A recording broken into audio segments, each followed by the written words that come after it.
Our main character is reborn as a baby, and get this, every single time he takes a sip of milk, he gets stronger. At just 3 months old, he was already doing 10,000 sit-ups. By 4 months, he mastered crawling, and by 5 months, he was up and walking. All because he has got a broken cheat system. Basically, as long as he trains a specific part of his body, that part gets infinitely stronger. By his 6th month, he was already sitting on the couch, watching TV with his parents. Now, the world he lives in has 2 types of superhuman powers. First, you have cyborgs, and second, mutants. Cyborgs use mechanical modifications to upgrade and strengthen their bodies. As for mutants, they fuse their DNA with beast genes to gain all kinds of crazy abilities. And humanity's uninvited enemies? Those would be the mutated beasts that appeared after the Earth went through its transformation. Not long after, new neighbors moved in next door to our main character. They also had a little daughter named Shen Qinghan. She became our MC's very first friend in this new world, but at this point, he had no idea that their fates would eventually be tied together forever. By the 7th month, he had already learned how to run, how to high jump, and get this, he could even talk. By the 8th month, he started going absolutely beast mode on his sit-ups and muscle training. Even though he only sneaked in these workouts when his parents were not around, you cannot keep something like that a secret forever. One day, he slipped up and his mom caught him in the act. His mom rubbed her eyes in disbelief, thinking, "What in the world? Why does it look like my baby is doing sit-ups?" But when she took another look, our MC was already pretending to be fast asleep. His mom figured she had just been brain-rotting too much on short videos lately and was starting to hallucinate from exhaustion. A few days later, while she was giving him a bath, she suddenly panicked and yelled for her husband. "Honey, our baby is only 8 months old, so why on earth does he have a 6-pack? His dad already knew the kid had a massive appetite, but a 6-pack too?" Then, a light bulb went off in his dad's head. He looked at his wife and declared that their son was definitely a once-in-a-generation genius. He proudly added, "Our boy's future is going to be incredibly bright. Whether he goes the mutant route or the cyborg route, he is bound to reach the absolute top." Our MC let out a quiet sigh of relief, thinking, "Man, I was just using my cheats, but I almost got busted." Luckily, his dad's brain instantly jumped to the conclusion that his kid was just a natural-born prodigy. Having a dad who is a web novel writer definitely had its perks. But speaking of geniuses, our MC was not the only one in this world. The TV reported that a 1,000-year-old martial arts clan in the capital had just revealed a child prodigy with insane, natural strength. At just 2 years old, he could already lift 40 pounds. Seeing this, his mom gently rubbed his head and said, "Our little Chen Chen is super strong too. You will definitely grow up to be just as amazing as those kids from the ancient clans." Our MC smiled to himself, thinking, "Yep, my mom sure knows how to recognize true talent." But even he was not sure if he would be able to easily lift 40 pounds by the time he turned 2. Before long, our MC turned 2. Thanks to his constant strength training, he could now lift 40 pounds with ease. Just then, his mom called out, "Chen Chen, where are you? Little Han Han is here to play. Come on out." He rolled his shoulders and walked out, immediately spotting the little girl. She was holding a small piece of cake and offered it to him. He told her to go ahead and have it herself. Even though their mental ages were light years apart, he still let her tag along. I mean, having a toddler lie on his back to add extra weight to his push-ups actually worked out pretty well. The only downside to having her as a playmate was her occasional accident. At times like this, he could only yell for backup, "Mom." I think Han Han wet herself again. By the time he turned 3, he could easily lift weights up to 80 pounds. Meanwhile, that child prodigy in the capital, who was a year and a half older, could still only lift 60 pounds. But as he stared at his system interface, he fell into deep thought. His evolutionary tier was still listed as level 1 common. He wondered what level 2 common would feel like. Would it push him past normal human limits? Filled with questions, our MC decided to step outside his house for the very first time. This was also his first time seeing real cyborgs and mutants with his own eyes. But instead of wandering around, his first stop was actually the library. Since his parents did not want him glued to screens all day, they figured books were the best way to satisfy his curiosity. And honestly, hitting the library to read was the perfect way to get some answers. After devouring several books, he gained a whole new understanding of this monster-infested world. As it turned out, ancient stone tablets had documented everything. This world's organisms are divided into 6 distinct tiers: common, advanced, rare, epic, legendary, and mythical. On top of that, Each tier has 9 separate stages. Normal humans are usually stuck at level 1 common, making them look like mere ants in front of higher tier creatures. It looked like he really needed to speed up his training. That was the only way he would survive in this brutal world. Just then, his system chimed. You are reading. Spirit +1, Comprehension +1, Knowledge +1. Cumulative achievement reward for reading 100 million words. You have unlocked the Heavenly Wisdom Root attribute. Current progress, 10.86 out of 1 million words. The system really knew how to look out for him, assigning a new task the second he finished reading. After that, he began training both his mind and body. He would do sit-ups while reading books. By the age of 4, he had already read over 43,960,000 words. Not long after, our male lead started going to kindergarten just like any other kid. Not long after starting kindergarten, he smoothly advanced to the second tier of the common realm. By then, he could already lift 80 kilograms with just one hand. His vertical leap reached 1.2 meters, and he could sprint 100 meters in just 11 seconds. Meanwhile, poor Han, who had a little accident in her pants, was constantly mocked by her classmates and called the bedwetting king. Seeing this, the male lead immediately stepped in. He jumped onto the teacher's podium and shouted at the top of his lungs, "All of you, shut up. If anyone dares to call her the bedwetting king again, I will make sure you wet your bed every single day." The other kids were terrified and burst into tears, but Han just stared at him with absolute adoration. Ding, system notification. Your overwhelming dominance has terrified all of your classmates. You have successfully unlocked the title, Kindergarten Boss. Achievement unlocked. Dominate 9 years of compulsory education. Title: Kindergarten Boss has been unlocked.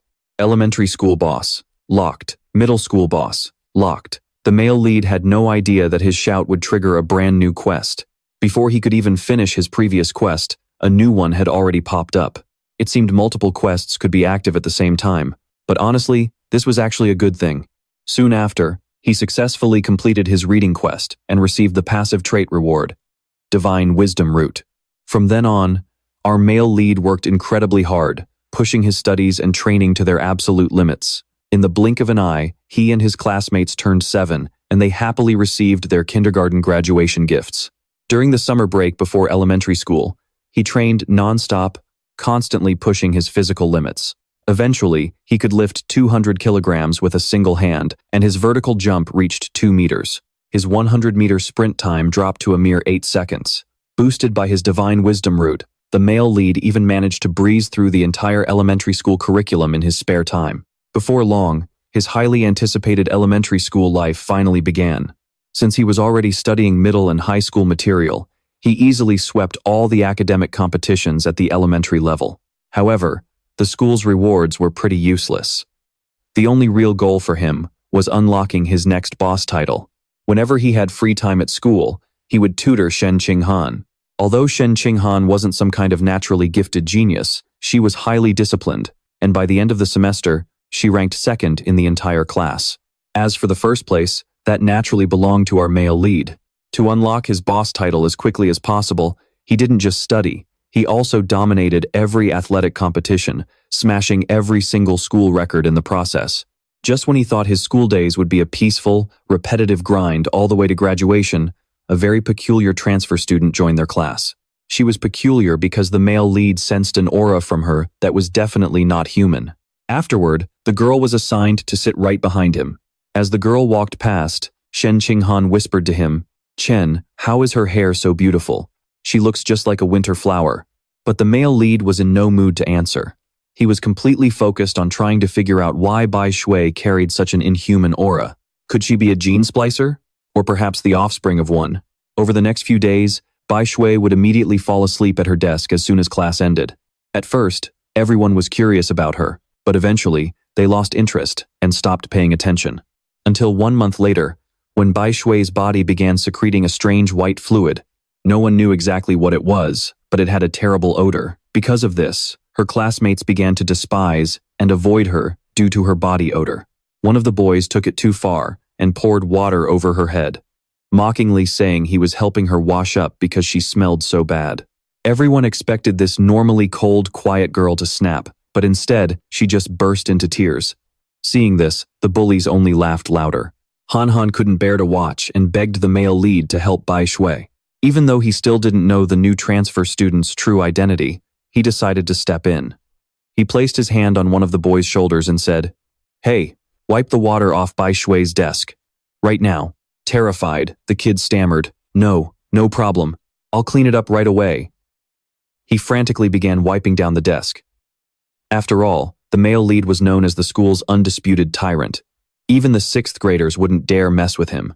The male lead then turned to the rest of the class and announced, "Anyone who has ever picked on Bai Shui, get over here and apologize to her right now."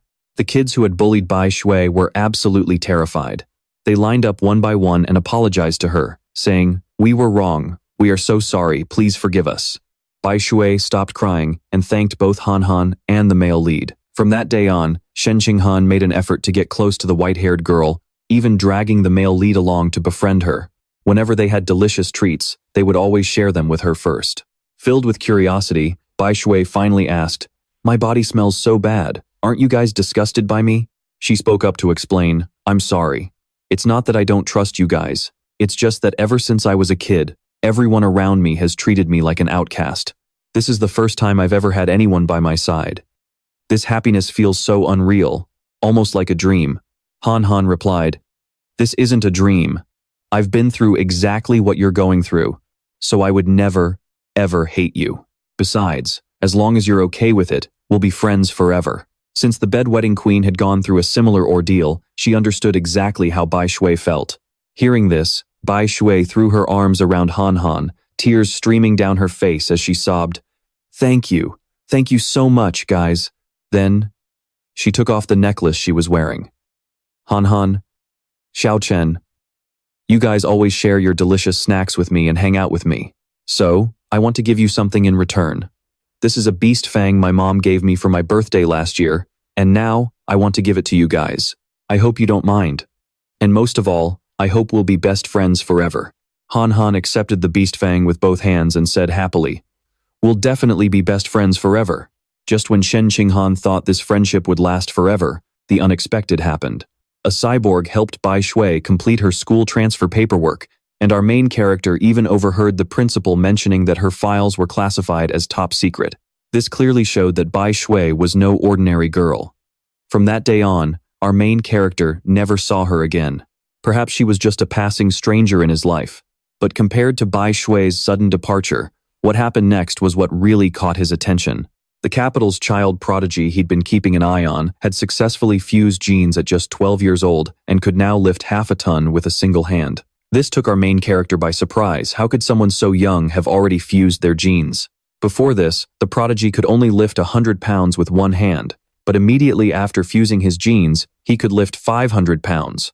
That's a 5-fold increase in strength. However, our main character was only 8 years old, yet even without fusing his genes, he could already lift 300 pounds with one hand. This meant his potential was on a whole different level. With these stats, our main character was feeling pretty confident about his future. That is, until he saw the news and realized what it truly meant to be gripped by absolute terror. A neighboring country had just been devastated by a massive monster attack.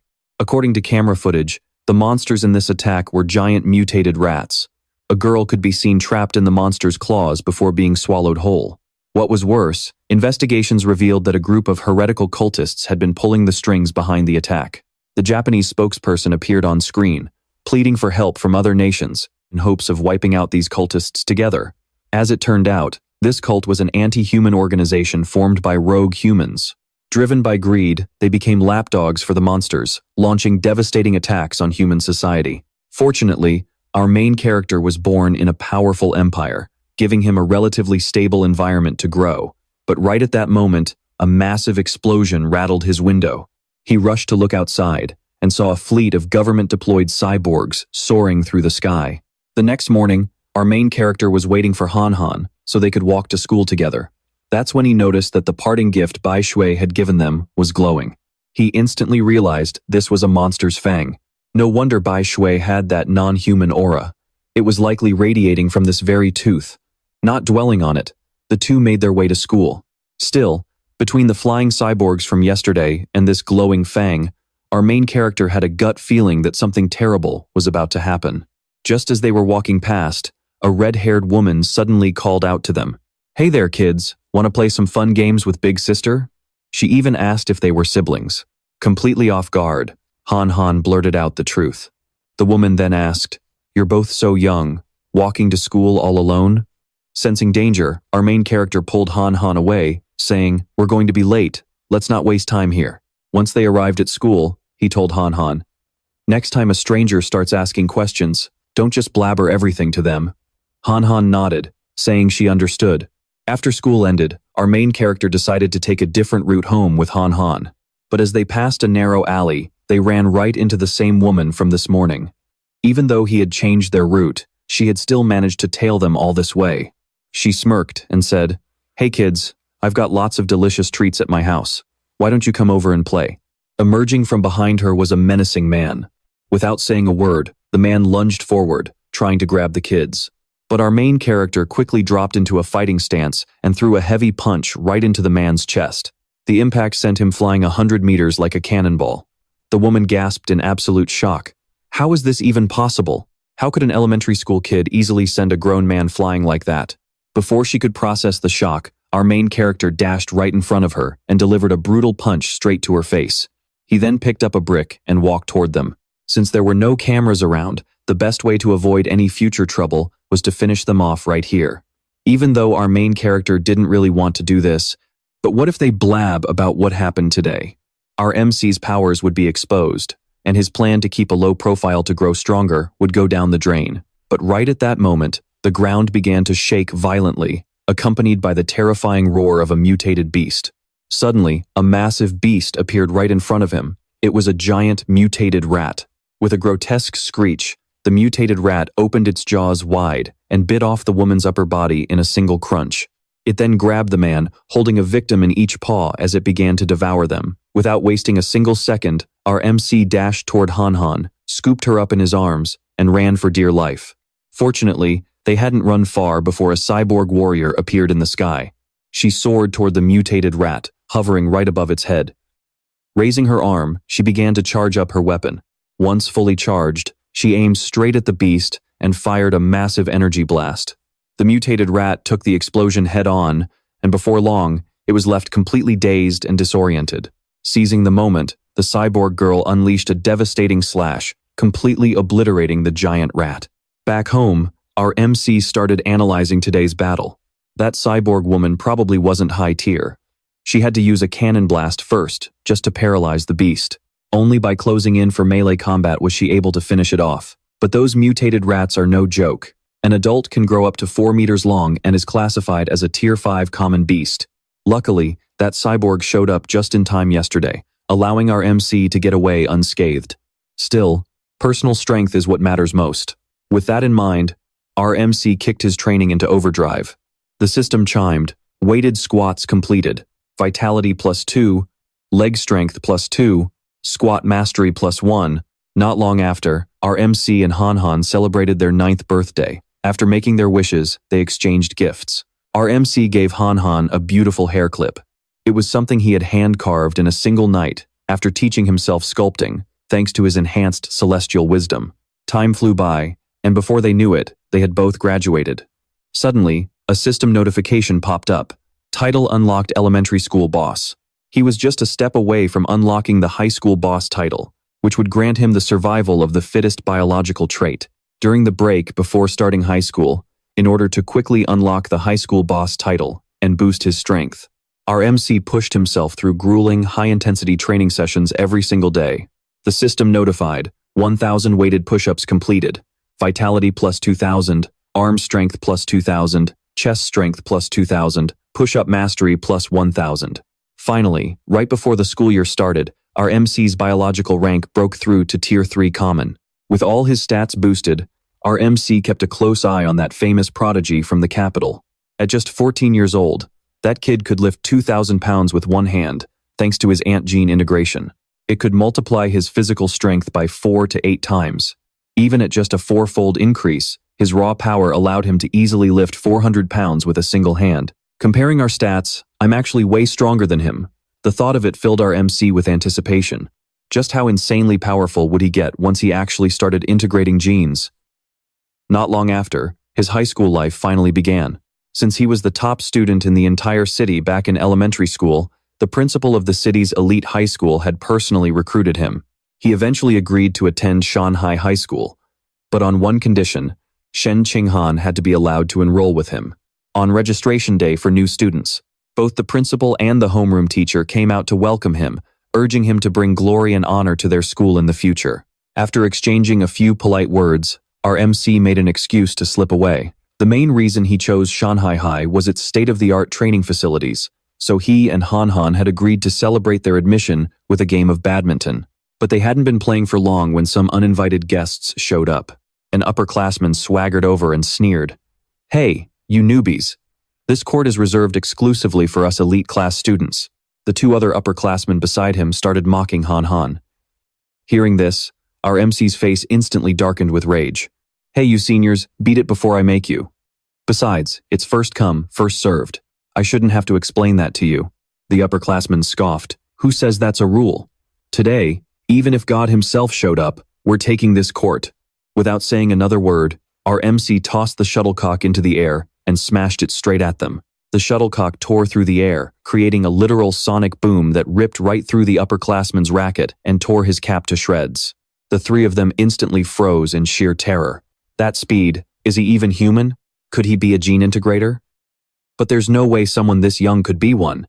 If we pick a fight, he'll crack our skulls open. Terrified, they quickly lined up and bowed deeply to our MC. "Boss, we're sorry. Please forgive us." And with that, they scrambled away as fast as their legs could carry them. Maybe because news of this spread like wildfire across the school, no one dared to pick a fight with him anymore. Since he had already mastered the entire high school curriculum, during class, he only read books on outside knowledge. In the evening, after finishing his training, he would browse the web to learn all kinds of new skills. Boosted by his heavenly wisdom root, Shu Chen gradually mastered photography, cooking, driving, swimming, wilderness, survival, and many other skills.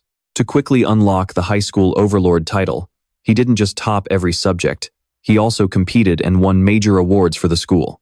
We're talking math, physics, chemistry, computer science, and more. The only reason he didn't take the absolute top spot in every single subject was to avoid drawing too much attention.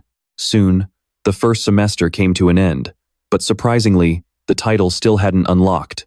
Thanks to his outstanding performance, thousands of girls fell head over heels for him, but he couldn't care less about stuff like that. Aside from tutoring Shen Qinghan, he focused all his energy on the school's upcoming athletic events. He figured that sweeping the school's major sports events might finally unlock that high school overlord title. For this sports meet, he only signed up for the shot put, the high jump, and sprinting. These three events represented the three core pillars of fitness, strength, endurance, and speed. Dominating these three aspects meant mastering physical education as a whole. Although, to keep things from looking completely ridiculous, he made sure to hold back during the matches. Even so, taking first place was a breeze. And the moment he secured all the medals, he suddenly felt a surge of energy flowing through his body. The system notified him, "Your academic and athletic achievements both rank top in the school, completely overshadowing all other students. Successfully unlocked the high school overlord title. 9 years of compulsory education completed.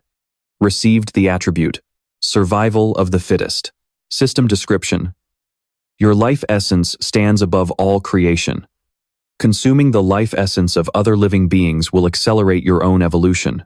Shu Chen stroked his chin in deep thought, wondering what exactly life essence referred to. Suddenly, Qinghan ran up from behind and called out, "Shu Chen, wait up." He suddenly widened his eyes, thinking, "Of course." Shu Chen pointed a finger to the side and asked, "Han Han, could you let me borrow your beast tooth necklace for a second?"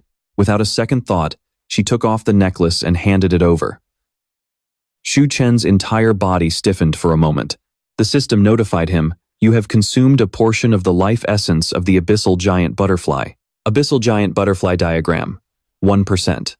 Once the progress bar reaches 100%, you can evolve certain attributes or skills of the corresponding exotic beast. He was taken aback.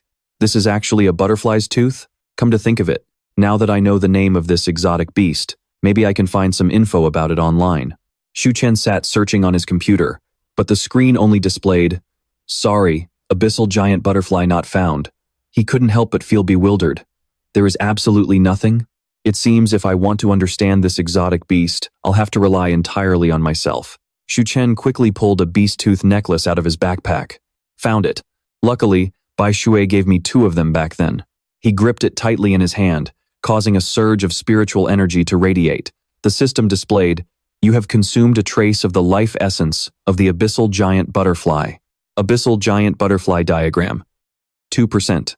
A second later, he let out a sigh and muttered, "Only 2%? It seems there isn't much life essence left in animal bones. If I want to unlock it completely, I'll have to find another way." The next day after school arrived quickly. To ramp up his training intensity, Shu Chen started cycling to school, giving Qing Han a ride every single day. That way, if they ever ran into that giant mutated rat again, he could quickly carry her to safety. While they were on their way, a sudden voice caught his attention. "Student Shu Chen." A middle-aged man walked over and spoke up. "I'm Coach Guo, from the school's martial arts team. Your performance at the school sports meet is the absolute best in our school's history. So, I'd like to invite you to join the school's martial arts team. Your athletic talent is even greater than your academic genius. I really hope you'll accept my offer. Of course, you can check out the martial arts team first before making a decision." The 2 of them just stood there in a daze. Coach Guo's rapid-fire speaking speed didn't give him a single chance to decline. Coach Guo quickly turned around, raised his hand in a wave, and didn't forget to add, "Room C of the school gym is the martial arts team's headquarters. If you're free tomorrow, make sure to drop by. I'll be waiting for you." Before long, a golden sunset blanketed the entire city. 2 palms slapped together with a loud smack. Shu Chen looked down at the insect crushed flat in his hands. He thought to himself that the cockroaches and mosquitoes he had just squashed didn't trigger his survival of the fittest attribute. It seems only powerful, exotic beasts possess enough life essence to be consumed. With those thoughts in mind, he reached out and grabbed his phone. Shu Chen quickly hopped onto his bicycle to head out. With Qing Han riding on the back, his mind was still racing, looking for ways to test his theory. So, I decided to head over to the Beast Meat supermarket in the mall to see what they had first.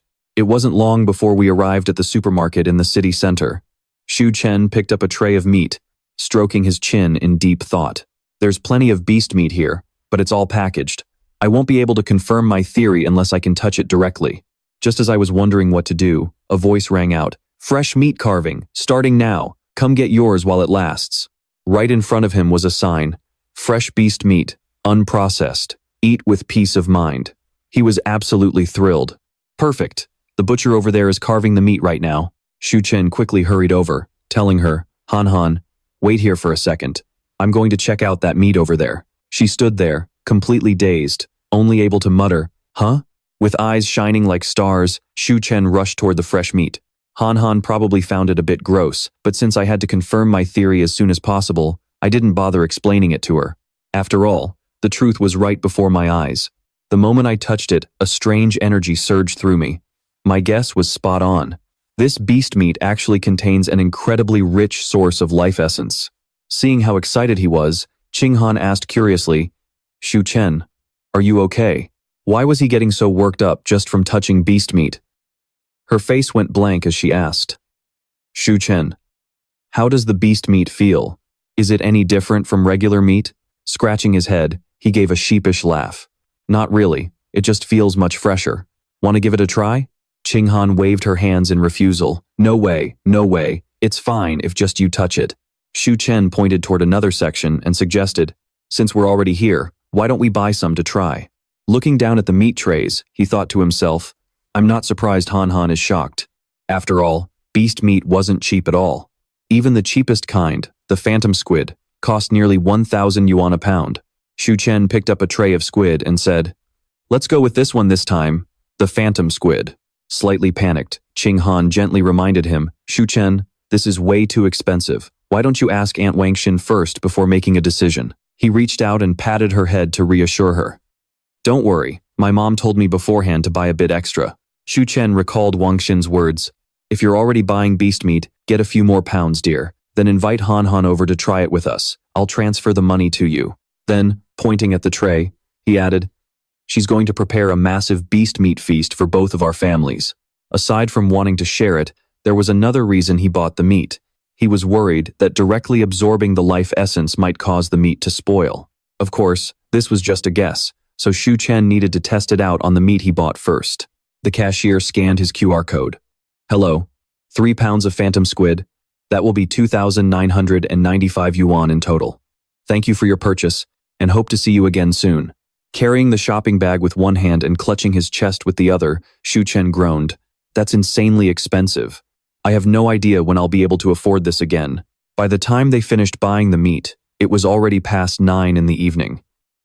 Since things had been a bit unstable lately, going home early was the safest bet. So they headed straight back. While pedaling, Shu Chen reached his hand into the basket toward the tray of squid. Even though they were still on the road, he wanted to test his theory right away. Time to see some magic, he thought, as a sudden surge of spiritual energy burst from the tray. The system announced, "You have devoured a small portion of the phantom squid's life essence. Phantom squid pattern progress has reached 0.1%. He quickly pedaled, taking Qinghan back down the quiet street. As he pedaled, Shu Chen did the math, devouring 1/10 of a pound of phantom squid's life essence, and the pattern only unlocked by 0.1%. That means I'd need to devour 100 pounds of it to reach 100%. At 998 yuan a pound, that's going to cost around 100,000 yuan. The phantom squid's ability is to dissolve in water and vanish. If I can acquire this power, 100,000 yuan is definitely worth it. And this is the cheapest meat available. It's settled then, my next move has to be figuring out how to make some cash.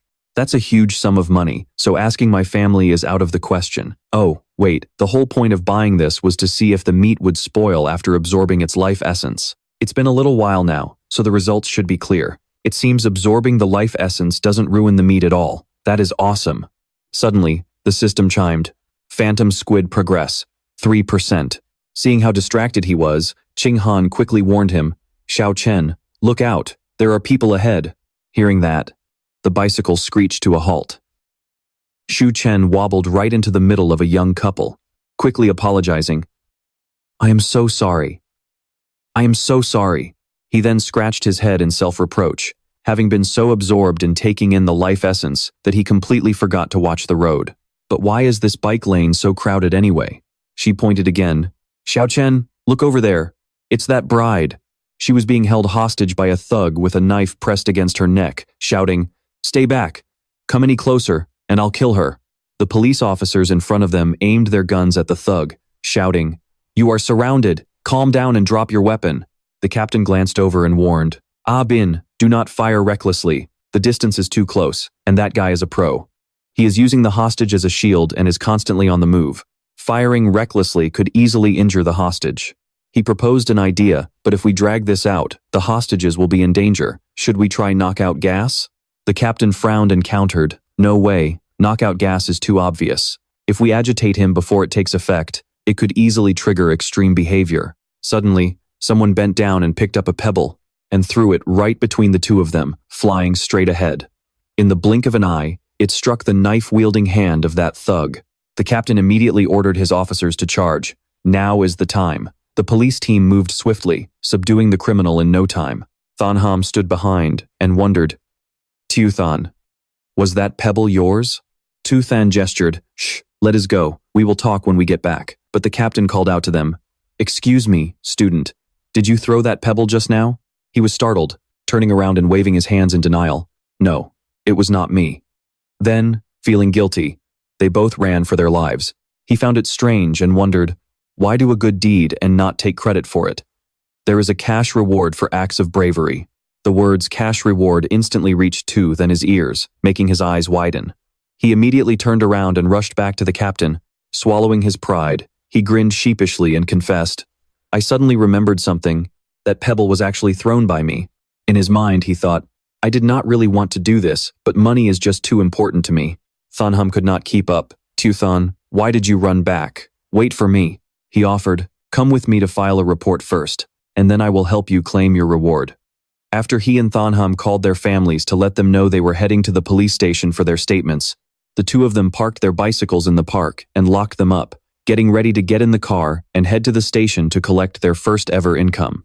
But of course, a sudden twist of events occurred. The kidnapper suddenly turned into a mutant. He transformed into a muscular beast, throwing the police into a panic. Oh no, he is a cultist. Showing signs of mutation, he was turning into a giant rat. The mutant quickly lunged at a female officer nearby. The captain grabbed his walkie-talkie and ordered, "All security personnel, focus fire on the mutated rat, but make sure to protect the civilians." Calling headquarters, "We have a giant mutated rat at West Jiangbei Road Park. Preliminary assessment. It is a cultist carrying the Rat King gene. We cannot handle this alone. We need reinforcements."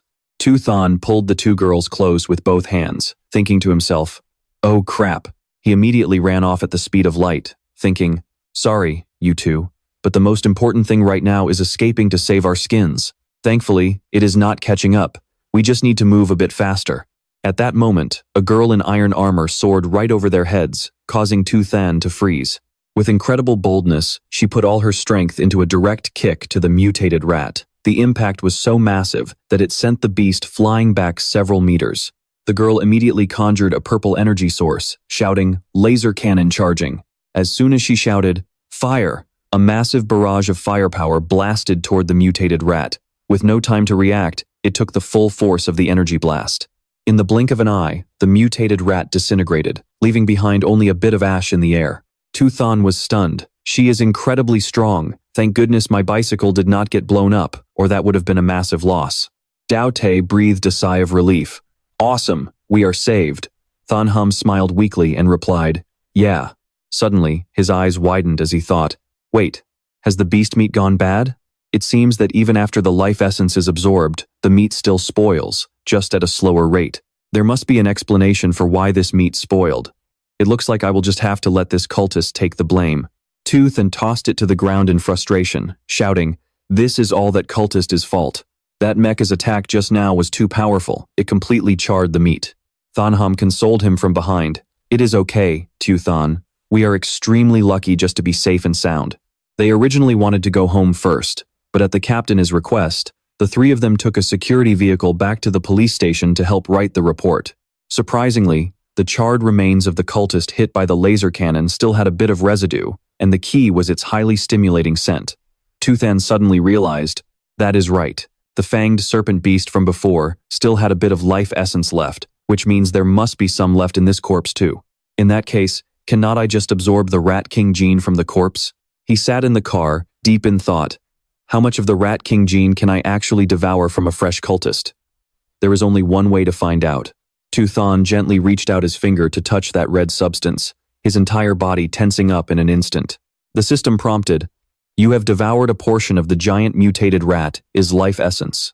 Giant mutated rat diagram, 5%. Tu then was shocked. That much? It seems the freshness is directly proportional to the amount of life essence that can be absorbed."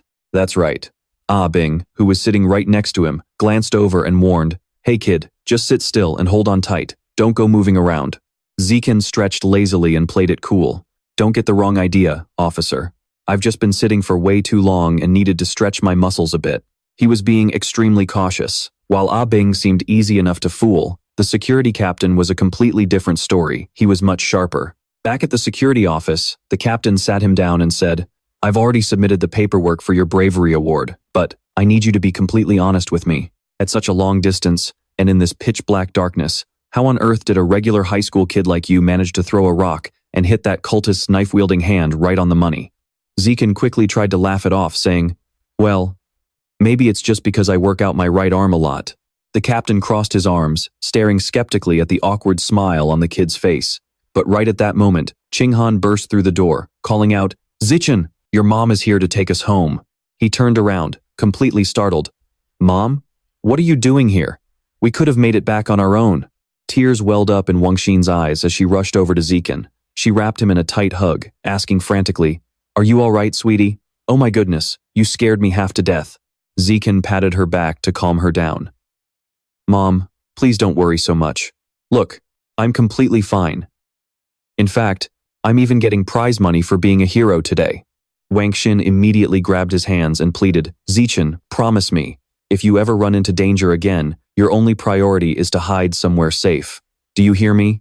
All I want is for you to grow up safe and sound." Having no other choice, Zichen gently guided her outside, comforting her. "Don't worry, Mom. I promise you, I'll always put my safety first." As they walked out, he overheard a conversation between two female police officers. Those rat god cultists are getting more out of hand by the day. Yeah, now they're even infiltrating colleges and universities. They're targeting the academic students who haven't qualified for gene fusion yet. The guy who was shot tonight was a regular student from Guangnan University. He'd been completely brainwashed by the cult. Damn it, we have to round up every last one of those cultists. But that's just a temporary fix. To actually solve this, we need to take down the Rat King, the beast they worship as their god. Zekin's expression darkened as he muttered, "The Rat King?" He quickly looked it up and found quite a bit of information about the rat god cult online. Turns out, their headquarters was located right here in Shanghai City. Most of their followers were societal outcasts. But for some reason, their activities had suddenly surged this year. Resting his chin on his hand, Zekin stared thoughtfully at his phone screen. Suddenly, his eyes widened as he spotted a crucial piece of information. He pictured a scene of brainwashed cultists bowing down before a monstrous beast, deep in thought. Is the Rat King trying to evolve into a higher-tier creature? Is that why it's forcing its followers to collect massive amounts of evolutionary resources? Has this thing actually developed human-like intelligence? A giant mutated rat. How could it possibly grow that big? Could it really be connected to the Rat King? Well, whatever. This is the South. Rats being the size of cats is pretty normal here anyway. Wait, why is Han Han being so quiet? Is it that thing again? Whenever she gets super anxious or stressed, she acts just like she did when we were kids. She just can't hold it in. But I've always had a feeling that her condition might actually be linked to some kind of dormant, unknown power. A short while later, Wang Xin's face went completely pale in shock as she gasped. What? You lost the meat? Zichen scratched his head, offering an awkward laugh. Well, things got pretty chaotic back there, so I wasn't really paying attention. I must have dropped it somewhere. She let out a heavy sigh. Oh, never mind. As long as you're safe and sound, that's all that matters. What's gone is gone. Zekin breathed a sigh of relief. Thank goodness, he managed to dodge that bullet. He then turned to his dad to strike up a conversation. Dad, things are getting way too dangerous. It's really not safe out there anymore. Yansheng waved it off with a smile. Ah, don't worry about me. Your old man was born to be a tough blue-collar worker. I'm as stubborn as they come. Zekin quickly tried to persuade him. Even if you do find any meat, Dad, it'll probably be spoiled by now. His dad scratched his cheek, turning to him in surprise. Huh? How would you know that? Caught off guard, Zekin gave a stiff smile. I'm just guessing, of course. Meanwhile, back at the station, the captain puffed on his cigarette, muttering to himself, how on earth does a middle school kid throw a rock with that much power? Suddenly, he froze, his eyes widening in pure horror. Perched right on top of the filing cabinet was a massive, grotesque rat. Stumbling backward in a panic, the captain yelled, Where? Where did this thing come from? How can a rat be this huge? The mutated beast locked its eyes on its target and lunged straight at him. Acting on pure instinct, the captain whipped out his gun and opened fire, leaving a fresh pool of blood splattered across the floor. Cut to the classroom, where Zekin was sitting at his desk taking notes, letting out a heavy sigh. He closed his eyes, weighing his current strength against the threats he'd faced.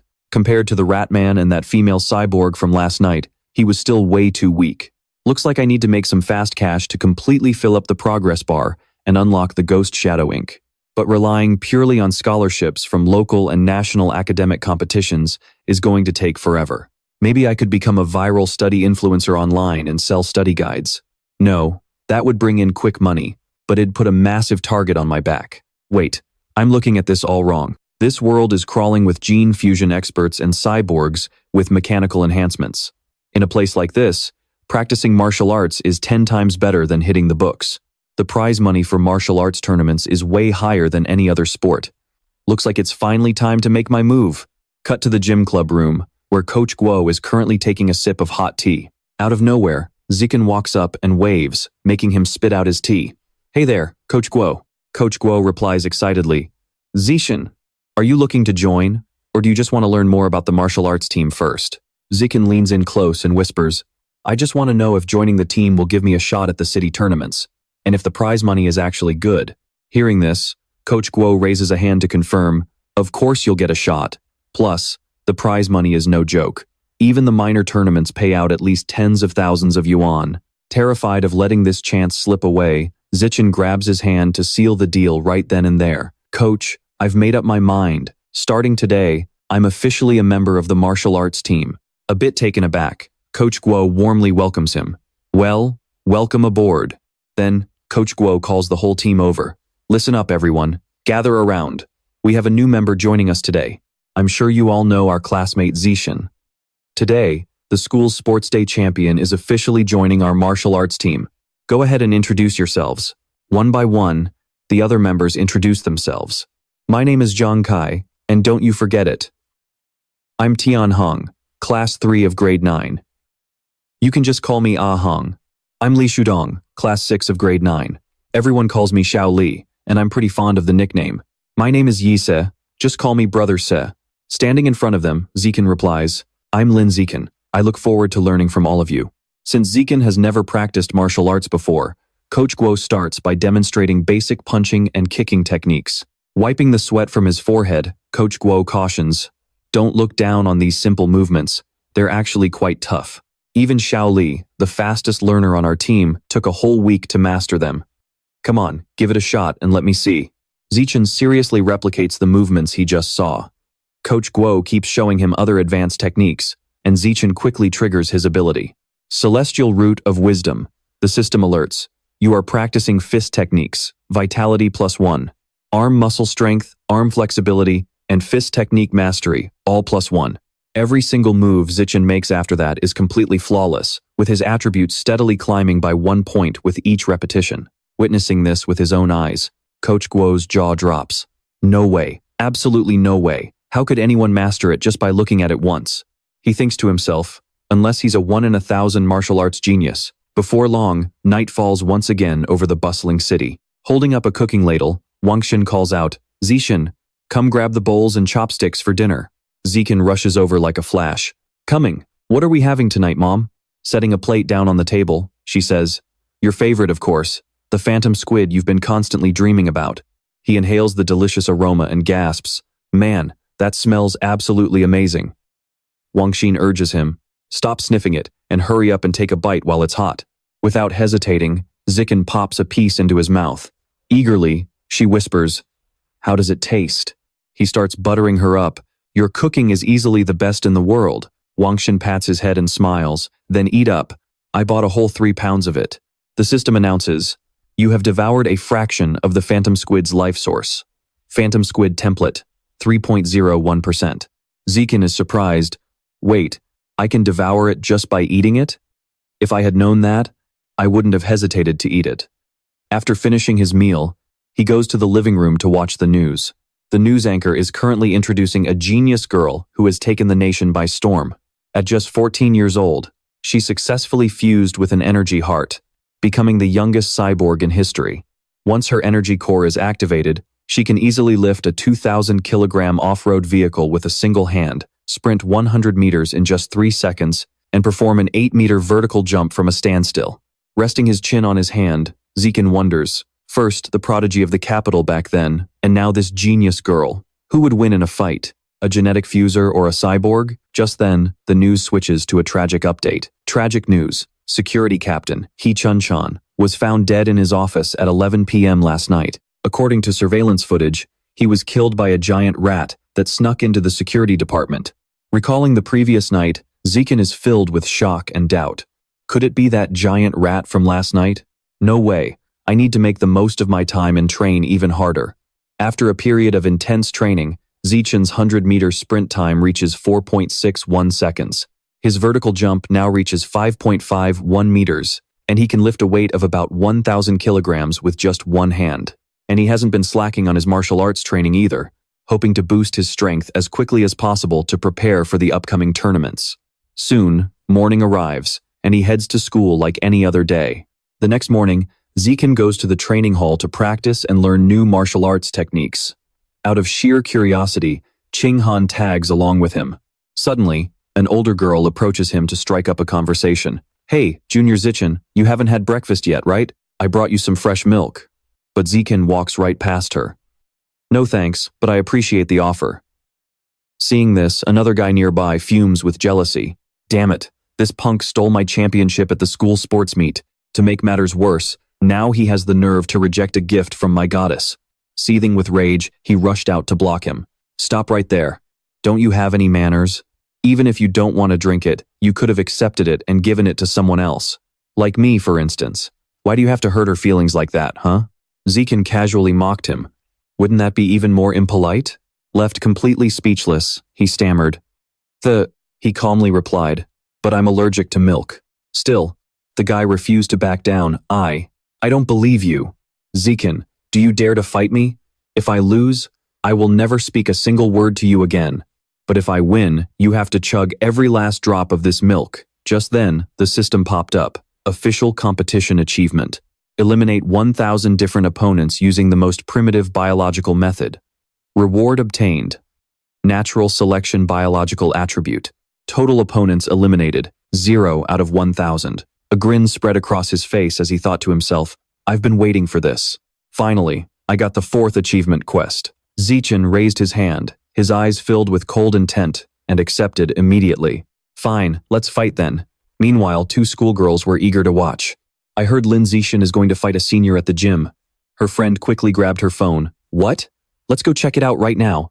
By now, a massive crowd had gathered in a large circle around the gym. Before the match started, she gave him some final words of advice. Junior Zichen, I'll cheer for you later. Teach him a good lesson. The other girl also enthusiastically encouraged him.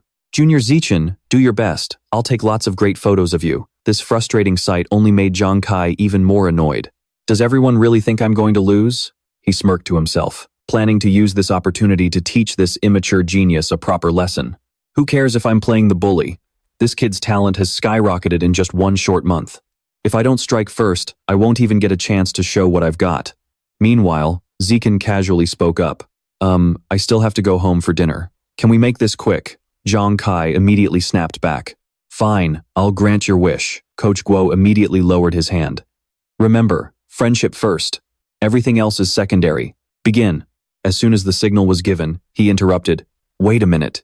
Zhang Kai smirked disdainfully and made a proposal. You've only been training for 1 month, while I've been at it for almost 2 years. To make it fair, I'll let you have the first 3 moves. Zikin's reply came at the exact same moment he charged forward like a bullet. Sounds good. Before his opponent could even process what was happening, his fist slammed straight into Zhang Kai's face with unbelievable force, sending blood flying. With just that single blow, he was foaming at the mouth and knocked out cold on the floor. Even Coach Guo could only gasp in utter shock. Just 1 punch, the surrounding guys gaped in disbelief. Holy crap, this is insane. Is it over just like that? Only Qinghan cheered excitedly. He won. Zikin won. The other girls immediately joined in the cheers. Junior Zichen is so handsome. Meanwhile, Zichen was focused on his system notification. Still need to eliminate 999 opponents to unlock the natural selection survival attribute. He flashed an innocent smile and made a suggestion to the others. Seniors, why don't we take this opportunity to spar together? Hearing Zichen's offer, the guys' faces turned completely pale. Desperate to find any excuse, they quickly bolted. Oh, I just remembered I have extra classes today. My mom told me to go straight home after class for dinner. I have to use the restroom. I'll go with you. Me too. Wait, let me come along. I suddenly feel dizzy. I'll help you to the nurse's office. Meanwhile, Zhang Kai was struggling to push himself up. I don't accept this. You cheap-shotted me. If you ever do that again, I'll beat you to a pulp. Coach Guo immediately warned him. Zhang Kai, you need to accept your defeat. Was Zikin's punch just a lucky shot? Or was it a display of absolute strength? Let's have Xiao Li test it out, and we'll know for sure. Hearing his name being called directly, he flinched in terror. Xiao Li, you're up. Left with no choice, he reluctantly assumed his fighting stance. Forgive me, Junior. Please just don't hit my face, all right? 10 minutes later, it might sound like an exaggeration, but Zichen had only intentionally traded a few blows with his seniors. However, except for his victory against Zhang Kai, defeating the other seniors did not advance his quest progress at all. He fell into deep thought, realizing that trying to cheat the system was completely useless. So I really have to defeat them in a real battle? Suddenly, Coach Guo appeared out of nowhere, giving him a huge scare. Zichen, you really are a genius. You've only been on the martial arts team for over 1 month, yet you've already become our absolute ace. He clenched his fists in pure excitement. In this year's district martial arts competition, our Shanghai Middle School will definitely crush the competition and take first place. His words suddenly sparked a realization in Zikin's mind.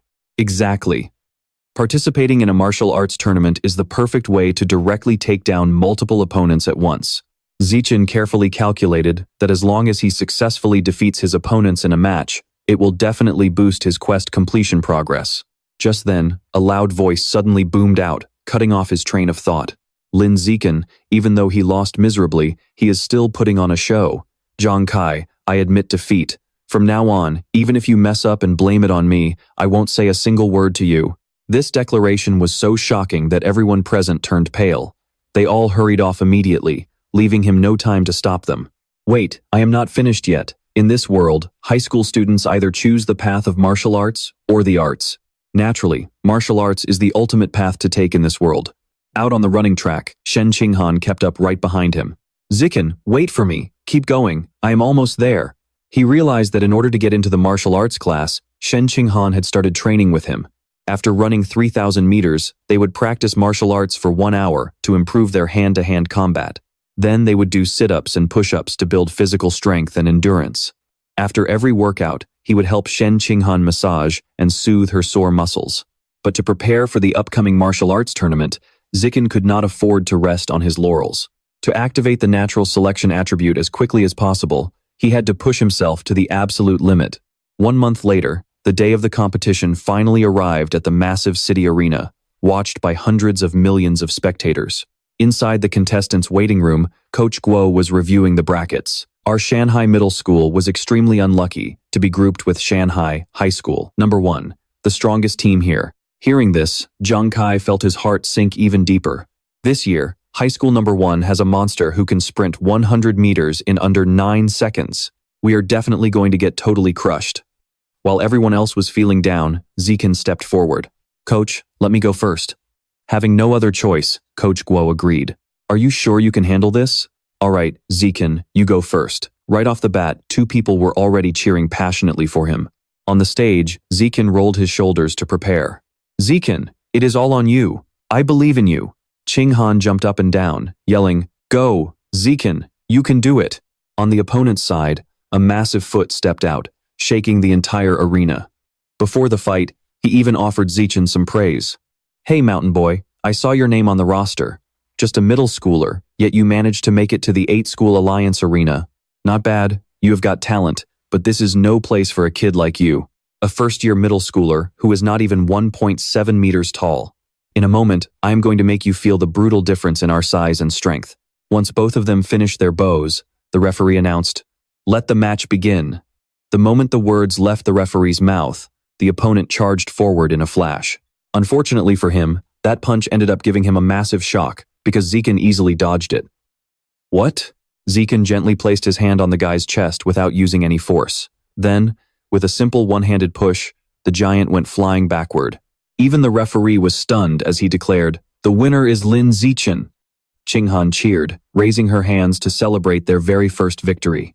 Zikin, you are absolutely amazing. His teammates beamed with pride, chanting, Zikin is the absolute best. Below the stage, someone was furious. Stiff, you are completely stiff, with zero flexibility. It turned out to be their coach, who was furiously scolding him. Footwork, how many times have I told you? Stop just mindlessly rushing forward on the stage and actually use your footwork. Why won't you just listen to me? Meanwhile, the system chimed in. You have successfully defeated 1 opponent. Your tournament ranking has increased. Total opponents eliminated. 2 out of 1,000. Zikin came to a clear conclusion. As expected, defeating an opponent in a highly competitive match would definitely boost the progress bar of his achievement quest. The opposing coach gave his next order. Chen Feng, you are up next. Take down that arrogant first-year brat as quickly as possible.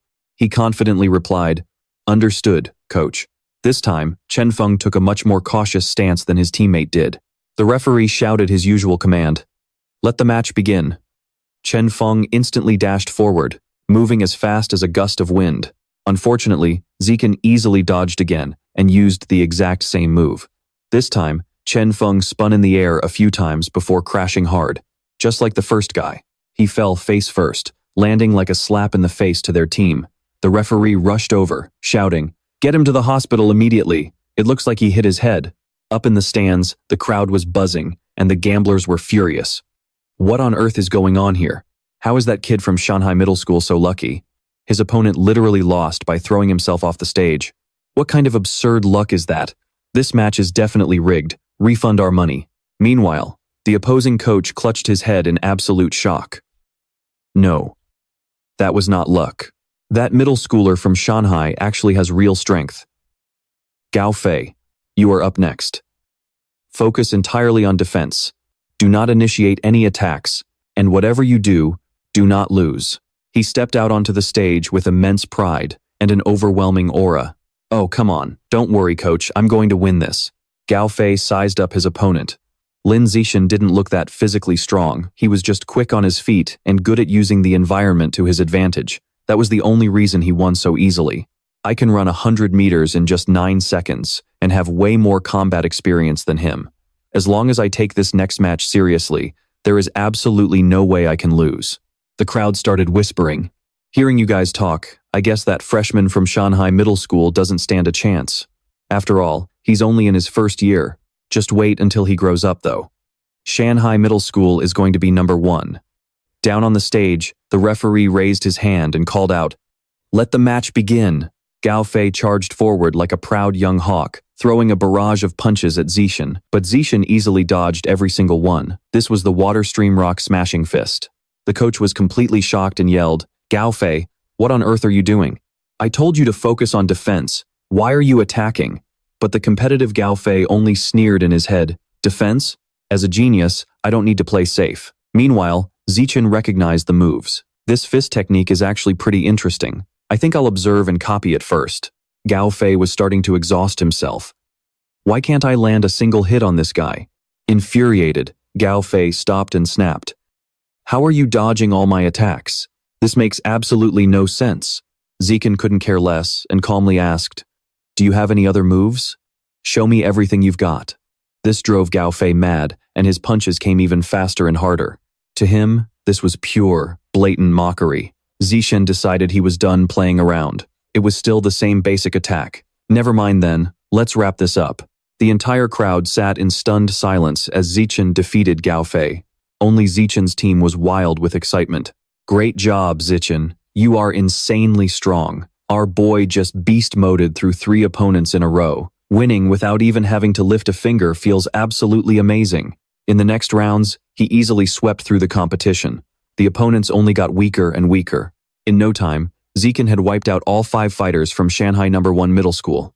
Over the next 2 days, he single-handedly defeated the remaining 2 schools, securing the championship of the 8-school tournament for Shanghai Middle School. The system chimed in, notifying him that his total elimination count was now 16 out of 1,000. Zixin steeled his resolve. There were still 984 opponents left to beat. It would probably take him years to complete the natural selection quest. Zixin was still thrilled. Even though the quest couldn't be finished overnight, he never expected Coach Guo to hand him the lion's share of the prize money, exactly 20,000 yuan. Combined with the prize money from his various academic competitions, he now had about 30,000 yuan. However, that 30,000 yuan didn't last long at all.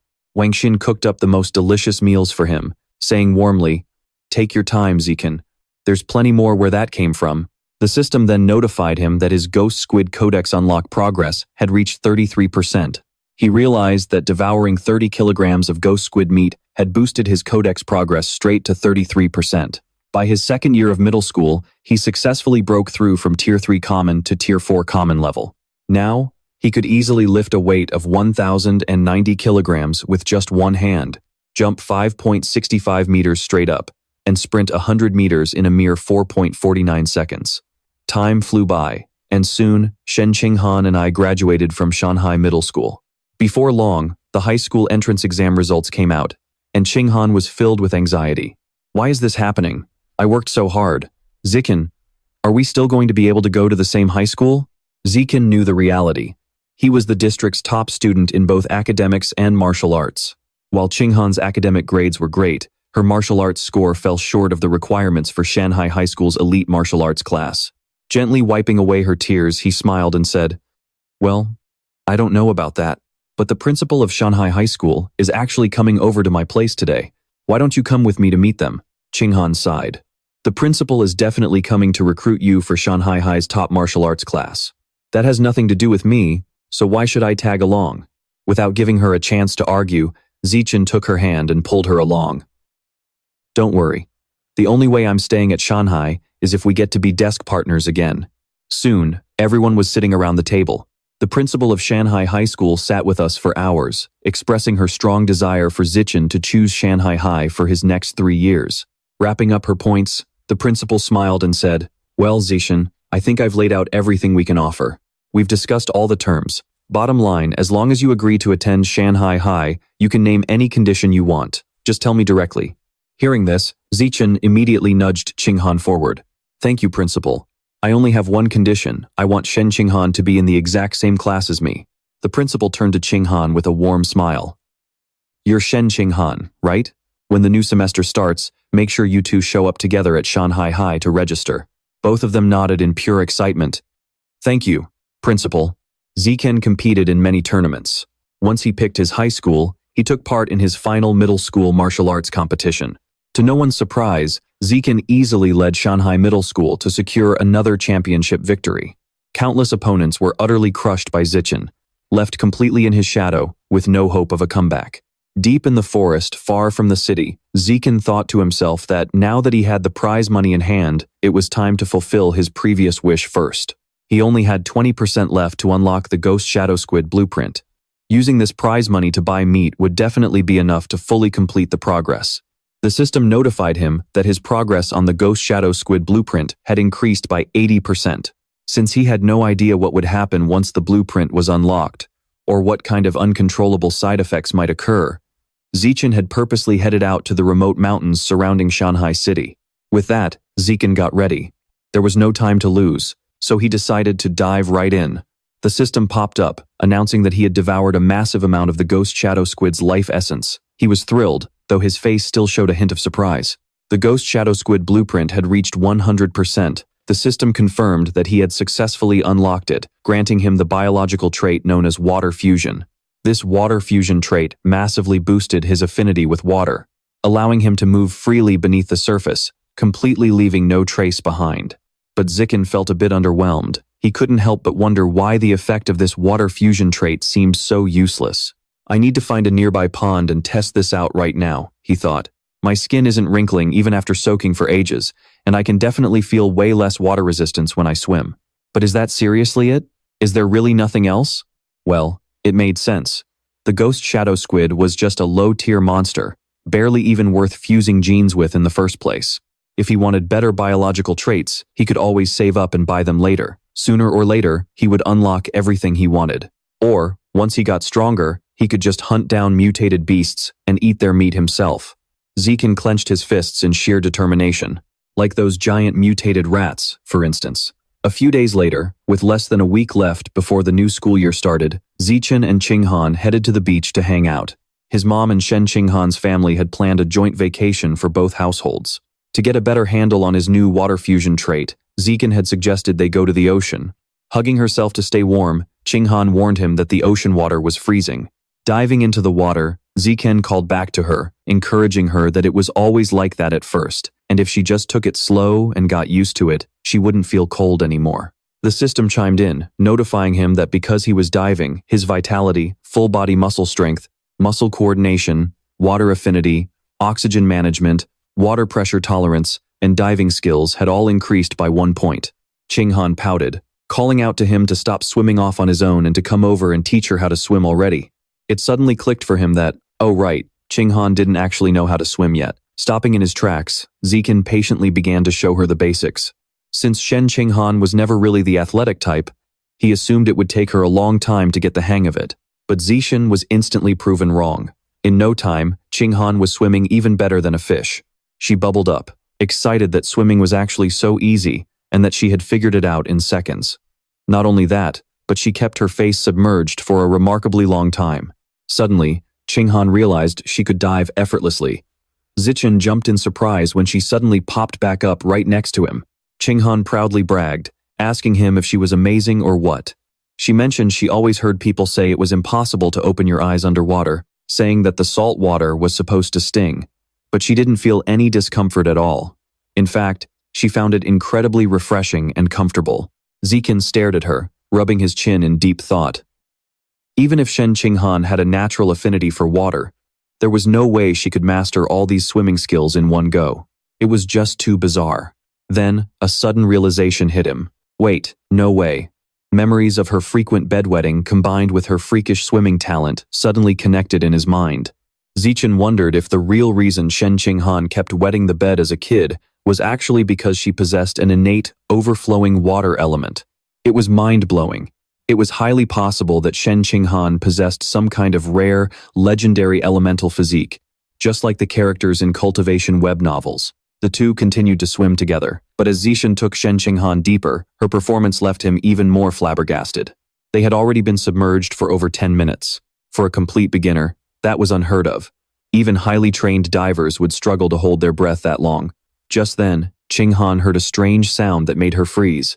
She wondered why there was such a bizarre noise underwater. Qinghan quickly swam off toward the source of the sound, leaving Zichen with no choice but to rush after her. What on earth could that sound be? The two of them quickly broke through the surface of the vast ocean. Zichen asked her what was wrong, and why she had suddenly gotten so incredibly tense. Qinghan explained that she had suddenly heard a very bizarre sound ringing in her ears, and it was so creepy that it actually terrified her. Zichen immediately asked her what kind of sound it was. Qinghan stammered as she tried to describe it, saying she couldn't understand it, and that it sounded like a language she had never heard before. She added that it was definitely a woman's voice, sounding incredibly real and echoing inside her head. It only stopped once she finally broke the surface. Following the bizarre incident, the two decided to call it a day. To help Shen Qinghan calm her nerves, Zichen immediately took her back home. Back at the hotel, he whipped out his phone to do some digging, but he still couldn't figure out what on earth Shen Qinghan was talking about. With his mind racing, sleep was out of the question, so he decided to get back to working out. Suddenly, system alerts started popping up. You have completed 1,000 weighted sit-ups. Vitality increased by 2,000. Abdominal strength increased by 2,000. And sit-up mastery increased by 1,000. Your biological level has been upgraded to ordinary level 5. Even Zichen was completely blown away. He never expected that a simple workout would trigger a rank up like this. The more he thought about it, the more hyped he got. Ordinary level 5 was powerful enough to go head-to-head with a fully grown, giant mutant rat. At this rate, if he kept pushing his limits, tearing that giant mutant rat apart with his bare hands wouldn't just be a pipe dream. Eager to test his new strength, he headed down to a deserted beach to run some performance tests. His 100-meter sprint time dropped to a mind-blowing 3.64 seconds, and his vertical jump reached a whopping 6.98 meters. He could easily lift a 1,600-kilogram car with just one hand. Compared to when he first broke through to ordinary level 4, his stats had absolutely skyrocketed. Armed with this insane power, Zichen was finally ready to kick off his high school journey. The girls in his class were immediately smitten. Oh my gosh, is that Lin Zichen? He's so handsome. I can't believe he's on cleaning duty with us today. We are so incredibly lucky. Zichen was caught off guard. He and Han had only shown up early because of their cleaning duty, so he didn't expect his new classmates to already know who he was. But what shocked him even more was that a simple cleaning duty actually triggered a brand new system quest. The system prompted him to complete 1,000 cooperative multiplayer quests to unlock the pack animal trait. Progress so far, 1 out of 1,000. Zichen was intrigued. He had no idea what this pack animal trait would actually do, which only made him more excited to unlock it. Since the school year was just starting and things were still pretty slow, Zichen decided to hit up the supermarket to grab some supplies. Now that he had successfully unlocked the ghost shadow squid, it was time to find his next target.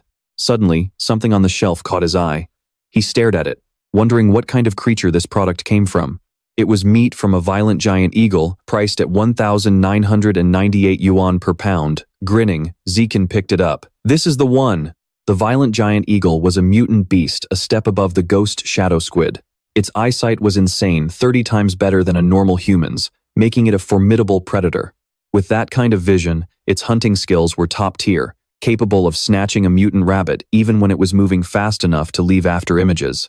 Back at his desk, Zichen pondered. Having elite vision would give him a massive edge and drastically boost his overall combat power. All in all, Based on the description, unlocking the illustration of the violent giant eagle was a total no-brainer. More importantly, its meat was the second cheapest available, costing only 1,998 yuan per pound. He quickly pulled up the system to unlock it and check out its abilities. Zikan was stunned to find that 1 pound of meat only increased the unlock progress by 1%. That meant he would need a staggering 200,000 yuan to fully unlock the violent giant eagle. Looks like I'm going to have to grind hard in high school competitions to earn some serious cash. The prize money there is way higher than at the junior level. My goal is to completely unlock this violent giant eagle before sophomore year, no matter what. As summer vacation came to an end, his high school journey at Shanghai High was officially underway. On the first day of the new semester, the teachers and students stood up to introduce themselves. Hello, everyone. I'm Han Yuanfeng, your cultivation teacher and homeroom advisor. And I'm Kai Tianfei, teacher for the mechanical modification class. I'm Liu De, your gene fusion teacher. And I'm Cheng Bei. I'll be teaching the wilderness survival course. Now it's your turn, students. Hello, everyone. My name is Chu Yushi, and I'm skilled in traditional arts, specifically music, chess, poetry, and painting. I'm Zhang Yijia. I love anime, cosplay, and playing sports. And I'm Peng Huaguang. When I have free time, I pretty much just stay home and play video games. Before she knew it, it was Shen Qinghan's turn. With so many eyes on her, she started sweating from sheer nervousness. Hi, everyone. My name is Shen Qinghan. I enjoy drawing and coloring. I hope we can all get along and help each other out. Then came Lin Zichen, whose introduction was probably the shortest and most straightforward of them all. Hey, I'm Lin Zichen. Looking forward to working with you all. Time flew by, and as soon as the introductions wrapped up, the school bell rang. Chu Xin turned to her with a curious grin. Qinghan, what did you end up getting on the high school entrance exam? Startled, Qinghan turned to look at her and shyly murmured, I got 709. What about you, Chu Xin? Chu Xin gasped excitedly. Whoa, that's amazing. You scored 10 points higher than me. I only got 698. So, what did you get on the physical fitness exam? I did absolutely terrible on mine, only a 95. It was honestly a disaster. Hearing this, Qinghan felt a cold sweat run down her spine. With the physical test scored out of 100, getting a 95 meant she was an absolute top-tier prodigy. Qinghan had only scored a 79, which was 11 points below the passing standard. There was no way she could admit that out loud. Fidgeting, she whispered, Oh, I didn't do nearly as well as you. Chu Xin pressed on, tracking her eyes. Come on, what was it? A 94? Or maybe a 93? Qinghan's shoulders slumped as she mumbled. Even lower than that. Chu Xin kept probing, guessing 92, 91, or even 90. But just as she was blabbering away, someone suddenly slammed their hand onto the desk, scaring her half to death. Zikan walked over, held out his phone and asked, Hey, can I add your WeChat? Chu Xin blushed instantly. Sure, let me scan your code. Her heart was pounding. She could not believe this handsome guy was actually making the first move. What kind of crazy luck am I having today? She exchanged a look with Qinghan, secretly thrilled. Thank goodness Zishin came to the rescue. If they kept drilling me, I would have died of embarrassment. Right after that, Zishin started walking around with his phone. Ah, woo. Let us add each other too. The guy nodded. Sure, go ahead and scan me. Once they were connected, Zikan created a 4-person group chat. To his surprise, Zikan had actually just completed another multiplayer co-op mission. Honestly, completing this quest was an absolute breeze. With the group of 4 set up, they quickly got to know one another. He Wu came from the neighboring Nanhuan city.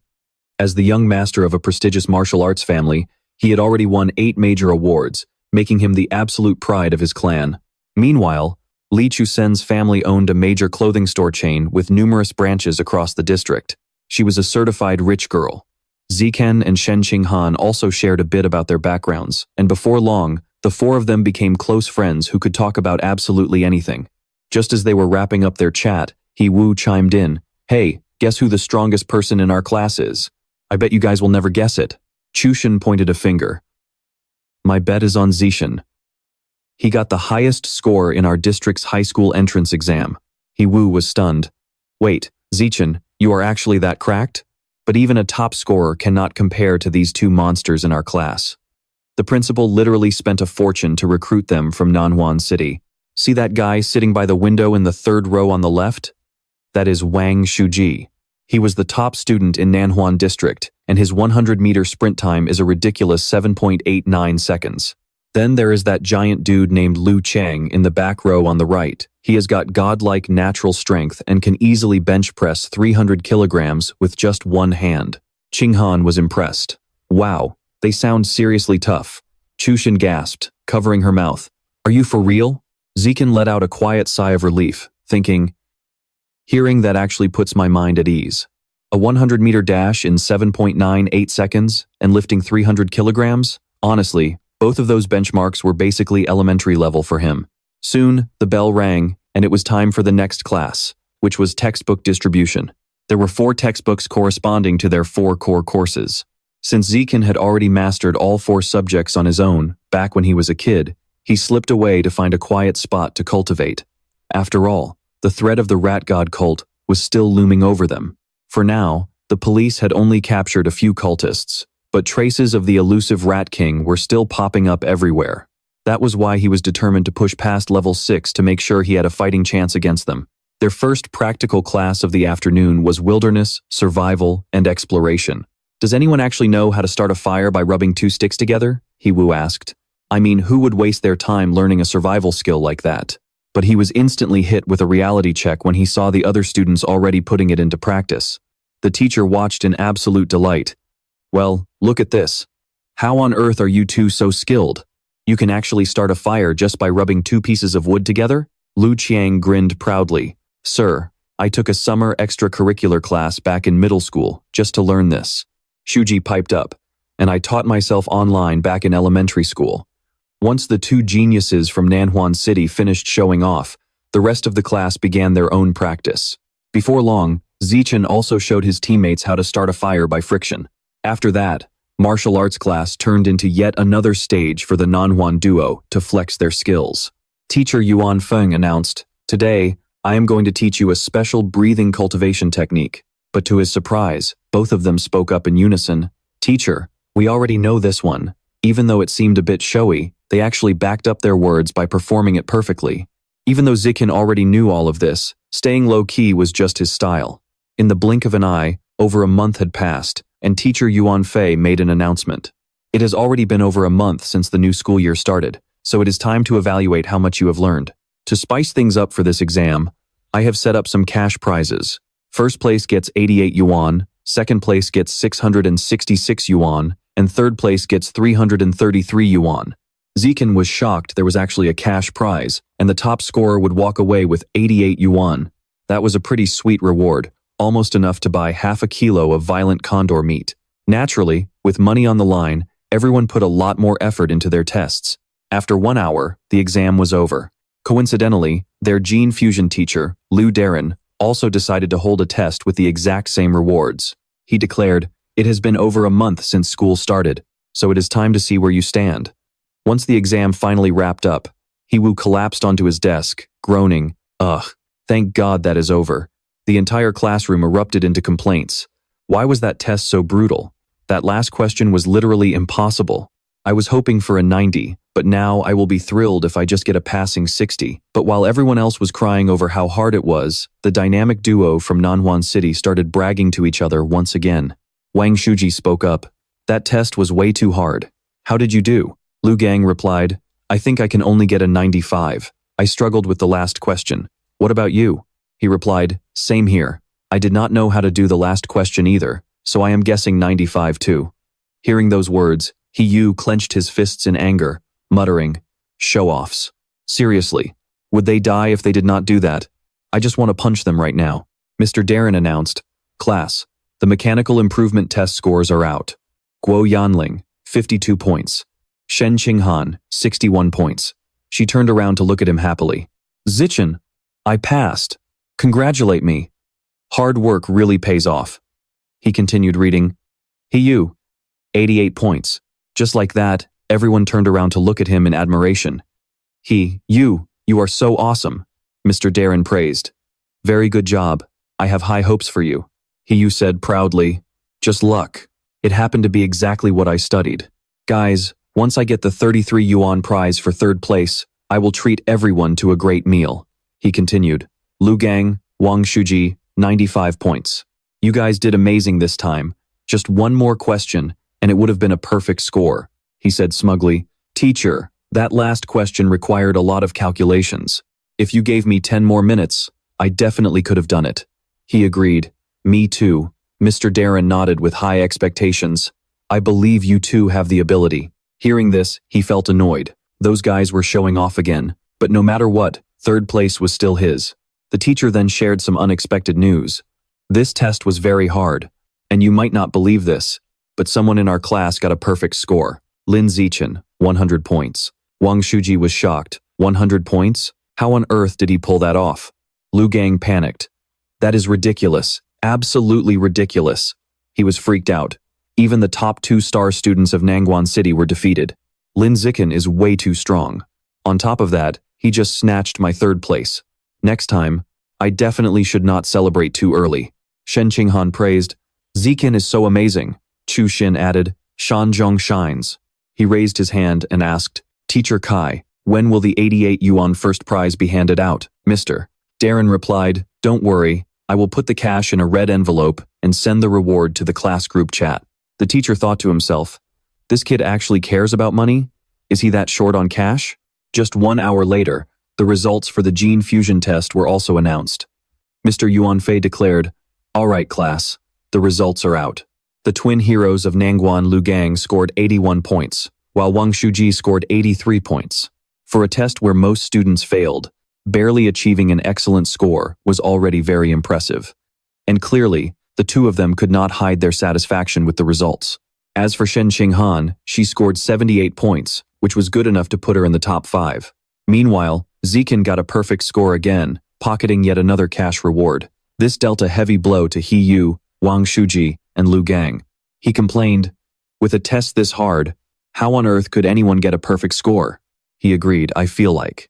Did he somehow get the answers beforehand?" The teacher frowned and shot it down. "No way, that is absolutely impossible. Every single answer on this test was worked out by him. You cannot even find these answers on the internet, so cheating is completely out of the question." Both of them were shocked. He Yu mocked, "This is too funny. If you cannot do it, you cannot do it." Sucking at it and refusing to admit defeat, yet accusing others of cheating? "You are truly bringing shame to us, Nangguan people." She agreed. "Exactly. Wang Shuji has absolutely no class. Bad people always cause trouble." After a short lunch break, Class 1 of Grade 1 was scheduled for a wilderness survival test this afternoon. Miss Cheng Bei laid out the rules, stating that the rewards for this survival test would be the same as other subjects. First place gets 88 yuan, second place gets 66 yuan, and third place gets 33 yuan. The test consisted of 3 main parts: rock climbing, swimming, and making fire by rubbing wood. Wang Shuji frowned in frustration. "Lu Gang, we could not win the theory test this morning, so this afternoon we must win back our honor." He agreed. "You do not need to tell me that. I will definitely crush him and avenge our past humiliation."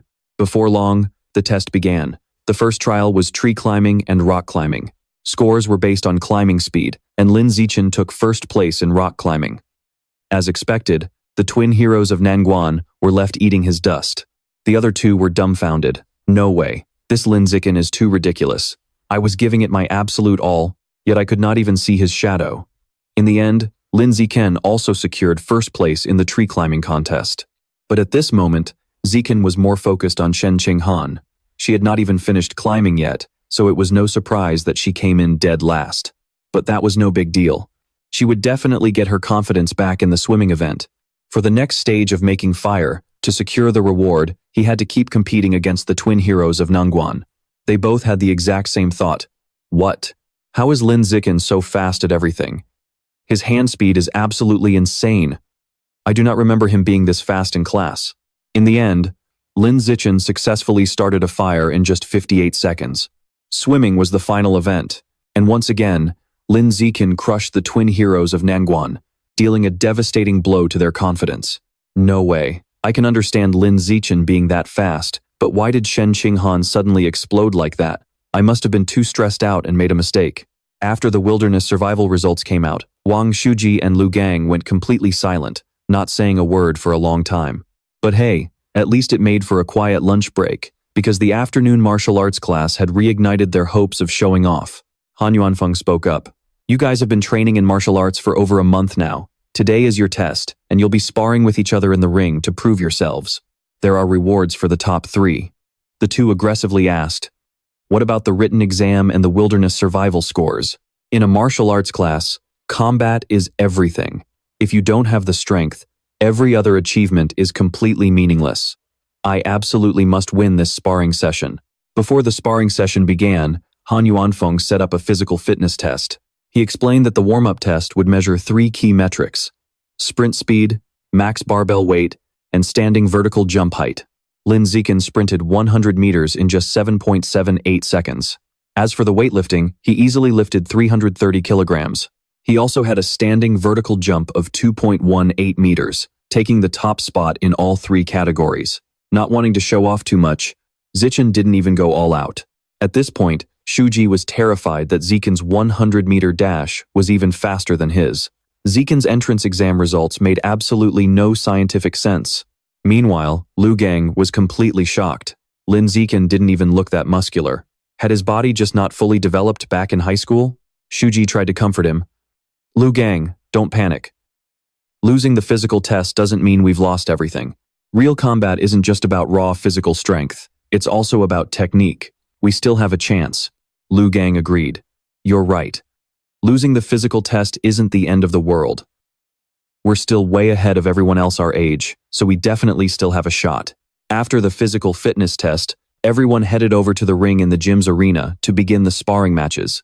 Zikin realized that to get this over with as quickly as possible, he needed to take the lead. But since his physical test scores were so insanely high, absolutely no one dared to step up. Even Shuangxing chose to just watch from the sidelines. But if they kept dragging this out, the instructor was going to lose his patience. With his arms crossed, the instructor ordered, "Lu Wei, get up there and spar with Zishan." Terrified and sweating bullets, Lu Wei had no choice but to step into the ring. To save time, Zishan knew he had to end this match as quickly as possible.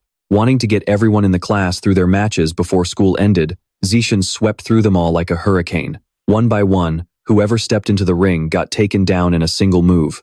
Shuji froze. No way. Is Lin Zichen really that strong? Lu Gang's face went completely pale. I bet he's not even trying his best. How is anyone supposed to compete with that? A moment later, He Yu jumped into the ring and yelled, "Lu Gang, I'm fully warmed up and in peak condition. Do you have the guts to get up here and fight me?" Lu Gang fired back, "It'll only take me 30 seconds to knock you out cold." He was secretly relieved. If He Yu hadn't challenged him, he would have been forced to fight Lin Zichen. He wasn't sure he could beat Lin Zichen, but there was no way he'd lose to this guy. He Yu charged forward, fired up by Lu Gang's provocation. "Bring it on," he roared, instantly launching a flurry of attacks. But unfortunately, Lu Gang easily caught He Yu's leg. He spun He Yu around like a top before throwing him down with effortless precision. He Yu was thrown right out of the ring, landing hard and violently throwing up. Lu Gang scoffed arrogantly. "He Yu, you had the best physical strength of anyone I've fought, but too bad for you. I'm just on another level."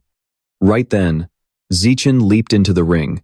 "Come on, let's go around," Zichen said. He figured this was the perfect opportunity to make some progress. Otherwise, no one else would dare step foot in the ring. Lu Gang smirked arrogantly. "You're on. Who's afraid of who? Take this." He raised his fist and lunged forward at blinding speed. Lu Gang moved fast, but Zichen just stood there, completely unbothered. Zichen casually slipped to the side, dodging the blow and leaving Lu Gang stunned. "He's so fast!" Lu Gang gasped, right before Zichen delivered a single blow that sent him flying out of the ring. Down in the stands, the other students started chanting, "Wang Shuji, your boy just got wrecked like that. Aren't you going to go avenge him?" That's right. The honor of Nanhuan City's top student is on the line here. Don't be a coward, Shuji. Get up there. Provoked by the crowd, Shuji leaped into the ring. "What are you all screaming for? I was already planning on going up next anyway. Now shut the hell up." Shuji stared at Zichen, trying to calm his nerves. Whatever happens, happens. He just had to find a way to take this guy down. One of the boys quickly charged forward, feeling like he was gambling everything on a single bet. But Zichen easily shut down his movements and sent him flying with a single strike. The guy ended up flat on his back, completely unable to fight back. After that, Zichen systematically knocked out every other boy in the class. He didn't even seem to break a sweat. One after another, they were easily swept aside. According to the rules of the natural selection quest, defeating the same opponent only counts once, no matter how many times you beat them, which meant that if he wanted more points, he'd have to spar with the girls next. But there was no way they'd want to step into the ring with him now.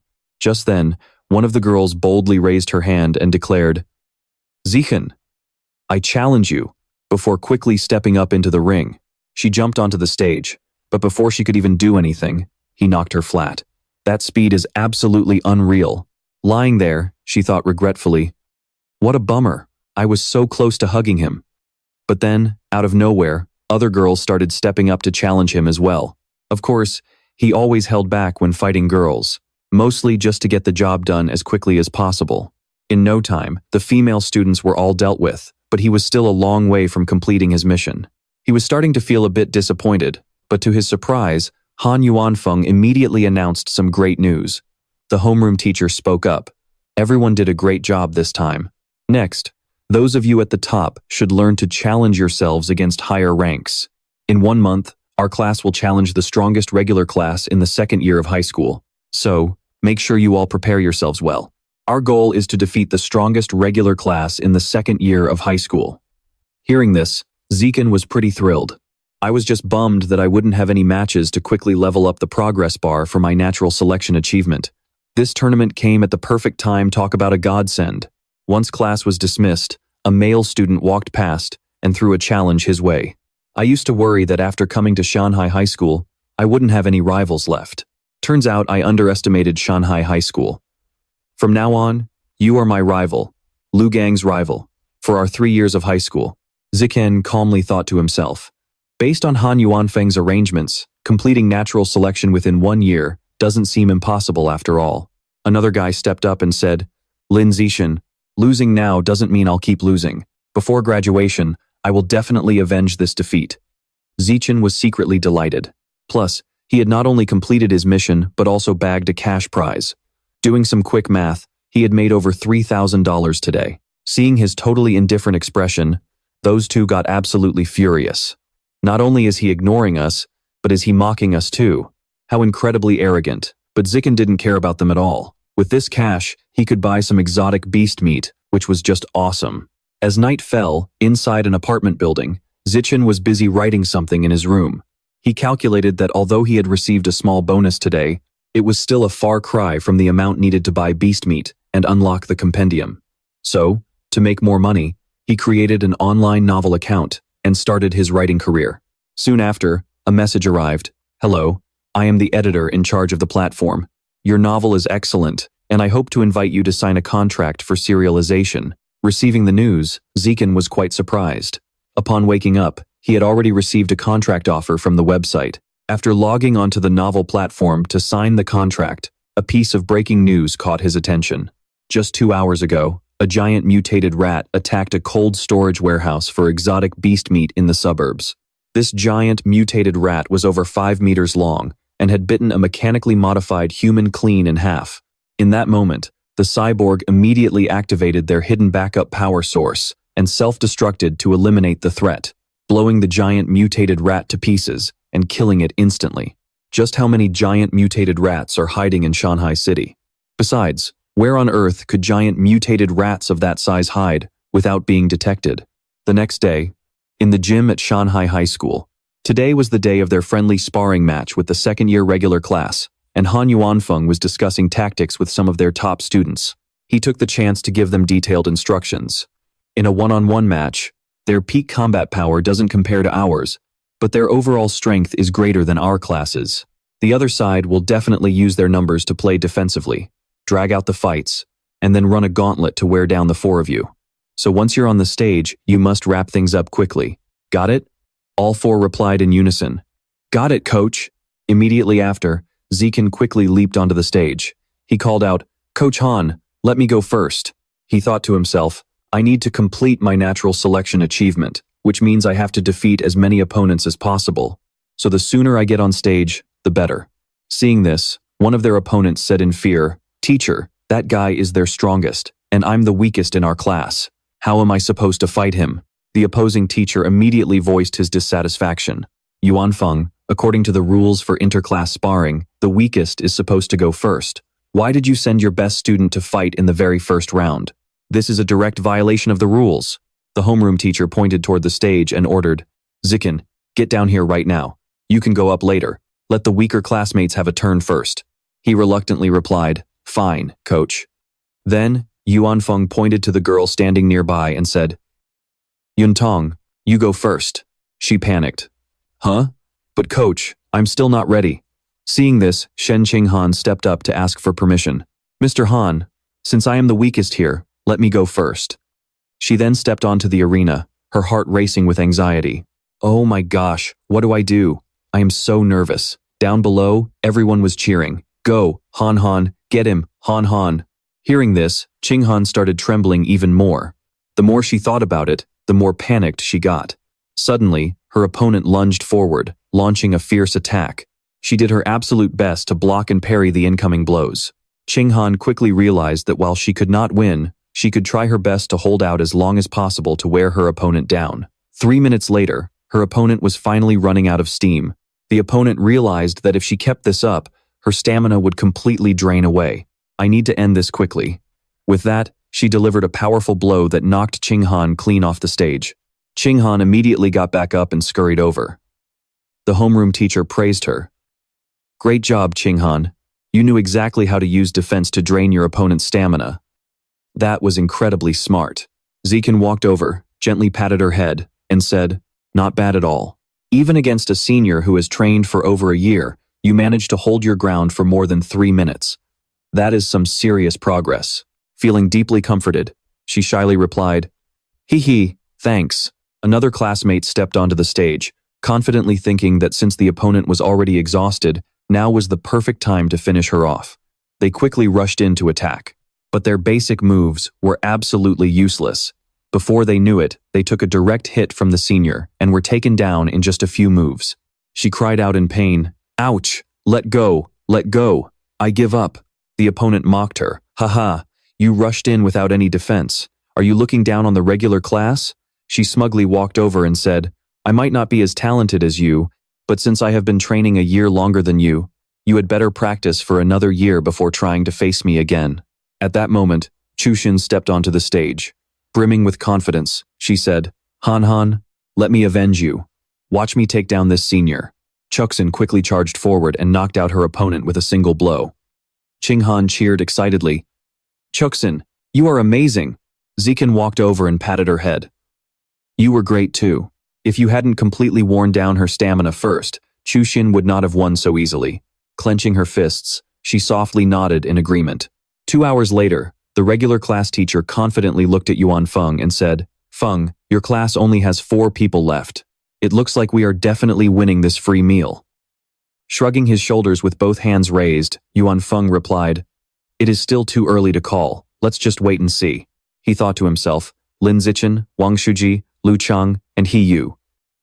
They are the real powerhouses of Class 1. The real battle starts now. Yuan Feng turned to He Yu and said, He Yu, you are up next. He confidently leaped onto the ring, shouting, I am ready, coach. Raising his fists, he boasted, My fists have been itching for a fight. Hey, senior, are you ready to face my iron fists? His opponent scoffed, Kid, could you be any more childish? Stop acting like a middle schooler. He Yu immediately kicked him right in the face. How dare you ruin my cool moment? Get lost! The senior groaned in pain as he crashed hard onto the ground outside the ring. Hands on his hips, He Yu looked down arrogantly and sneered. Seriously? With that pathetic level, you dared to call others stupid? What a complete loser. Suddenly, a heavy footstep echoed as a guy with an undercut stepped forward aggressively. You talk big for a little brat. He lunged forward, throwing a punch straight at He Yu's face. Let me show you what real power feels like. Using his hands to support his weight on the ground, He Yu slickly dodged. The guy gasped in shock. What? So fast? To think he could dodge my attack. Riding his momentum, He Yu swung a gorgeous heel kick right into the guy's chin. The attacker collapsed onto the ground, completely knocked out. Qinghan cheered excitedly. He Yu, that was awesome. Keep it up. Chushin yelled, Get them. He Yu, smash them all. Following that, He Yu swept through several opponents in a row, easily knocking out yet another challenger. The number of defeated opponents kept growing, After a while, he was starting to tire out but still tried to act cool. Next, bring on the next guy. I can easily take on 10 more. Although Yu wanted to keep going, knocking out 5 people in a row had clearly drained him. Eventually, he met his match and was defeated by his 6th opponent. At this point, Class 1 only had 3 students left, while Class 6 of the second year still had 13. Yuan Feng gave his next command. Wang Shuji, you're up. Shuji's eyes lit up as he leaped forward. On it. Wang Shuji then went on a streak, taking down 10 opponents in a row. It wasn't until his 11th match that Wang Shuji finally lost, his stamina completely depleted. Next up was Lu Chang. In less than 10 minutes, he swiftly defeated the opponent's remaining 2 heavy hitters, finishing their top fighter with a brutal knee strike. Yuan Feng rubbed his nose and looked at the Class 6 teacher. Your class only has 1 person left. Why don't you just forfeit now? Hands in his pockets, the teacher remained confident. No need for that. Show them what you've got, Wang Jinhe. It's your time to shine. A massive, giant-like guy stepped forward. I'm ready, Lu Qing scoffed. So he is just a big, fat guy? Lu Qiang lunged forward, shouting, I will still take you down. His fist slammed straight into Jinhe's belly fat.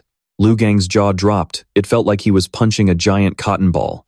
Determined to make it hurt, he furiously rained down punch after punch on the guy. But after throwing a flurry of punches that did absolutely 0 damage, he gasped for air. No way. He has way too much fat, and his skin is too thick. I can't even make this guy budge. Only then did he reach his hand out, asking, Are you done yet? If you're finished, then it's my turn. Jinhe casually grabbed his neck with just one hand, making him thrash around like a trapped chicken. This is bad. I can't breathe. This guy's strength is absolutely insane. With a quick toss, he sent Lu Gang flying out of the ring. Yuan Feng was utterly stunned. Wait, that's not right. I don't recall you guys having a student this strong in your class. The Class 6 teacher smirked. My bad, he just transferred here this semester, so it's totally understandable that you wouldn't remember him. Looks like you're going to lose this time. Don't forget our bet. The loser has to treat the winning class to a meal.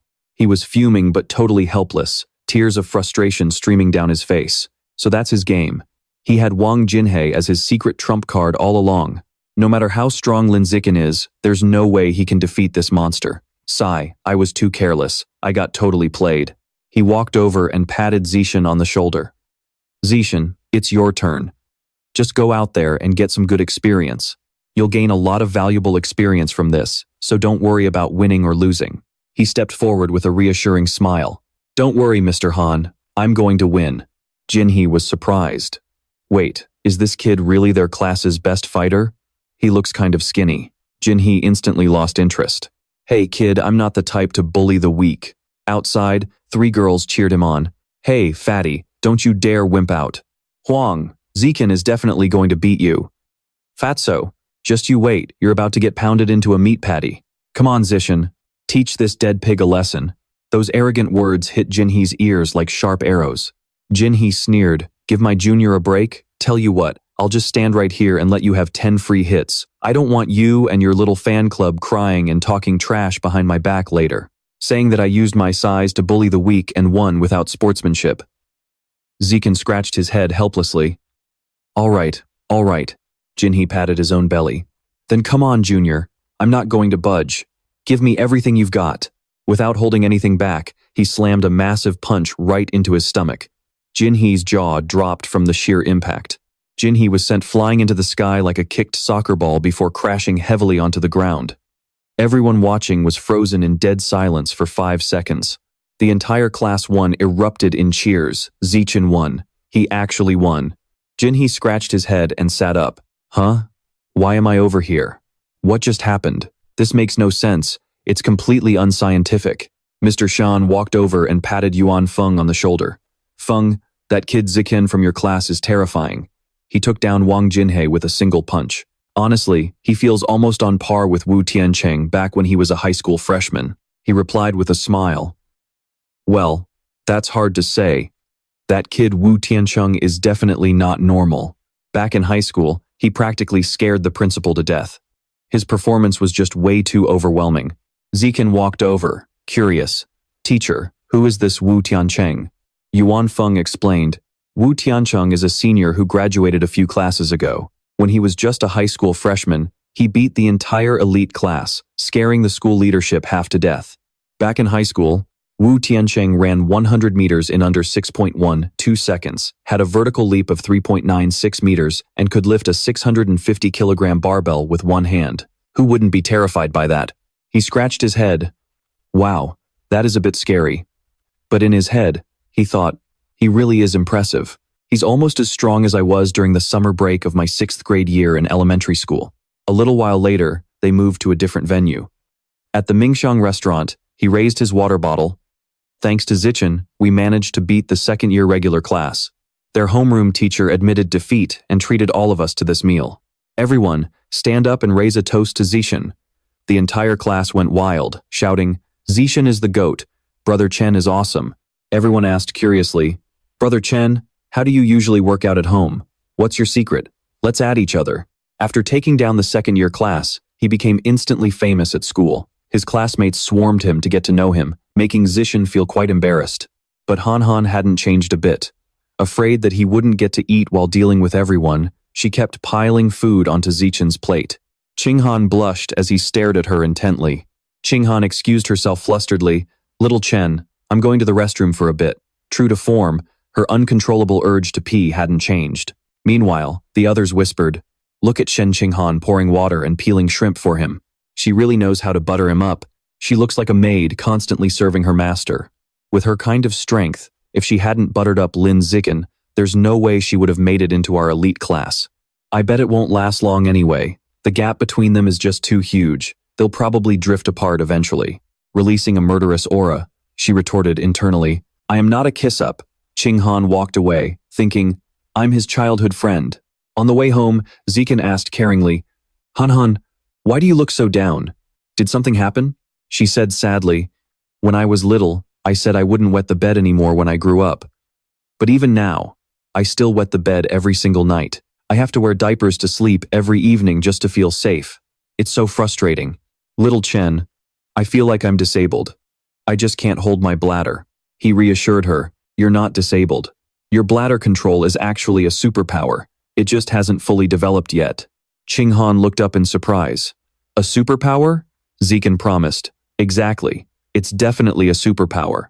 Your incredible affinity for water is proof of that superpower. She asked curiously.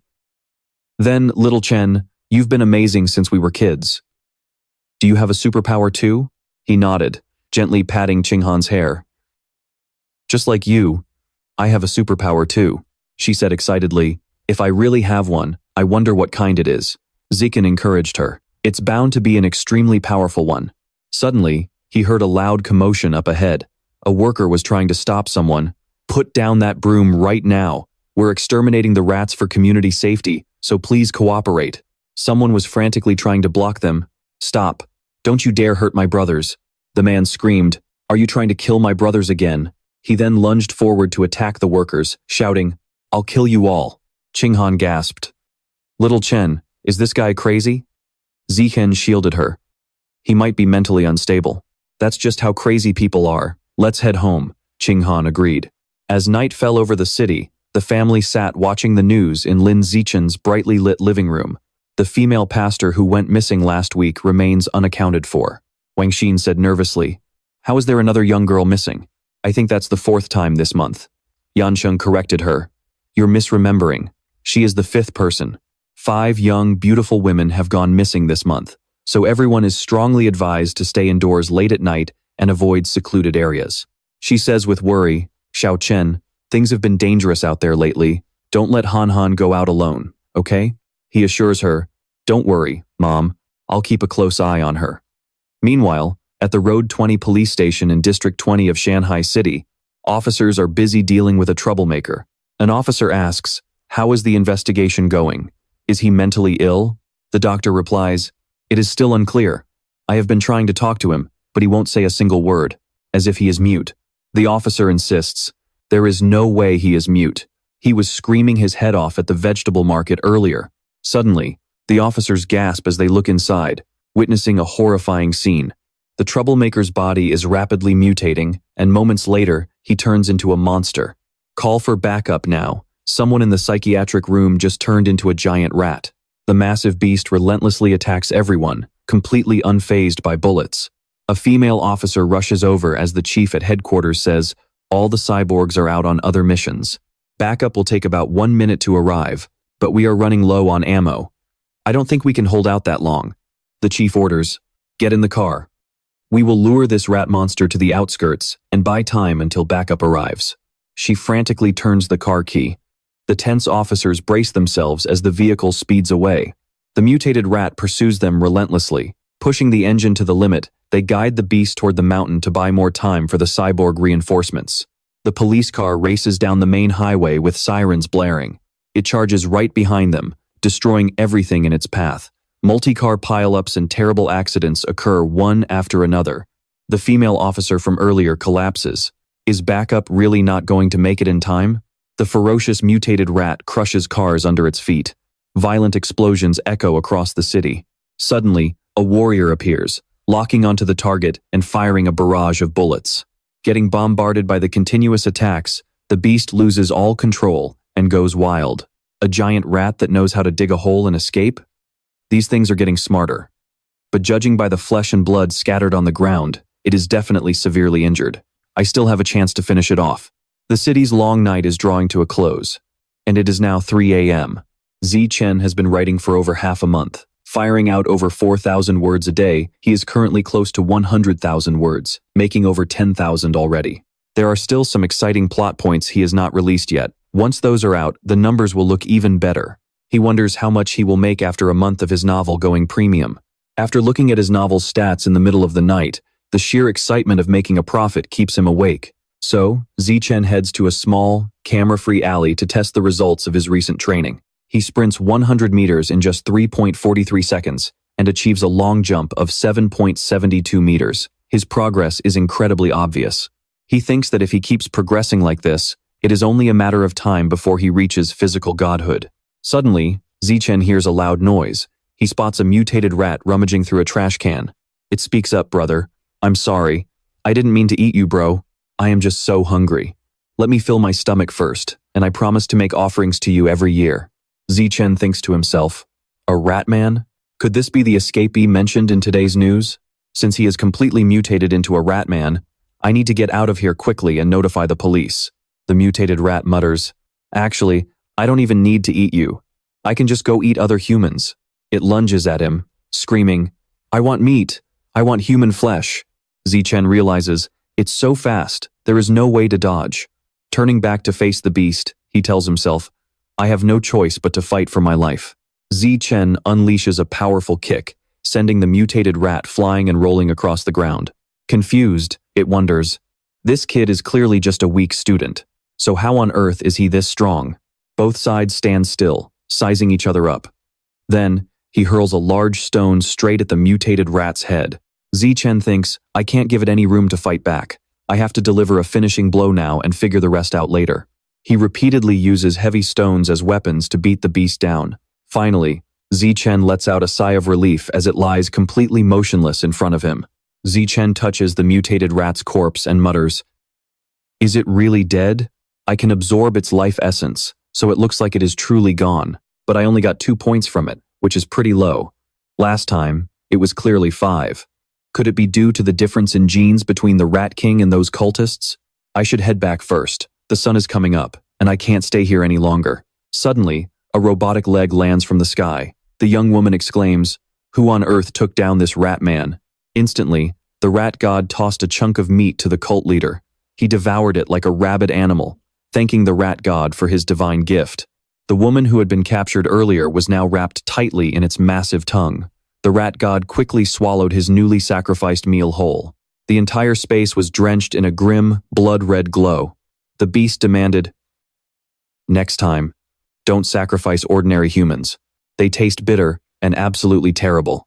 I want to eat those high and mighty elites. They are always well-fed, which makes their meat plump, juicy, and delicious. To help Shen Qinghan quickly boost her martial arts grades, they held special training sessions at his house whenever they had free time. Zekin guided her. Your punch angle is too high. Lower it a bit. It will help you channel your power much better. Your feet are closed too tightly. Widen your stance a bit. Your posture needs adjusting too. Don't face your opponent head on. Tilt your body slightly instead. Shen Qinghan nodded. Zichen said, "All right, keep going. Let's do some real sparring. Hit me with everything you've got." She got into her stance and yelled, "Okay, here I come." But the moment Qinghan threw her punch, Zichen caught it easily. He explained, "Not bad. The angle is spot on, and your punch is way stronger than before." She quickly raised her leg, ready to launch a kick. But Zichen blocked it again. "Your sweep posture is off. Don't hesitate before kicking, and widen your leg extension a bit. Come on, apply the corrections I just gave you, and try that move one more time." Qinghan then unleashed a barrage of punches and kicks. A moment later, she collapsed to her knees, panting. "I'm so exhausted, but I can really feel my martial arts getting stronger. Little Chen, I don't think 3 sessions a week is enough. Can we do this special training every single day?" He declined. "No way, 3 times a week is already pushing it. If you do this every day, your body won't be able to handle it." Qinghan said confidently. "Fine, let's stick to 3 times a week then." Just then, Zichen pulled his phone out of his pocket to check something. She leaned her head over to peek. "Is that a breaking news update?" The Meta Corporation announced on their official website that they would provide free medical treatment for a young mechanical genius. Originally physically disabled due to early mechanical modifications, this Jing University genius has successfully fused with the genes of the mutated heavenly silk spider. This broke the record as the youngest person in Jing University's history to undergo a second gene fusion. A Jing University genius? Could she be that legendary prodigy from the capital back then? Normally, most people have to wait until they are adults to undergo gene fusion. Otherwise, the body won't be able to withstand the side effects of the mutated beast genes, making it easy to trigger a horrific mutation. Yet, this capital prodigy can now truly be called a genius among geniuses at Jing University, having completed her second gene fusion before even turning 18. Her physical talent is insanely strong. Is gene fusion really the best option? When night fell over Lin Zichen's house, he was sitting in front of his computer, typing away.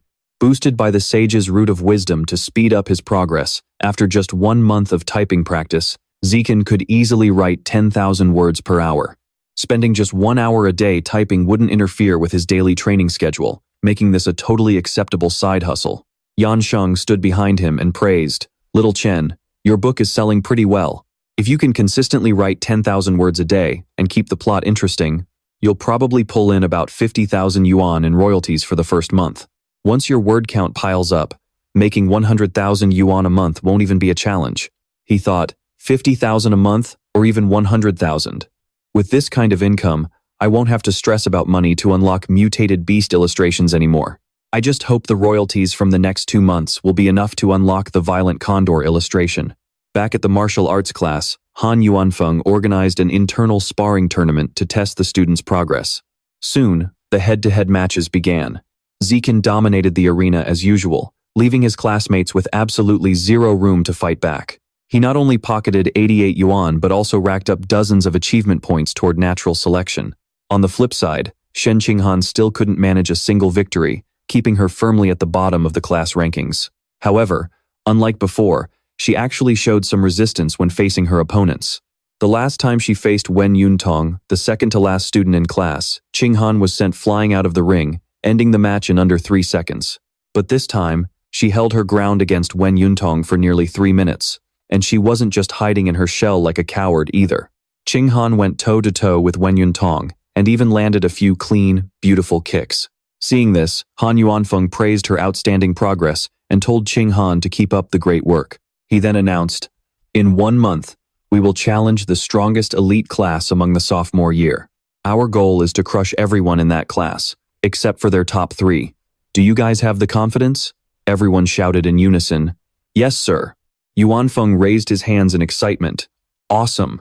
In the blink of an eye, over a month had passed since Zichen's novel went on sale, and he went out to buy some supplies. "Hello, I'd like to buy some violent condor meat." The sales assistant replied, "Sure thing. How much would you like?" "We currently have a special promotion going on. There is a promotion. If you buy 100 kilograms at once, you will get a 5% discount." He thinks it over and says, "In that case, I will pass for now." Zichen decides to wait until he has enough money to buy 100 kilograms at once. After all, it is only next month. Time flies. The next day, on the school campus, Zichen is walking with Qinghan. She excitedly tells him, Xiao Chen, the cafeteria opened a new section a few days ago. I heard the chef, there is amazing. Let's go try it. He happily agrees. Sure, let's do it. They head over to the busy cafeteria. Qinghan catches a whiff of the delicious aroma and gets super excited. Wow, that smells amazing. With her tray piled high with delicious food, Qinghan says, Xiao Chen, it's a good thing we got here early, or we'd be stuck in a massive line. Zichen nods in agreement. Seriously. Just then, a loud argument breaks out up ahead. Hey, why are you cutting the line? I didn't cut. My friend was saving this spot for me. Saving spots in line? Are you kidding me? Even if I cut, it's my seatmate's spot anyway. What's it to you? Are you out of your mind? Yeah, I cut.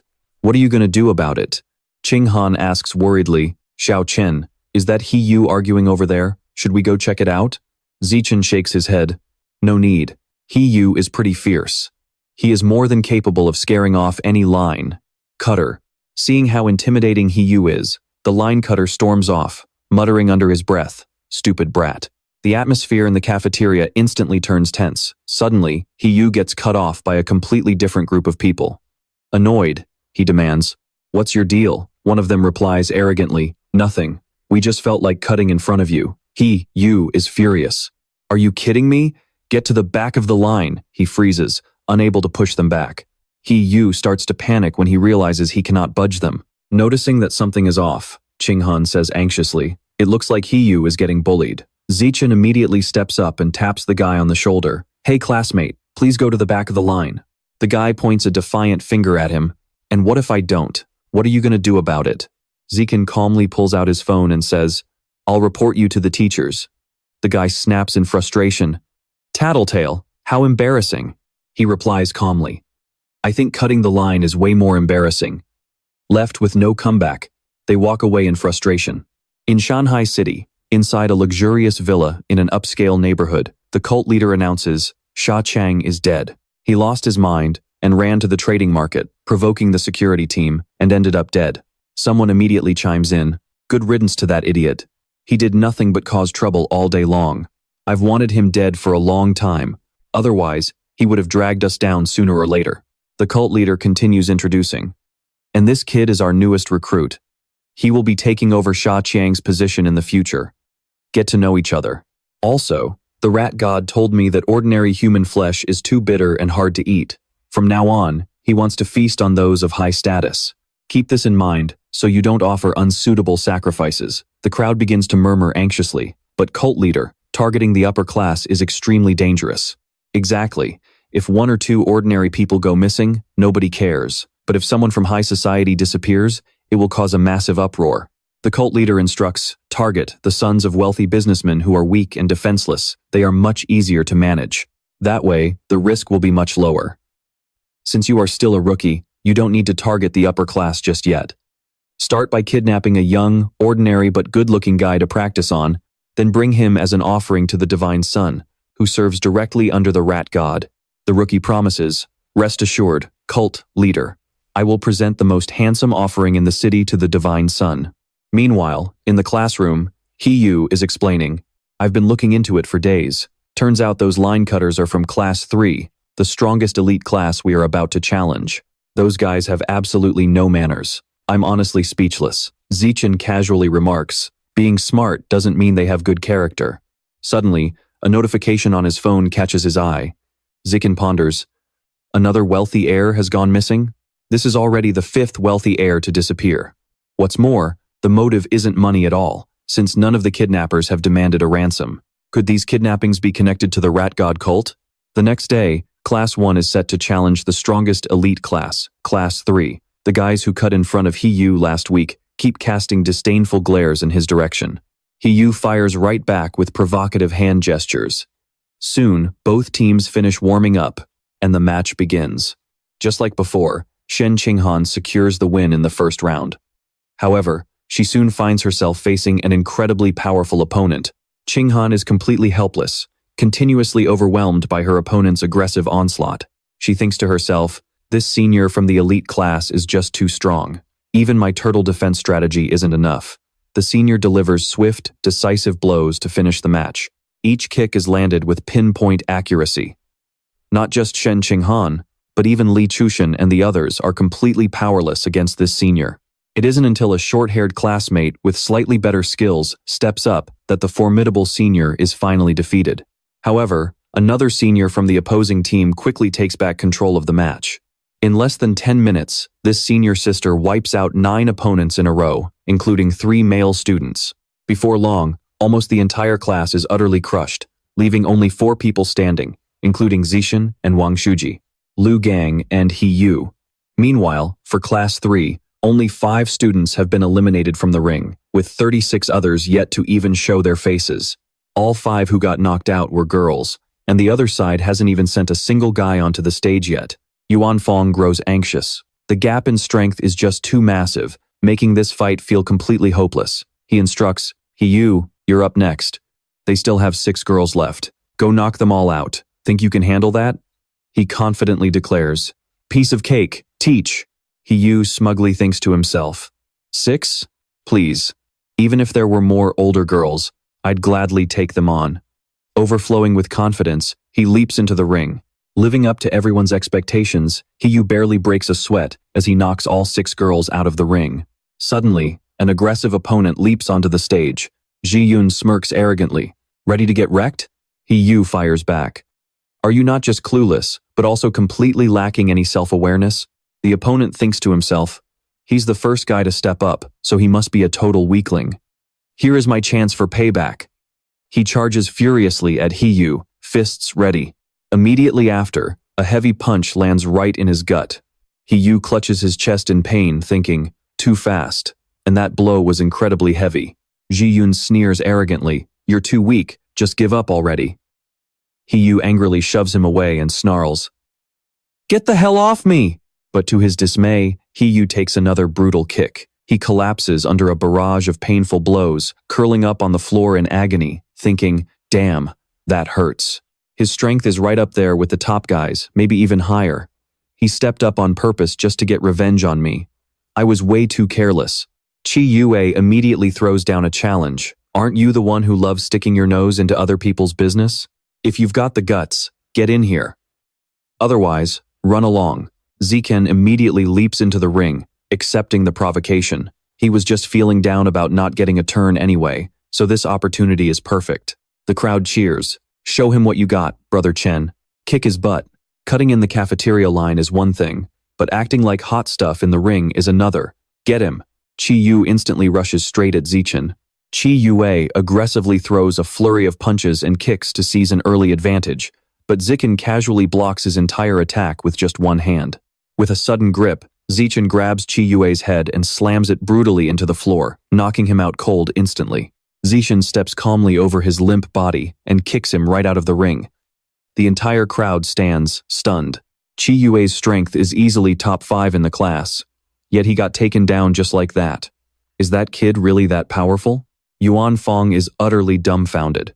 Lin Zichen must still be hiding a massive amount of his true power, otherwise there's no way he could pull this off so easily. Shuji is horrified. Lin Zichen always seemed incredibly strong, but to think this still isn't even his true power. He Yu watches in sheer awe, wondering if he's even human. Zichen looks coldly down at the elite class and asks, so, who's next? The elite students turn pale with fear, none of them daring to step up. Half an hour later, the remaining 29 students of Class 3 are completely wiped out. Zichen wonders how far his natural selection progress has come. Suddenly, the system panel flashes before his eyes. Staring at it, he sinks into deep thought. Only 119? This growth is way too slow. Waiting around for school matches to fight at the very end just isn't going to cut it anymore. My actual strength already far exceeds high school level. There's no point in blindly following high school regulations anymore. From now on, I'm making my own rules. On Monday, a shocked voice echoes inside the office. What? Set up a rewarded personal challenge match for you? Ziken responds seriously. That's right. I want to challenge the entire school. The principal quickly dismisses it. You're just a high school freshman and you want to challenge the whole school? Are you actually serious? What makes you think you can? Ziken answers firmly. I am absolutely serious. Principal, please come to the gym with me, and I'll prove to you that I have more than enough strength to back up my words. The two of them make their way to the gym. She asks, Zikin, it's so late. Why did you bring me all the way out here? Taking off his jacket, he replies, to show you my strength, of course. The principal panics internally, thinking, wait, is this boy trying to do something inappropriate? She quickly holds out a hand. Zikin, wait a minute. Without hesitation, Zikin grips the iron bar. With just one hand, he effortlessly lifts a 700-kilogram weight. Witnessing this impossible feat, the principal gasps in sheer shock. Blushing with embarrassment, she thinks, so this is the actual strength he was talking about. The principal mutters, 700 kilograms. That's even greater than the strength of Wu Tiancheng, the strongest freshman in our school. All right, I'll set up a personal exhibition match so you can challenge the entire school. Scratching his head, he adds, Principal, please make sure there's a reward. Without an incentive, nobody's going to be motivated. It's best to have two types of rewards, a participation prize to encourage people to get into the ring, and a cumulative prize pool. The more challengers I face, the bigger the prize pool grows. Whoever beats me takes the whole pot. But if no one can, it all goes to me. Nodding in approval, she smiles. Don't worry, leave it to me. I'll make sure it's done exactly how you want. Zichen adds, also, Principal, about my true strength, please keep it a secret. If they find out how strong I really am, no one will dare to challenge me. The principal agrees, all right, we'll do it your way. A while later, inside the principal's private office, she pulled out some papers. Zichen, what do you think of this plan to set up a challenge match for you? He was totally satisfied, no problem at all. Thank you for your hard work, Principal. The principal waved it off politely. Oh please, it's nothing, no trouble at all. The two teachers standing behind them were completely baffled. What is going on? Has the world gone completely upside down? Yuanfeng thought to himself. The principal is usually a total demon who never smiles. Why is she suddenly sucking up to Zichen like this? At 2 in the afternoon, the entire student body gathered around the arena. Right on schedule, the principal began introducing his background and recent achievements. Once she finished explaining the rules and rewards in detail, the crowd below exploded into a frenzy, just as expected. The students started whispering in disbelief. Principal, are you serious? He is just a high school freshman, and he is setting up an open challenge for everyone?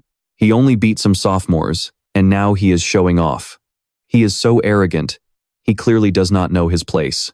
Ziken then stepped up and announced, starting tomorrow, I will be waiting at the gym's arena for 2 hours every day during lunch break. Anyone is welcome to come and spar. Secretly, he was absolutely thrilled. Awesome. Looks like a lot of people want to tear me apart. This might actually speed up my evolution process ahead of schedule. As night fell, the streets became packed with people. A shady guy walked along the sidewalk, looking completely bored and reckless. A group of girls eagerly approached him and asked, Hey, handsome, walking all by yourself? Want to grab a few drinks with us at a bar? Hearing this, he scoffed with disgust. Not interested, get the hell away from me. The girls quickly walked away, leaving him to mutter, Ugh, so boring. I am doomed to be single forever. He sighed. Unbelievable. Is this how Shanghai City operates? All I want is to find a 10 out of 10 good-looking guy. Why is it taking so many days? None of the guys walking down this street are even remotely decent-looking. If I cannot pull off this sacrificial offering perfectly, what is the cult leader going to think of me? Am I going to get kicked out of the cult? I originally wanted to kidnap some famous guy, but they always have bodyguards crawling all over them. I am just a rookie in the rat god cult. I do not have the skills to pull that off. The deadline is right around the corner. What am I supposed to do? Suddenly, he spotted Zichen jogging past. His eyes lit up instantly as he gasped. Whoa, now that is a good-looking guy. Talk about luck. I searched everywhere for days, and now he just drops right into my lap. The cultist let out a wicked grin. He is the one. He stood there, watching Zichen run into a dark alley, as his own face began to contort. Seeing that the alley was completely deserted, his body shifted, transforming him into a mutated rat monster. Time to strike. But out of nowhere, a brick flew straight at his face. The mutated rat clutched its head, squealing in pain from the impact. What the heck? Zichen muttered coldly. Well, what do you know? I just went out for a jog and stumbled upon a rat man. Looks like this mutated rat is going to help speed up my system unlock. The rat fell to its knees, trembling. This kid is freaking terrifying. And he is talking about weird things I cannot even understand. Why am I so unlucky? The rat man desperately banged his head against the concrete. Zichen stared at him, totally bewildered. Wait, seriously? I only threw one brick at his head. And he is already dead? Are all rat god cultists this pathetically weak? Whatever. No point overthinking it. Time to quickly absorb his life essence. Better do this before anyone else shows up. Wait. It only went up by 1 point? That is garbage. No wonder this rat man was so weak. Still, for my own safety, I probably should not go out for night jogs anymore.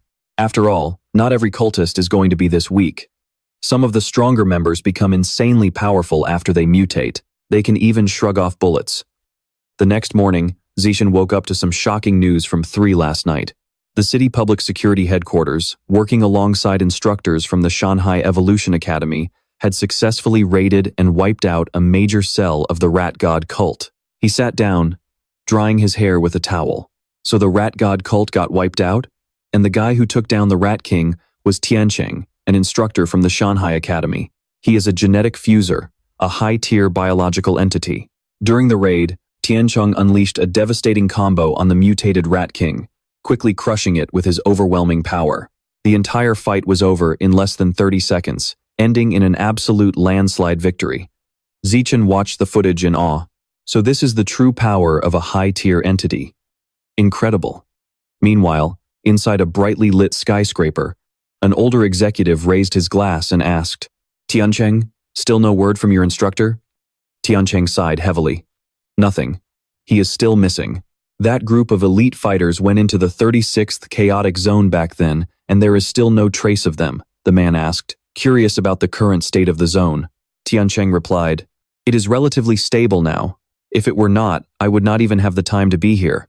During the cleanup back then, a few small fry managed to slip away in the chaos." The man looked surprised. Small fry? The entire city security force was completely helpless against that Rat King. But I guess to a genius high-tier entity like you, he really is just a small fry. Since you are already here, why don't you visit your old school and give a lecture? Tiancheng chuckled and declined. "Come on, boss. I am not that free. I have got real work to do." He replied, "Hey, counseling those cute young students is a real job too, you know." Elsewhere, down in a deep pit where only a sliver of moonlight could reach, the Rat King was absolutely furious. At first, he only preyed on stray animals, but then he graduated to feasting on the tender flesh of young humans. Once he devoured high society elites, he actually began taking on a human form.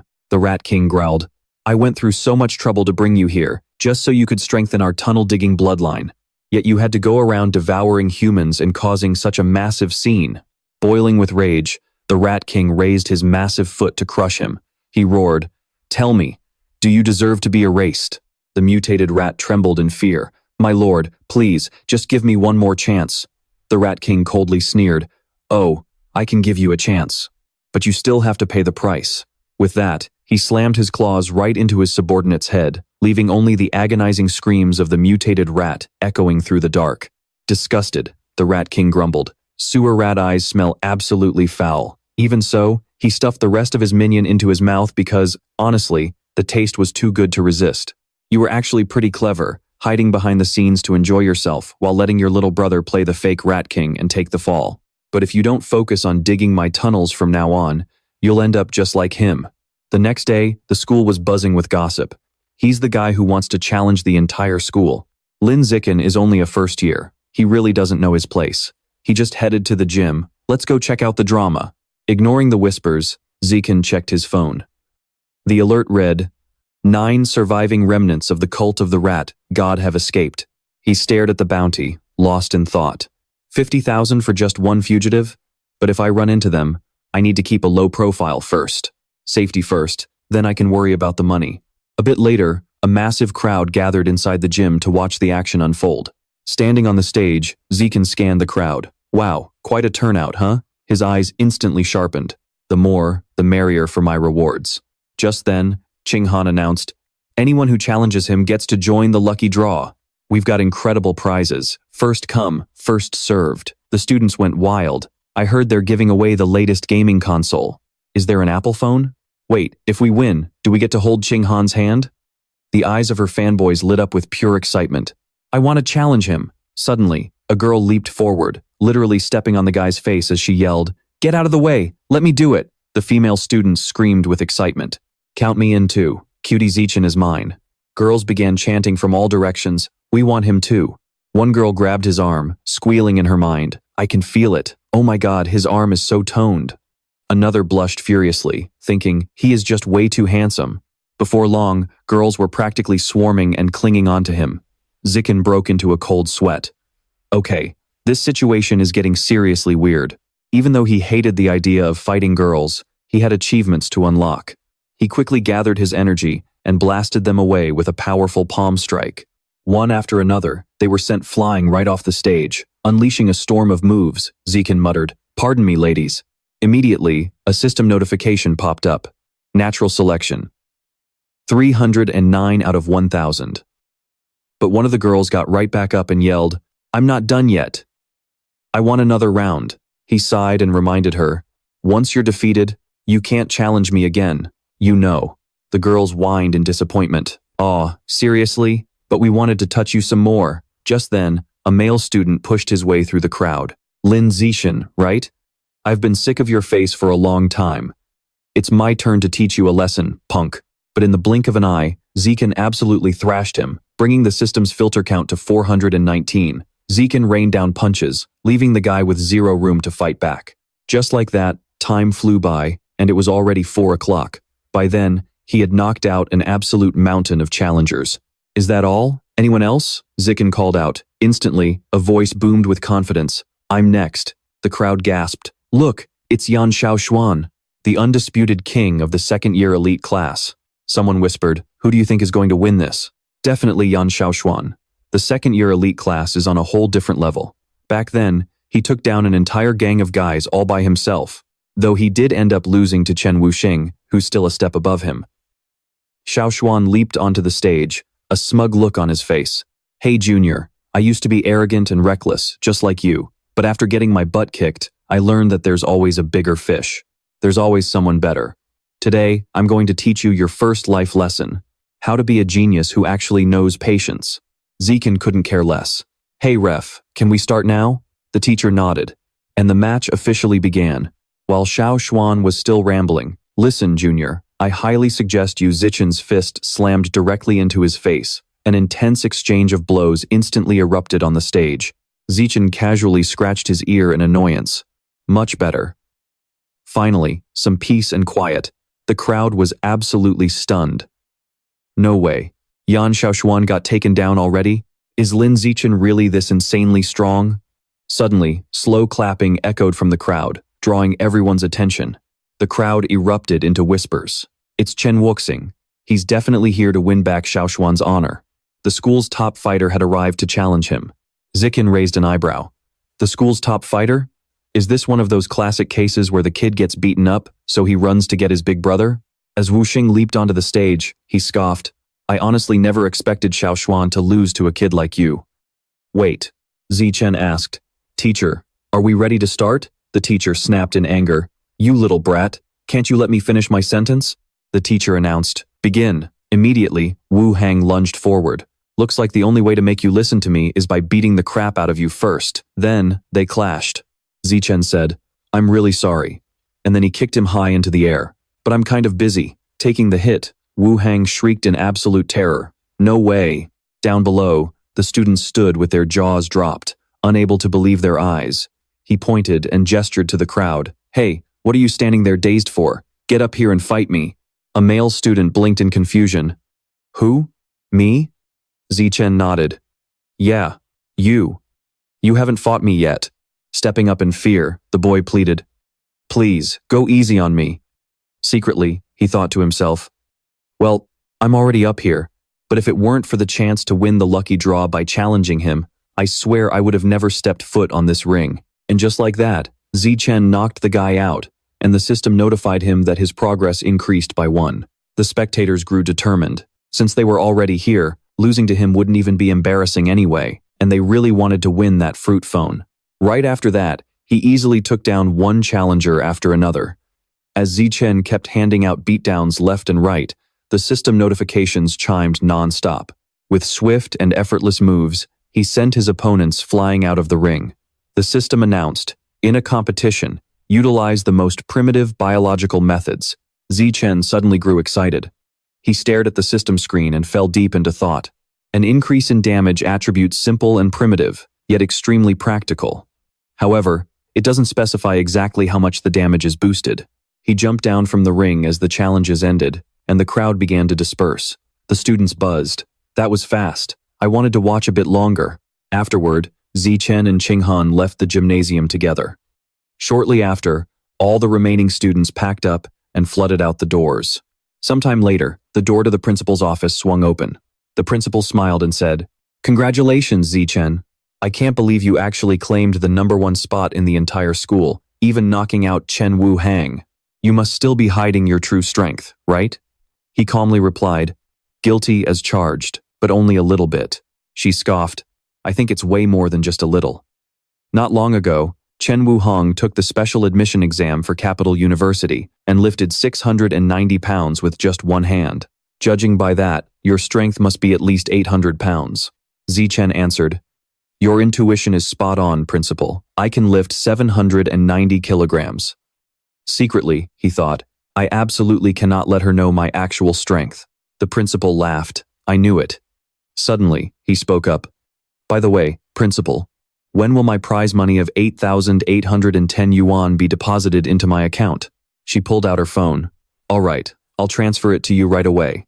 But in her mind, she sighed. This kid really has nothing but money on his mind. The principal continued, Zichen, from now on, you will represent our school. He cut her off. Principal, Shen, Qinghan, and I both love swimming. Would it be okay if we use the gymnasium pool? We'd like to use it whenever we want. And ideally, no outsiders should be allowed in while we're using it. She nodded. All right, you can use it. Is that all? Zichen was surprised, thinking, wow, she agreed to that fast. He explained, I don't like being seen in swimwear, so when we're using the pool, I'm going to cover the cameras there. The principal thought, a young boy and girl spending time alone in a private place is one thing, but covering up the security cameras too? An awkward scenario played out in her mind. Could this kid actually want to? The principal pulled out a key. Well, if that's what you want, I'll gladly accommodate your requests. From now on, that place will be your private pool. Just make sure to be careful, and don't end up making any babies. Hearing that, he was completely dumbfounded. A baby? A short while later, Zichen and Qinghan walked out of the office. Staring at the key in his hand, he thought, now, I can finally figure out what kind of power Qinghan is hiding. She spoke up. Xiao Chen, there's something I need your help with. Zichen asked curiously, what is it? Qinghan pleaded, I've signed up for a singing competition, and I've practiced my part pretty well, but I need someone to help me practice the chorus. Xiao Chen, can you practice with me tonight? He agreed, of course I can. As she skipped away, she cheered, that's awesome.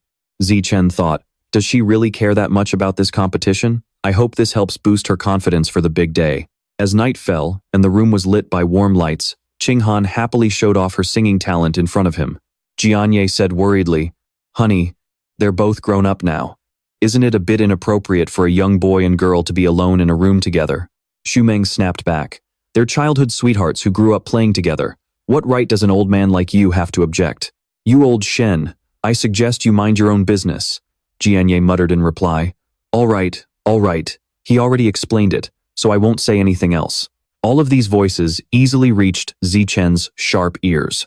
He said, Qinghan, we've been practicing for 30 minutes now, and it's almost time to study. Tomorrow after school, we'll head over to the school pool to practice.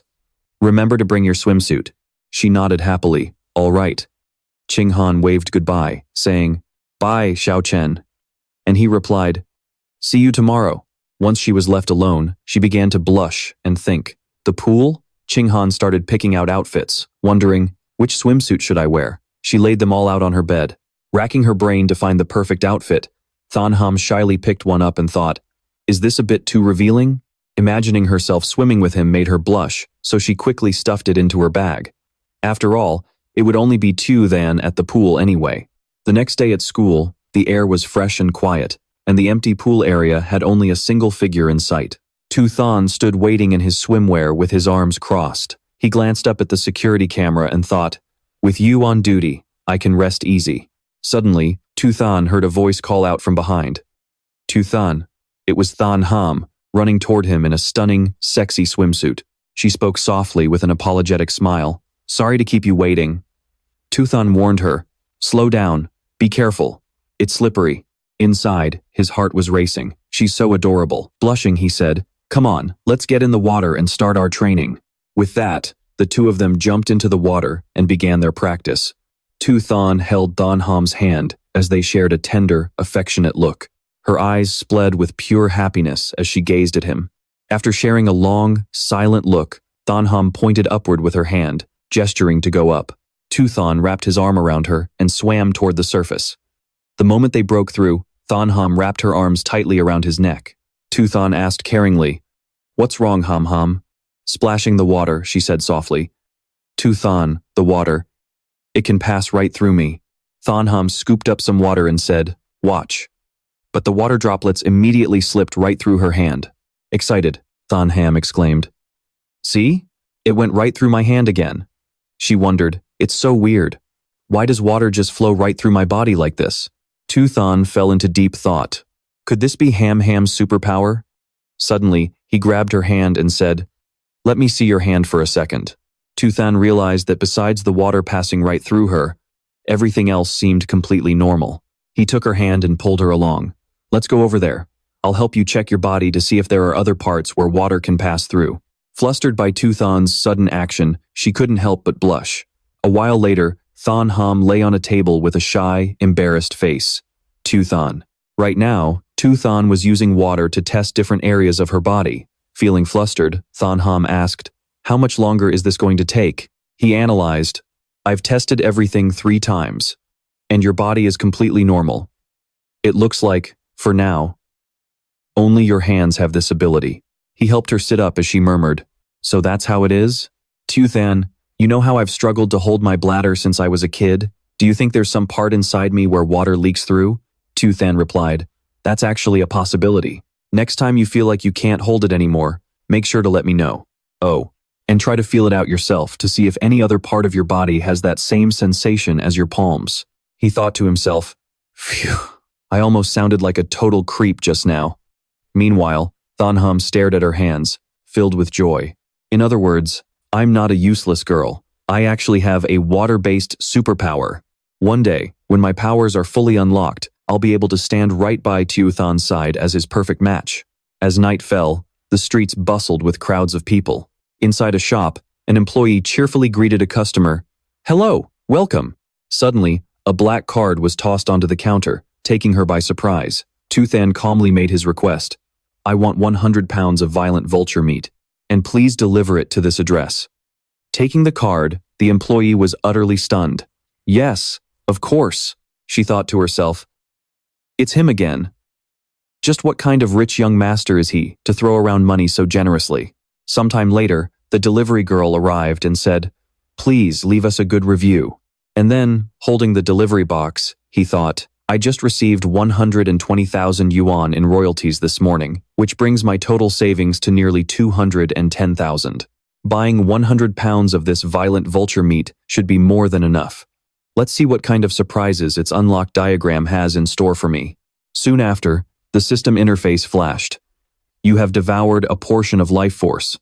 Moments later, Tuthan found himself in another dimension that looked like a vast ocean, where massive waves crashed violently, soaking his hair. At that very moment, a colossal clawed foot lunged down, grabbing a giant octopus.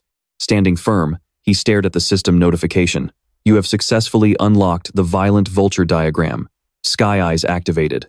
Your vision and motion tracking capabilities have been enhanced. Suddenly, Tuthan's eyes glowed with an eerie golden light, sending beams of brilliant energy sweeping across the city. His gaze locked onto a pedestrian looking at their phone way down on the street. He could clearly read everything on the screen and murmured, Hawkeye vision is truly powerful. Eventually, Tuthan returned home to find his parents glued to the news broadcast. The anchor reported that a triple gene-fused mutant had recently lost control in public, causing hundreds of casualties. Gene fusion is a flawed path. Throughout history, only demons have ever craved to become human. No sane human would ever want to become a monster. With enough effort, we can become higher-tier beings on our own. Someone stood up to dispute this. That's just a fairy tale. Without gene fusion, you wouldn't even be able to stop a bullet. Ngo-Sin joined the debate and said bluntly, Gene fusion is like an uncontrollable ticking bomb. Once it goes wild, it triggers an absolute catastrophe. Uyenhan disagreed, arguing, "That's a total waste of energy to worry about. The government keeps a super tight lid on this stuff, so the chances of it happening are practically zero. Instead of stressing over gene mutation, we should be worried about passing down gene fusion, especially since they lose the ability to reproduce." He agreed with her. "You have a point there. That's why we still need to store more before the gene fusion, or at least find a partner to have kids first." Suddenly, she froze in shock at what she heard. Uyenhan quickly spun around and gasped, "Wait, Tuthan, are you back already?" She panicked inside, thinking, "Oh no, did we just say something totally inappropriate in front of our son?" Nonsin scratched his head awkwardly and cleared his throat. "Oh, Tuthan is back. Well, let's head to the table and eat first." Once they sat down at the dinner table, Tuthan broke the silence.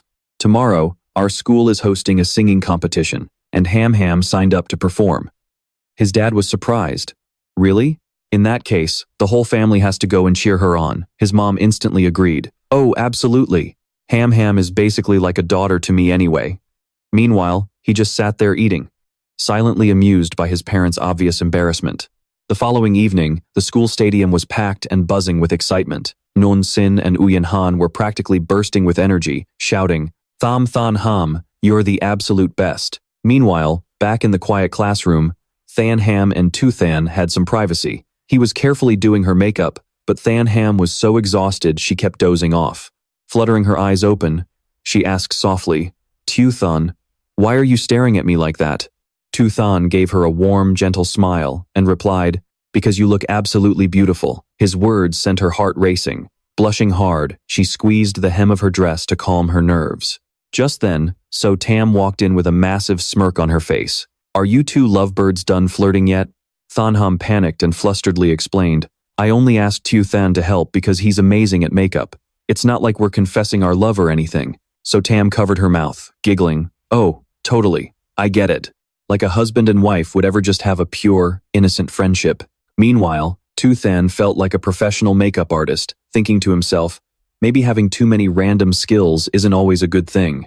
So Tam turned to leave, saying, "I definitely don't want to play third wheel here, but I just wanted to let you know that once two more people finish, we're up next."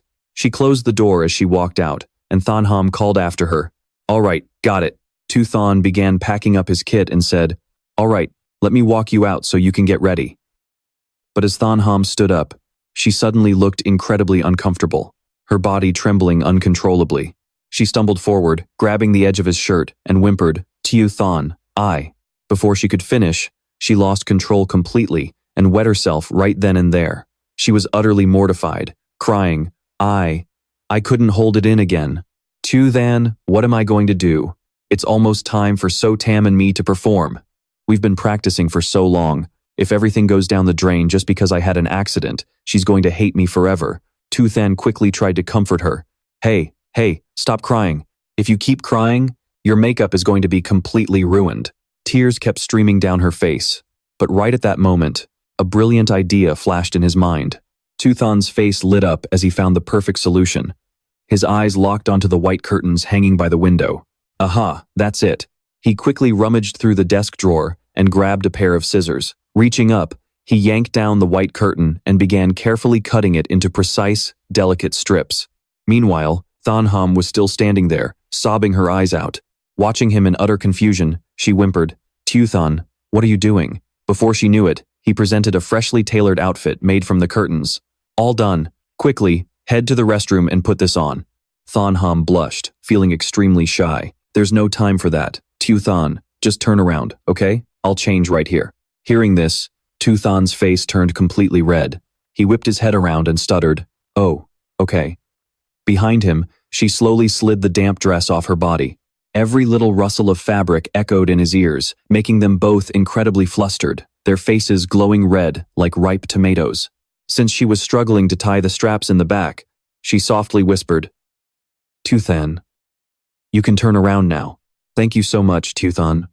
Honestly, after crying my eyes out like that, I don't even feel nervous anymore." Tuthan gently patted her head and smiled. "Let's go then. Hope it goes perfectly." Up on the stage, the announcer's voice boomed. "Next up, let's welcome contestant pair number 20, Lai So Tam and Tham Thanham." Before long, the results were in, and the grand prize winners of this school singing competition were none other than Lai So Tam and Tham Than Ham. Standing in the crowd, he cheered and clapped enthusiastically, so proud of her hard work. Meanwhile, back in the classroom, a teacher was yelling, "What little monster completely shredded the window curtains?" To pay for their crime, the two of them ended up cleaning the classroom together. Tuthon sighed, thinking, "I guess this is our punishment for destroying school property." Suddenly, a system notification popped up, giving him a jump. Multiplayer cooperation achievement unlocked. Physical strength increased. Seeing this, a smirk crept onto Tuthon's face. Talk about an unexpected bonus. Meanwhile, a bunch of girls rushed over to praise Thanham. "You sang so beautifully. Let's go to karaoke together after school. You're so talented, you have to teach me some of your tricks." Thanham happily agreed. Sure. Winning that competition really did wonders for her self-esteem. And with her newfound confidence, her martial arts skills started improving by leaps and bounds too. As for Tuthon, he was being showered with praise by everyone. "Tuthon, you're amazing. Our son actually took home the championship. Our captain is the absolute GOAT. After 5 long years, our school finally won the championship." Just like that, Tuthon went on to dominate multiple martial arts tournaments. Soon after, he signed a contract to become the official brand ambassador for Havu's family dojo. With his upfront signing bonus combined with the royalties from his novel, his earnings skyrocketed to a whopping $900,000. He was absolutely ecstatic. "Looks like I'm almost ready to unlock the next beast's beast decks." The delivery guy waves cheerfully. "Good to see you again, handsome. Which beast are you going with this time?" The chameleon dragon, a lizard famous for its stealth. Zichen quickly absorbed its power. The system notified. "You have devoured a massive amount of life essence, successfully unlocking the chameleon dragon illustration and acquiring the natural trait. Natural camouflage. By suppressing his vital energy, he could practically erase his presence." Zichen thought to himself, "This trait actually has 2 uses. It lowers my presence for evasion or sneak attacks, and it also conceals my power level." The main business was done, but he still hadn't picked up the cake his mom asked for. Zichen muttered to himself, "Gotta grab the cake and head back." Suddenly, he heard a shout, "Behave yourself!" Zichen turned to look and saw a woman being heavily escorted. Zhang Kai walked up and greeted him. "Zichen, what a coincidence." Zichen replied in surprise, "Senior Zhang Kai?" His eyes drifted down to his gear, curious about his leg. He explained, "Back then, I didn't make it to high school, so I went through a pretty wild phase. Ended up wrecking my motorcycle, broke my leg, and had to have it amputated. Luckily, I took part in Jishin Corporation's cybernetic enhancement trials. I never thought I'd go from being disabled to a literal cyborg." Zishin asked, "So, who is this?" Zhang Kai replied, "She's a remnant of the rat god cult. Out of the 9 survivors, she's the only female." Someone called out, "Zhang Kai, cut the chatter and let's go." He replied, "On my way. Let's catch up when we have time. I've gotta run." He waved, "Talk to you later." Zichen grew thoughtful. The Security Bureau put all their resources into hunting down the remnants of the rat god cult for so long without a single lead, yet Jishin Corporation captured them so easily? It looks like this Jishin Corporation is a force to be reckoned with. Suddenly, he heard his phone ringing in his pocket. Wangshin asked, "Zichen, did you buy it yet? When will you be home?" Zichen replied, "I'm getting it right now, Mom. I'll be home as soon as I'm done." She told him to stay safe on the road. Qinghan and Zichen were born just 1 day apart, so every year, their families celebrated their birthdays together. And their 18th birthday this year was no exception. Someone teased, "Come on, lovebirds, exchange your gifts already." Qinghan spoke up, "Zichen, this is my present for you." Zichen replied, "And Han Han, this is for you." Suddenly, the ground shook violently, making the entire house tremble. Yan Sheng warned, "It's an earthquake." Zichen frowned. Analyzing the situation, something felt seriously off. Meanwhile, deep underground in Shanghai City, a dark secret was unfolding. The news reported that the strong tremor in Shanghai City was just a minor, ordinary earthquake. According to the relevant departments, Shanghai City is not located on any major tectonic fault lines, so the public is advised not to panic. Zichen stood up. "Mom, Dad, I'm done eating. I'm heading to school now." Wangshin called out, "Be careful on your way." Meeting up with Qinghan shortly after, she said, "Zichen, Let's walk to school together. He agreed. Sure, let's go, Qinghan said. We've had our 18th birthday, which means we're adults now. Zikan agreed, and the college entrance exams are just around the corner. She sighed anxiously. Just thinking about it stresses me out. Sometime later, he finally saved up enough money to unlock the void eel illustration. The system notified, "You have devoured a large amount of the void eel's life source." Instantly, a massive fish head materialized underwater. Up in the sky, an eagle spread its wings and soared, while beneath the waves, the colossal fish swam relentlessly.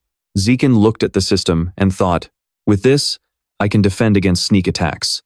Let's head to the mall first to test out the effect. Sure enough, there were far more ordinary people in the real world. Next, I'll unlock this entry. Who knows, I might even gain the healing abilities of the undead snail. But man, this thing is way too expensive. A licensing fee of 100,000 a month? I don't have enough. Looks like after the exams, I'll need to find a way to make some extra cash. Meanwhile, the air in Shanghai City was crisp, and the sky was a clear blue. Inside a luxurious building, various high-ranking officials gathered.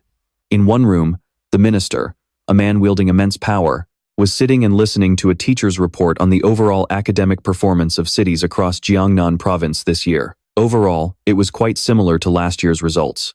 Qianchuan City was still leading the pack. Next came Chengzhou, Nanguan, Shanghai, Daoshan, and finally, Haiyuan. Principal Yuan, that is the educational overview for the cities in our province this year. She took a sip of tea and replied, "Thank you for your hard work." He asked Principal Yuan, "What is the current situation like at Outpost 36? She replied, "It's basically stabilized. Otherwise, I wouldn't have the time to preside over the provincial college entrance examinations." He thought to himself, "Thank goodness. Otherwise, all of Jiangnan province would be doomed." She stood up and said, "I have nothing else for you here. You may return to your duties." The teacher nodded. "Understood. Please let me know if you need anything else." With that, the office door was quickly shut. In the quiet room, she sighed softly, suddenly realizing that without even noticing, she hadn't taken on a single new disciple in years. She stared at her reflection in the glass window. Outside, the sky was clear, and the gentle water rippled with soft, tiny waves. The martial arts entrance exam in this world lasts for a total of 9 days. On the very first day, they start with a written test in the morning to evaluate theoretical knowledge. In the afternoon, there is a physical exam to assess their body conditioning. The students are pushed through one grueling fitness test after another. From the 2nd to the 8th day, it is all about real combat. All martial arts students in the province will be sent into a deep forest to survive in the wild. On the 9th day, they will test their compatibility for gene fusion and cybernetic enhancement. Today, June 7th, is the first day the students step into the high-stakes college entrance exam. Thon Ham and Tu Thon walked down the long road together. Suddenly, she gently tugged on the hem of his shirt, trying to get his attention. With tears welling up in her eyes, Thon Ham whimpered, "Tu Thon, I'm so nervous. What if I end up peeing my pants during the exam?" Tu Thon quickly flashed a warm, sunny smile to reassure her. He pulled her into a warm hug and said, "There is absolutely nothing to worry about. Your theoretical knowledge is top-notch, and besides, you are already wearing a diaper, so just do your best when you get in there." Thon Ham blushed bright red. "I will do my best, and you have to do your best too," Tu Than replied. "We will do this together." A moment later, in the exam room, he was incredibly focused on his paper. Feeling bored, Tu Than thought, "I'm already done, and there is still so much time left. Why not brainstorm some plot ideas for my novel?" Later, he saw her looking totally downcast. Did Ham Ham not do well on the test? He tried to comfort her.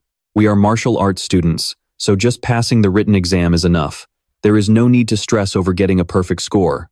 Thon Ham spoke up. "Actually, I think I did pretty well, so you don't need to console me." Tu Thon asked curiously.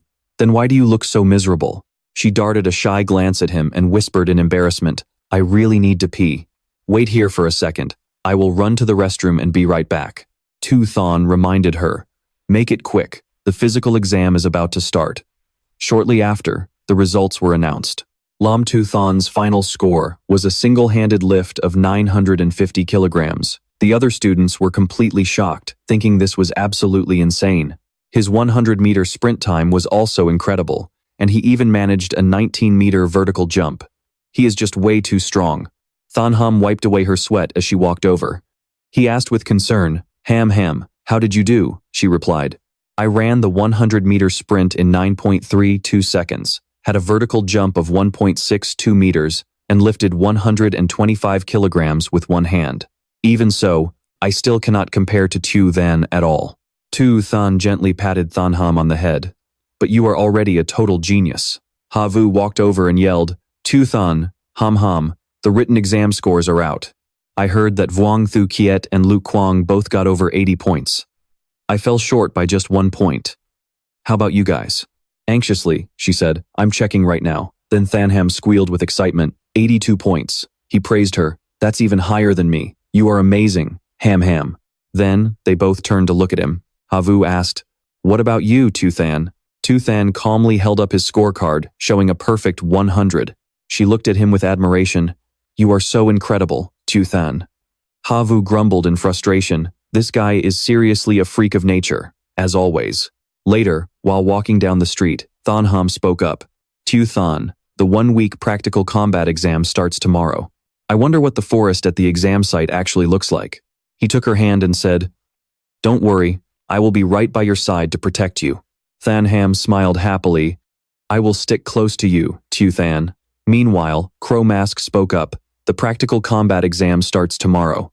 When the time comes, you must make good use of your position as a security guard to help suppress and control the top 10 geniuses. He handed over a box. Inside this box are 10 demon seeds. Crow Mask emphasized, they will give you a major hand. If you do a good job with this, I will introduce you to my superiors and make you an official member of our organization. He hesitated for a moment. I'm in no rush to become an official member. What I want right now is an exotic fruit. He replied, Young man, you are so short-sighted. A single exotic fruit will only help you evolve to a regular tier 7 at most. But if you join us, you can become a high-level life form. Hearing that tempting offer, he instinctively gulped and then nodded in agreement. You're absolutely right. Becoming an official member of the organization first will definitely pay off more. Meanwhile, the students were about to arrive at the exam site for their practical combat evaluation. An announcement chimed, reminding all students to prepare to get off the bus. Tu Than woke Thanham up. Ham, we're at the exam site. Wake up. She woke up groggily, blinking her big, sparkling eyes. Are we here already? Over the speakers, a voice announced. Candidates at Gate 9, please exit the bus and head to the gathering area. There are many scorecards scattered throughout the forest. Each one is marked with a number, and that number represents your points. These cards will be hidden in hard-to-reach places like treetops, steep cliffs, near dangerous beasts, or even directly on the bodies of mutant beasts. Every wild beast and mutant beast is monitored by security personnel. You can call for help in an emergency, but the price is instant disqualification. The mutant beasts are hidden deep within the forest, so candidates, please keep your composure. Besides individual points, your combat evaluation score is also based on your video performance. There are a total of 1 million candidates, but only 500,000 scorecards available, meaning more than half of you will walk away empty-handed. We highly encourage both cooperation and competition, so participants are free to team up. The rules are simple. Split your point cards or steal them from others. Everyone, get ready to enter the testing zone in 1 hour. Hearing this, the students break into a wild chatter.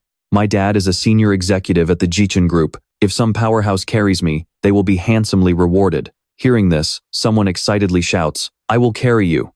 I am the top student from the elite class at Changzhou First High School. Just then, the teacher interrupts with a stern warning. First warning. Blatant teaming like this is strictly forbidden. The guy immediately cowers, saying, I am sorry, sir. Meanwhile, other students crowd around him. Lin Zichin, you are so strong, please carry me too. But he coldly replies, I refuse. Surprised, a girl asks, why not? Just then, Junbing walks over and asks, hey classmate, I am actually pretty hungry right now. Could you sell me some of your food? Zikin tosses it over to him and says, keep your money, you can have it. Junbing is surprised. Wow, you are actually a nice guy? How about the two of you team up with me? I am Hong Junbing, from the rocket class at Chanyuan High School. He politely declines. Thanks for the offer, but we will pass. Shrugging, he turns to leave. Fair enough. Thank you for the bag of snacks. Ching-han looks puzzled and asks, "That guy was so weird. There are so many food stalls around here. Yet he came all the way over to ask us?" Zikan grins. He had an ulterior motive. "Who told you to be such a gorgeous girl?" Blushing, she stammers, "Oh, so he was just trying to hit on me?" Taking Ching-han's hand, he says, "It is almost time, let's head out." To give Ching-han time to adapt to the pace, they decide not to venture too deep into the forest right away. Instead, they start by hunting for point cards around the outer edges of the forest. Zikan immediately activates his special skill, Sky Eye.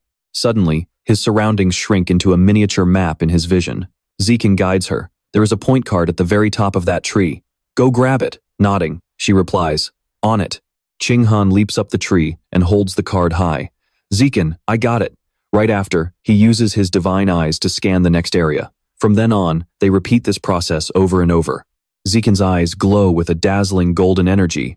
He acts as the guide, directing Ching-han on where to grab the cards and pointing out the next spot.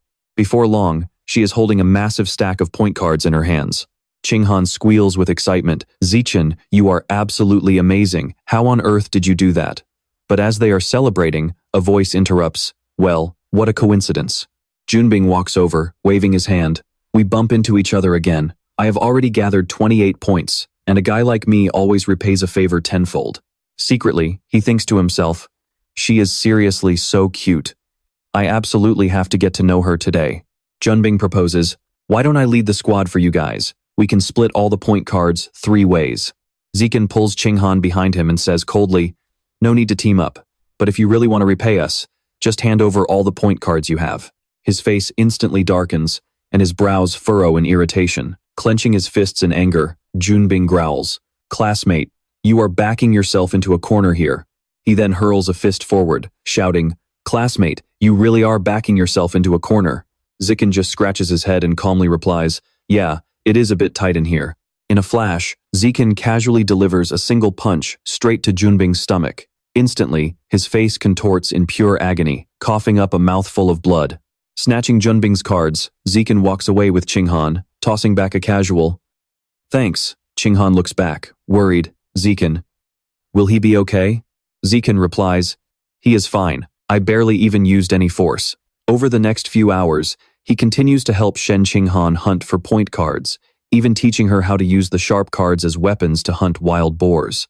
Zikan instructs her, "Lock onto your target before striking. Remember, you have to be fast and precise." They even pick wild fruits to eat together and hand out brutal lessons to any foolish squads that try to ambush them. Together, the duo sweeps through the forest, taking down enemies left and right. Whenever they get tired, they lean against each other to rest, both secretly wishing this sweet time could last just a little bit longer. Looking around, Ching-han says, "Zichen, we have finally reached the mutated beast zone in the center of the forest." But she quickly deflates.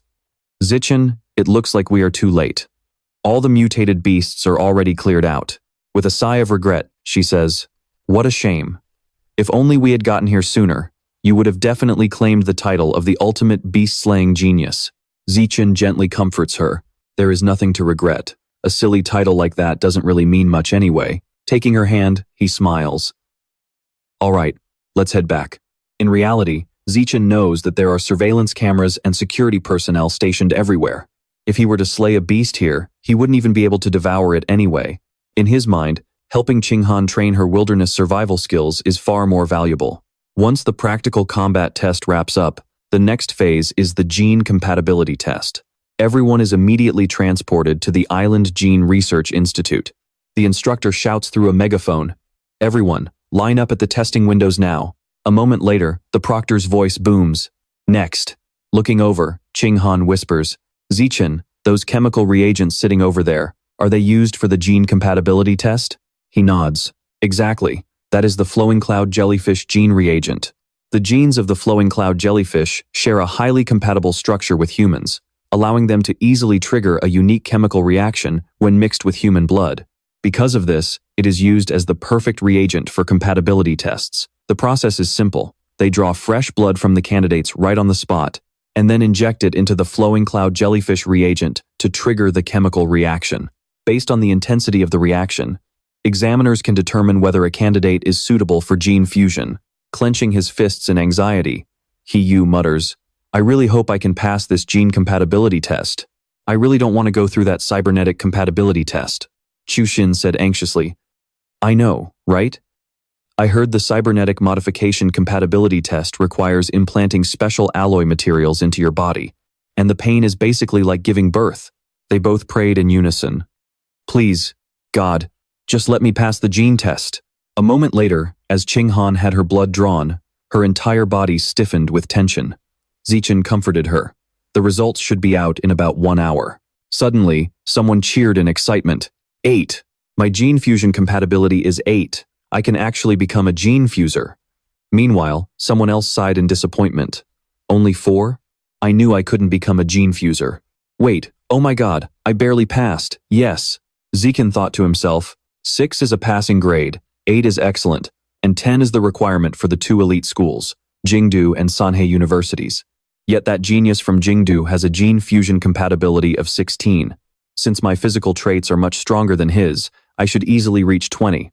She pulled on his arm. Zichen, I can't. I'm so nervous. Zichen reassured her.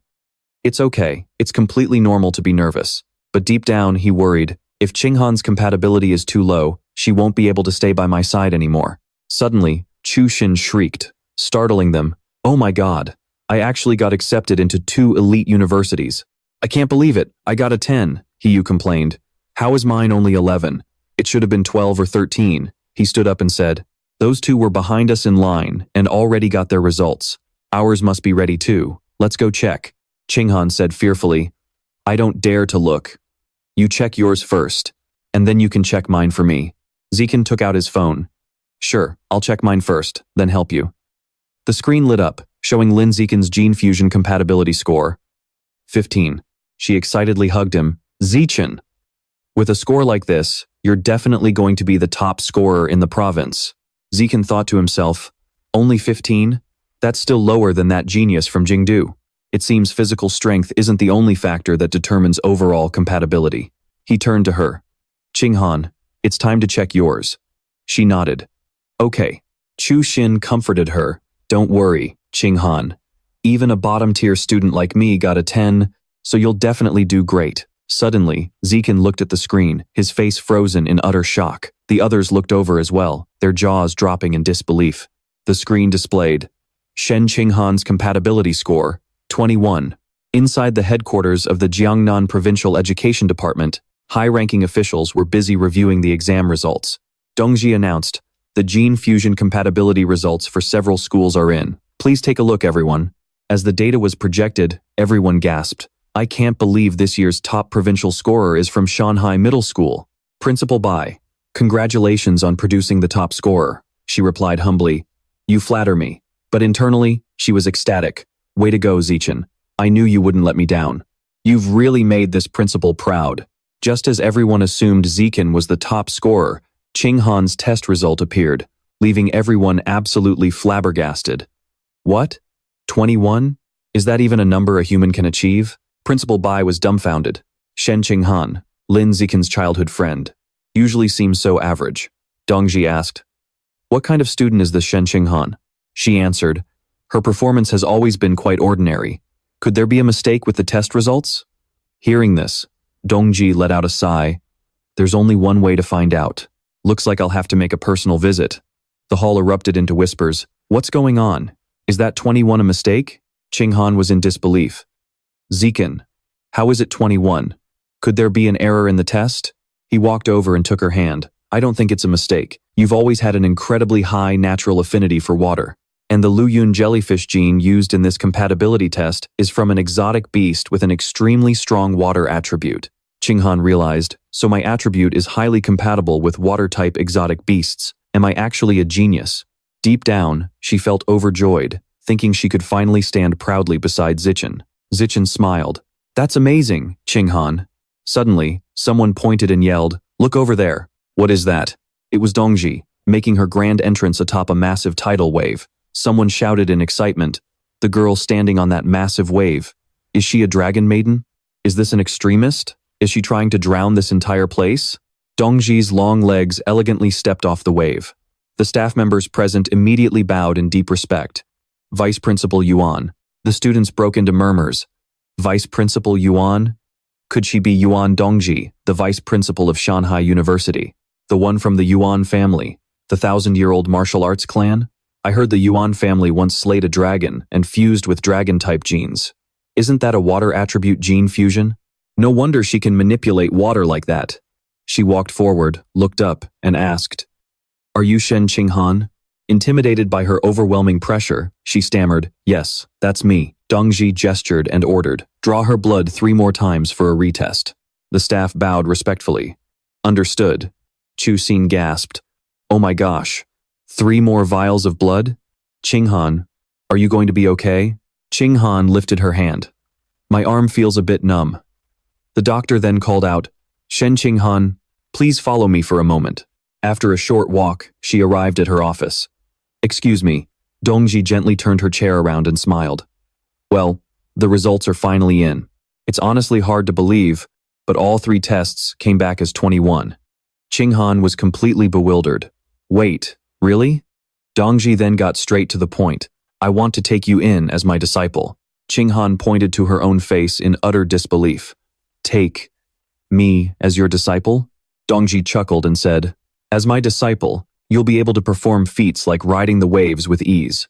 Qinghan hesitated, feeling a bit overwhelmed. "But this is all so sudden. Can I have some time to think about it?" Deep down, she knew she had to ask Zichen about this first. Dongji continued, "There's really nothing to think over.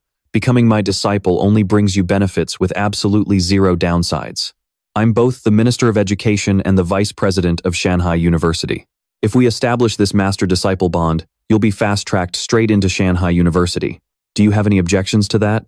Blushing, she squeaked out, "No, none at all." Dongji held out her phone. "Excellent. Come on, let's add each other on WeChat." As Qinghan pulled out her phone to scan the QR code, she couldn't help but think she was completely being led by the nose. The master then added, "Oh, by the way, besides you, I actually have one other disciple. She began training under me 10 years before you did, but she's around your age, so you can consider her your senior sister. I've sent you her picture. When the time is right, I'll introduce the 2 of you." Staring at the girl in the photo, Qinghan gasped in surprise, a flood of childhood memories rushing back as she whispered, "Bai Shui?" Qinghan quickly asked, "Master, what's my senior sister's name?" Dongzi looked surprised. "Her name is Luo Tiangsu." "Why do you ask? Do you 2 already know each other?" She shook her head. "When I was in elementary school, my best friend was named Bai Shui. She looks exactly like my senior sister, but she ended up moving away and transferring schools shortly after. I was just wondering if she might be Bai Shui." But the master replied with absolute certainty, "That is impossible. Qinghan, your gene fusion compatibility rate is higher than anything I have ever seen. I need to run a full physical scan on you now to see what makes your body so unique." She nodded. "Okay." Dongji then placed her hand on Qinghan, channeling a surge of energy to probe her body. Suddenly, her expression shifted, and her brows knitted closely together. Dongji yanked her hand back, her voice laced with a strange sense of bewilderment. Qinghan quickly grabbed her hand. "Master, is there something wrong with my body?" Dongji shook her head. "No, it's because everything is too normal that it's bizarre. This is supposed to be a body with a 21 compatibility rate. To keep you safe, I'm going to alter your official score to 16 and release that to the public. We need to prevent any malicious individuals from targeting you." Qinghan obediently replied, "Yes, master." The older woman checked her phone. "It's getting late, and I've covered everything. You should head back now." Stepping out the door, she turned back and said, "Goodbye, master. See you soon." Immediately after, the heavy door slammed shut with a loud click. Left alone in the quiet room, Dongji pulled out her phone and made a call. The voice on the other end answered, "So, how did it go?" Dongji replied, "Dad, the girl I told you about with the 21 fusion rate. I've officially taken her on as my disciple." He sounded pleased. "Good, very good. You must nurture this disciple with everything you've got," Dongji added. "I've already run a background check on her. It's completely clean. What's more, the 2nd place scorer is Lin Zichen. The 2 of them are childhood sweethearts." Her father remarked, "This is no small matter. Your disciple is destined for greatness. When that day comes, the rewards we reap will be beyond our wildest imagination. And remember, Under no circumstances must anyone else find out about this genius disciple's terrifying talent. Dongji acknowledged, I understand, Dad. As night fell, Zichen was pedaling his bike with Qinghan riding on the back, grumbling in annoyance. You really deserve a good scolding. Why on earth did you just accept some random master out of nowhere? She sighed gloomily. I know, it felt so strange and rushed to me too. He tried to comfort her. Well, whatever, let's just wait and see how things go first. If she doesn't harbor any bad intentions, then there's no harm in staying. But if her character turns out to be sketchy, we'll just wait until we're strong enough to sever this tie on our own terms. Qinghan nodded in agreement. Wang Xin waved to them as Shumeng ran out, calling, Zichen, Han, are you two back? She continued, You got back just in time. We're all heading to Mingxiang restaurant tonight to celebrate. She beamed, I heard Han is the top provincial scorer this year. That is seriously amazing. Shumeng was overjoyed. Now Han and Zichen can go to the same university. This is wonderful. Later, everyone raised their glasses and cheered in unison. A toast to Han and Zichen for scoring first and second in the entire province. Yan Sheng waved goodbye. It's getting late. Get home safely. Everyone. Shenjian called back, You too. Let's get together again soon. As the night deepened, only the gentle glow of the full moon illuminated the sky. Inside the house, a sudden knock echoed at the door. Wang Xin quickly rushed over to open it, calling out, Coming! Seeing a blushing Qinghan standing there, she teased, Ah, did Han come over to sleep with Zichen again? Qinghan sheepishly tried to explain, No, it's not like that, it's just. I have some really important things I need to discuss with Zichen in person. Blushing furiously, she dashed inside. Auntie Wangxin, I'm going in to see Zichen. Wangxin smirked, thinking to herself, An important matter that has to be in person? Could she be planning to confess? She ran to his bedroom door and knocked. Zichen, open up. I have something really important to tell you. Hey. Zichen opened the door, saw Qinghan standing there, and asked, What's up? She stepped inside and replied, It's about me taking that master this morning. Zichen looked surprised. Your master? Qinghan sat on the bed, hugging a pillow as she replied, My master gave me a full-body checkup today, but she found absolutely nothing special. It turns out my body is just like a normal person's. And as for why my body keeps leaking water, she couldn't find a single clue. Zichen was deep in thought. Even Yuan Dongji, who can control massive ocean waves, couldn't uncover the secret inside Qinghan's body. It seems her body is way more mysterious than I ever imagined. Gently patting her shoulder, he advised her, Let's keep this between us for now. If anyone else finds out, there's no telling what kind of trouble we'll face. Once we get stronger and learn more, we can figure this out slowly. There's no rush. Qinghan nodded softly. Okay, I'll do whatever you say. She pulled out her phone and said, Oh right, there's one more thing. Back at the base, my master mentioned that I have a senior sister. She showed me a photo of her, and she looks incredibly similar to Ba Shu. He took the phone and studied the screen. They do look alike, but their vibes are completely different. Zichen paused, then asked, But what about this background? Do you know where this photo was taken? Qinghan stared at the photo and shook her head. I have no idea. Let me text my master. Her message read, Master, where did my senior sister take this photo? Yuan Dongji replied shortly, The origin ground. Qinghan quickly asked, Where is that? Her master messaged back, It is only known as the origin ground. Don't ask anything else. Qinghan turned to Zichen and repeated, She says it's only known as the origin ground, and we shouldn't ask anything else. He sat down beside her. Then let's worry about that later. A while later, Qinghan climbed onto the bed and lay down close to Zichen while he was scrolling through his phone. With her face pressed against the pillow, her eyes were filled with deep thought. Suddenly, Qinghan spoke up. Hey Zichen, do guys really like it when girls wear cheongsams? Hearing that, Zichen's mind raced. Did her master put these ideas in her head? Imagining her in a tight cheongsam, his face flushed red as he mumbled, Yeah, it looks pretty nice. He thought to himself, if Qinghan wore one, she'd probably look stunning. Suddenly, Qinghan lunged forward, pinning him down. So, do you like it? His face turned bright red. Like? Qinghan pressed on. What about stockings? Black, white, or skin-toned? Utterly flustered, Zichen stammered. Why are you asking me such weird questions? But, if I had to choose, probably black or white. Qinghan immediately opened her shopping app and added a cheongsam and stockings of every color to her cart. Zichen panicked. wondering what on earth she was up to. Right at that moment, another knock echoed at the door. Wang Xin said with a knowing smile, "Qinghan, your mom just brought over some of your toiletries. You're staying over tonight, right?" Blushing with embarrassment, Qinghan took the bag. "I didn't even ask my mom to bring this." "Why is she doing this on her own?" Wang Xin chuckled. "Oh, it's fine. You two are adults now. There's nothing wrong with sleeping in the same room." With that, Wang Xin closed the door, giving the young couple some privacy. Qinghan and Zichen stared at each other, their faces burning as red as tomatoes. She walked over and dumped the contents of the bag onto the bed. "It's fine. Let me just change my diaper, and we can go to sleep."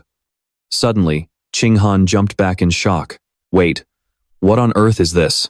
Reading the packaging, she shrieked. "Ultra-thin, natural condoms?" Flustered, she threw them right back into the bag. Why would my mom pack something like this? She scrambled off the bed in a panic. I need to go change my diaper first." Watching her run off in a frenzy, Zichen couldn't help but sigh. What was her mom even thinking? The next day, Zichen shouted over his shoulder, "I'm taking off. Hold on tight." Both he and Qinghan had been accepted into Shanghai University's Evolution Academy. Qinghan wrapped her arms tightly around his waist and cheered happily. "Let's go." Just like him, Qinghan had signed a contract with the He family martial arts dojo. Today, they were heading to the dojo to help out with a promotional event. But just as they were riding, a voice called out, "Excuse me." They hadn't even gone far before a group of strange-looking people blocked their path. Lu Chuanwu stepped forward and asked, "Are you Lin Zichen, by any chance?" Zichen pulled the brakes and frowned. "Who are you guys?" The man replied, "Allow me to introduce myself. I am Lu Chuanwu, the Dean of the Martial Arts Academy at Shanghai University. I'm here today on behalf of the Tianren Pavilion."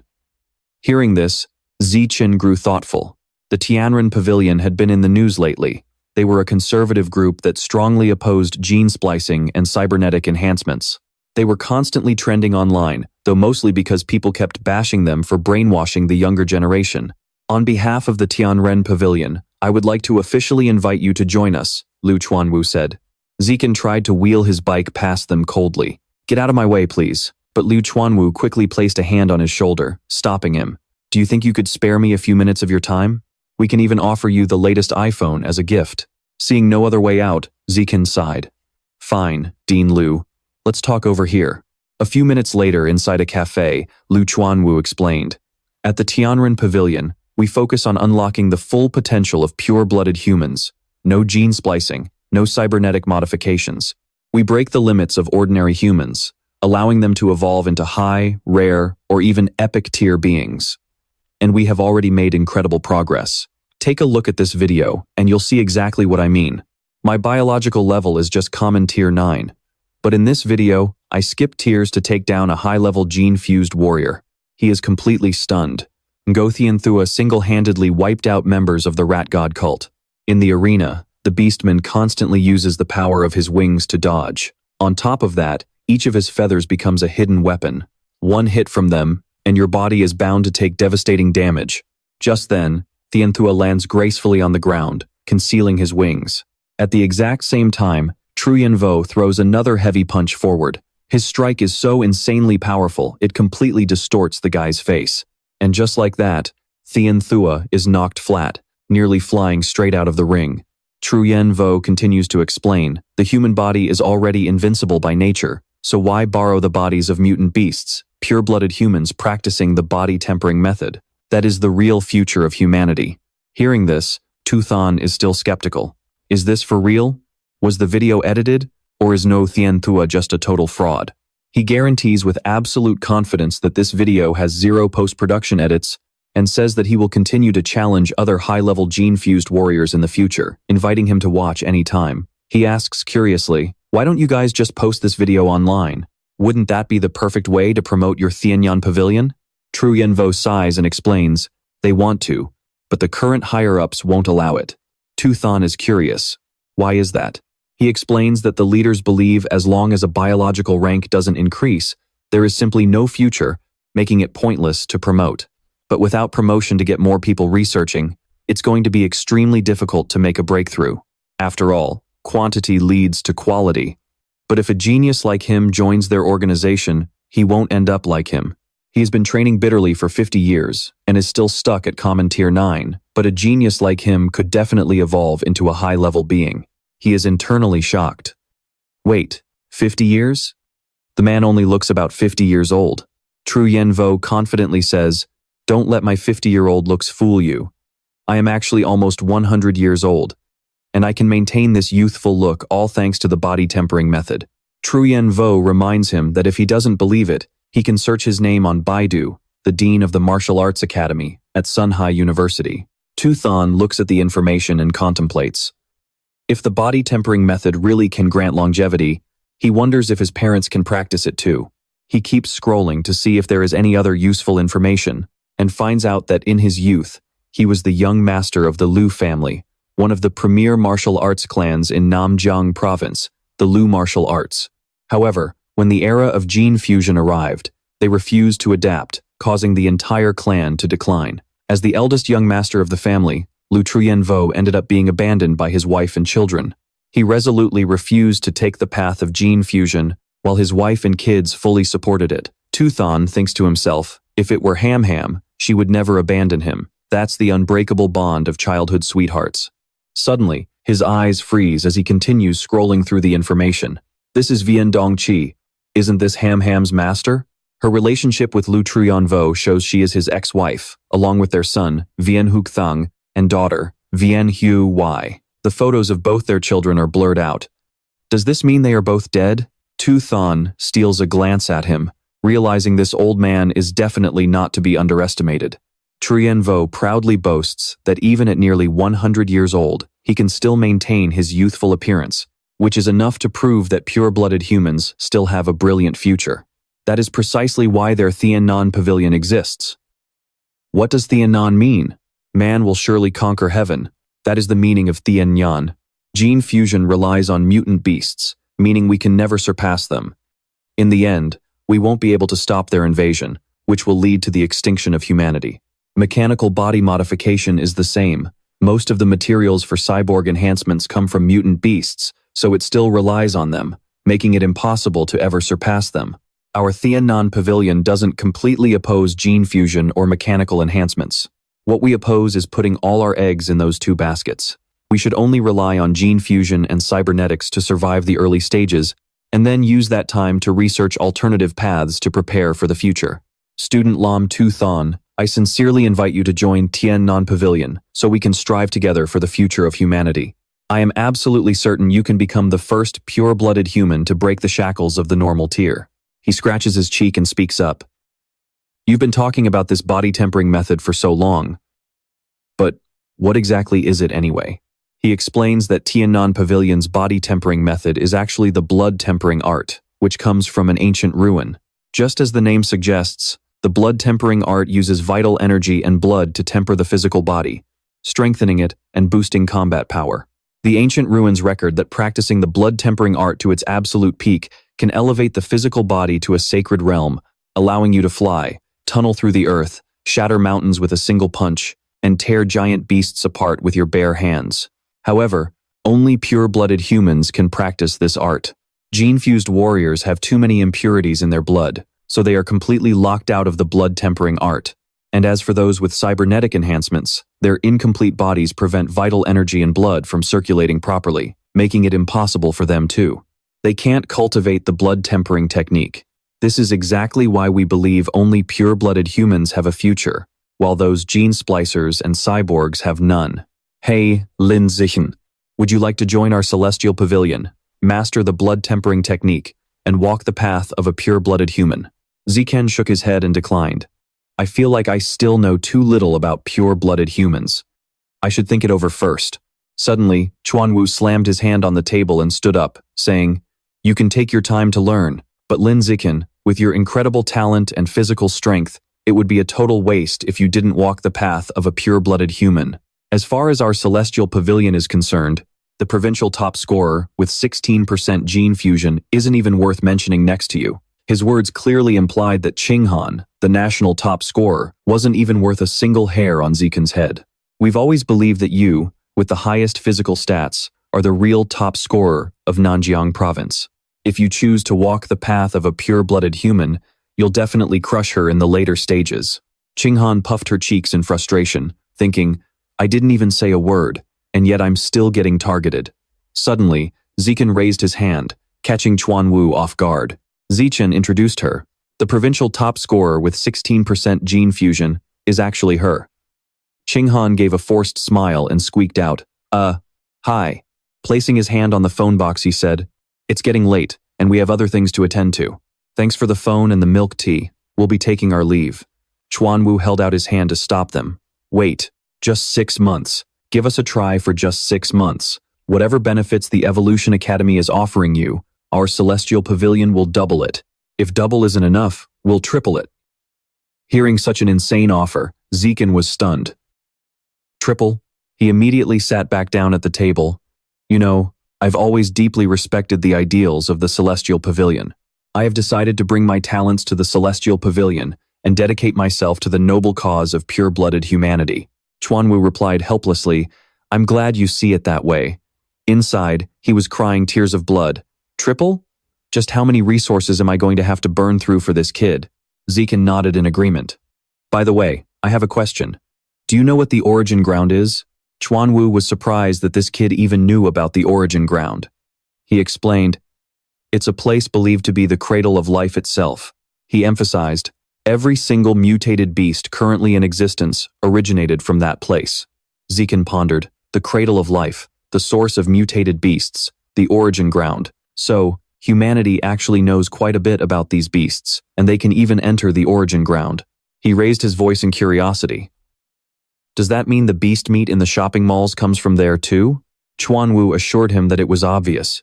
Otherwise, with the limited beast meat left on Earth, it would all go to the elites, with none left for commoners. Zichen asked curiously, Do you have any videos of the origin ground? He shook his head. No, all electronic devices are completely bricked there. The only way to record anything is by drawing it. Zichen realized, so that picture was actually a drawing. Suddenly, the phone rang. A voice on the other end called out, Hey there, handsome guy and beautiful lady. The martial arts gym's promotional event is about to start. When are you two getting here? Zichen replied, We're on our way right now. The person on the phone urged, Then hurry up. He stood up and said, I have to run. Let's chat more when we have time.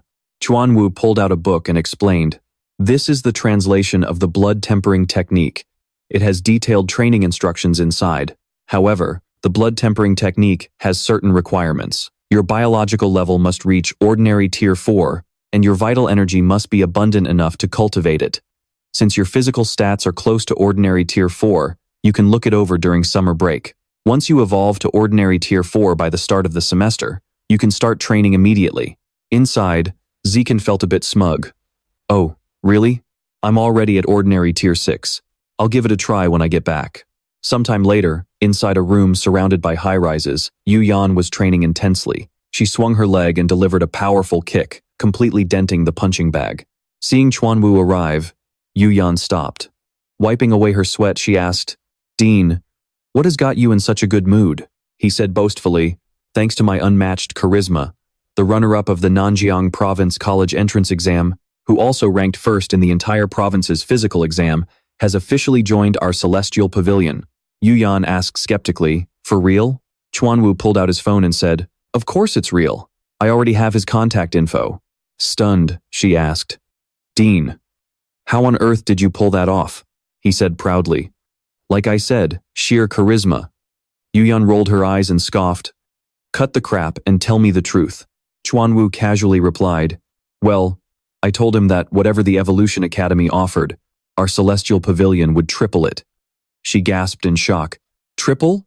We're already drowning in debt, he reassured her. Relax, I've already set up dates with 3 sugar mamas. Tripling his perks will be a piece of cake. Yu Yan sighed in defeat. Dean, please stop playing around like this.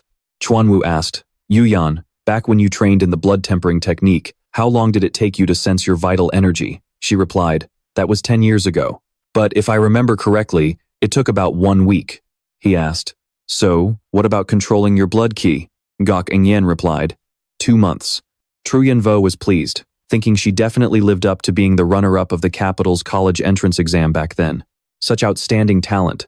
I used to think of myself as a genius, but back then, It took me a whole 2 weeks just to sense my blood chi. Suddenly, she looked gloomy and said, "Don't even mention the capital's runner-up anymore. Ever since I gave up gene fusion to join the Celestial Pavilion, I haven't evolved into a high-level being for years. I don't even know how many people have laughed at me." He patted her shoulder to comfort her, saying, "Let them laugh if they want to. In a few years, once you evolve into a high-level being, won't you just wipe the floor with them?" Ngak Nien said despondently, "I've gone through body tempering twice, and yet I still haven't been able to open a single acupoint. Tell me, how long do you think it will take that kid, Lam Tu Than, to sense his blood qi?" Truyen Vo predicted, "That kid's physical stats are insane, only a tiny bit lower than yours back then. My guess is around 10 days. She was surprised. "Really? Then I'll have to do my best to teach this genius junior of mine." Meanwhile, as night fell over Tuthan's house, he sat on his bed, cultivating his chi while focused on reading a book. Tuthan thought to himself, "Sensing blood chi is way too easy. It only took me 3 seconds to feel it. The next step is to control the blood chi and begin body tempering." He made his decision. "First, I'll start refining from my right hand." The system popped up. "You are using blood chi to temper your skin." Half an hour later, Tuthan thought, "I've finished the first round of tempering on my right hand. Let's test its durability with a knife first. Just 1 round of tempering, and it's already completely impervious to blades." No wonder Lu Truyen Vo, with 3 rounds of tempering, could withstand Engzhou Thien Thua's feather barrage. I wonder just how ridiculously strong a body refined 5 times would be. 3 hours later, he gasped for air and analyzed. At this rate, it'll take less than a week to complete 1 full round of tempering for the skin on my entire body. With the skin on both arms refined, I've probably consumed about 1/3 of my blood chi. Suddenly, Tuthan heard his phone ring. It was a message from Ham. "Tuthan, are you asleep yet?" He replied, "Not yet." She continued, "I prepared a surprise for you." She suggested, "Is it convenient for you to come over to my room and see?" Tuthan wondered. "What surprise?" Thanham replied, "If I tell you, it won't be a surprise anymore." He agreed. "All right, I'll head over now." Tuthan stood up, completely bewildered. What on earth is this surprise? Why would she ask me to come over this late? Tumong opened the door and said, "Tuthan, are you here to see Ham Ham?" He replied, "Yes, she texted me on WeChat saying she has a surprise for me and told me to come over quickly." She covered her mouth with a knowing smile. "Well then, hurry on upstairs to her room. Don't keep her waiting." A moment later, Tuthan knocked on the door and said, Ham, I'm here." Thanham called out from inside, "Come on in." Right after, Tuthan pushed the door open and stepped into her room. Tuthan looked in confusion at Thanham, who was wrapping herself tightly in a blanket. "What are you doing?" Her face turned bright red as she said, "This is the surprise I prepared for you." Tuthan was curious, wondering what kind of surprise required being wrapped in a blanket. His face flushed as his imagination ran wild.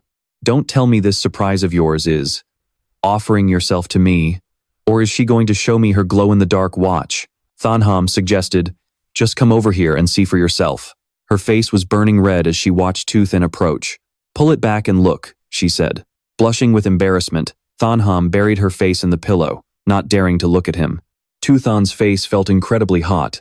He pursed his lips tightly, reached out, and decisively pulled the blanket off her. As the blanket fell away, Thanham was revealed wearing a cheongsam. Tuthan was instantly stunned, his eyes widening in shock.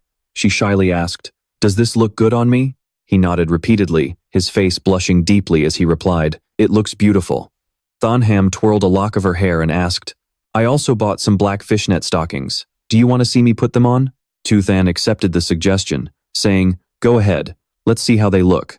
With that, she took out a pair of black fishnets and began pulling them onto her legs. Thanham's movements were slow and gentle. The more Tuthan watched, the hotter his body felt, and his lips unconsciously pressed tight. Once they were on, she asked, "Do they look good?" He immediately replied, "They look amazing." "They really suit you." She probed further. "These fishnets feel really nice to touch. Do you want to feel them?" Tuthan reached out, touched them, and replied, "Wow, this feels incredible." Thanham asked curiously, "So, between the fishnets and my actual bare legs, which one feels better to touch?" Tuthan replied, "Definitely your bare legs. Nothing beats that." She agreed. Yeah, I think so too. Just then, Tu Mong's voice echoed from outside. Tu Than, your mom just stopped by to drop off some of your personal things. I'm hanging them on the doorknob, okay? Grab them whenever you're ready. Tu Than got off the bed, walked toward the door, and said, Got it, thanks, Aunt Tu Mong. After that, he brought the basket his mother sent inside. Seeing a box of condoms inside, Tu Than felt completely helpless. He tossed it back into the basket in frustration and muttered, We haven't even kissed yet. What's the rush? Than Ham walked down and said, Tu Than, it's getting late. Why don't you stay over tonight? I'm going to change, so turn around. No peeking. Tu Than immediately turned around to face the door. She walked closer and said, All right, I'm done. Let's turn off the lights and go to sleep. He agreed. All right. A moment later, the two of them were lying in bed, facing each other. Tu Than spoke up. Ham, why does your bed smell so good? Did you use some kind of perfume?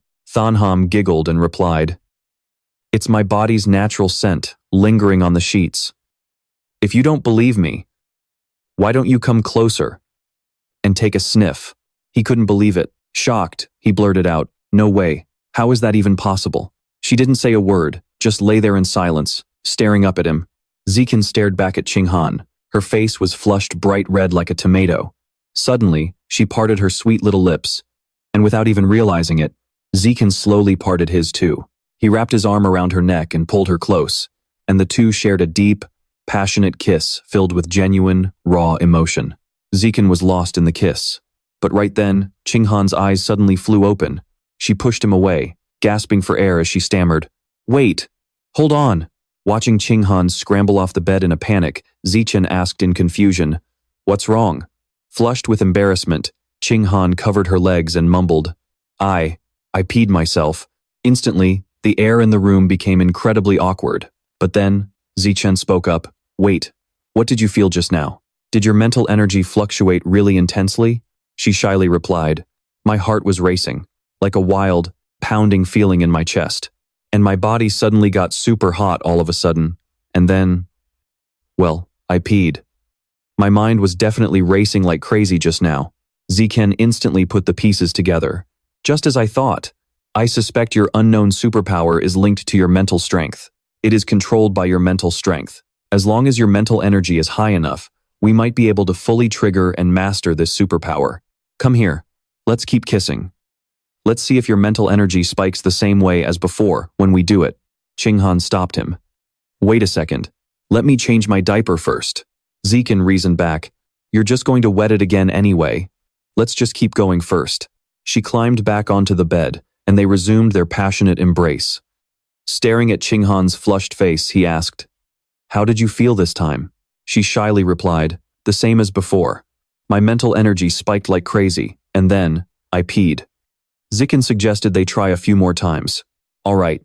Now we can pretty much be sure that your superpower is triggered by your mental strength. She turned around and muttered, I'm drenched in sweat. I'm going to take a shower. A moment later, Qinghan called out from the bathroom, Xiao Chen, I forgot to grab my clothes. Can you get me a pair of pajamas and bring them in? Ziken replied, Sure, I'm on it. He walked over and opened Qinghan's wardrobe, which was stuffed with all kinds of different outfits. Ziken picked up a small pair of panties to examine them. He thought to himself, How cute. Ham probably wears a diaper to bed instead of underwear, right? Then he pulled out an outfit and said, Here, wear this one.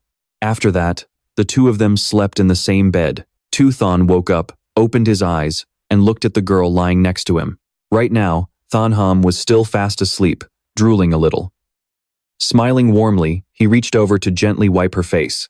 Then, Tu Than quietly slipped out of the room, gently closing the door behind him. Outside, Tu Mong called out, Tu Than, breakfast is almost ready.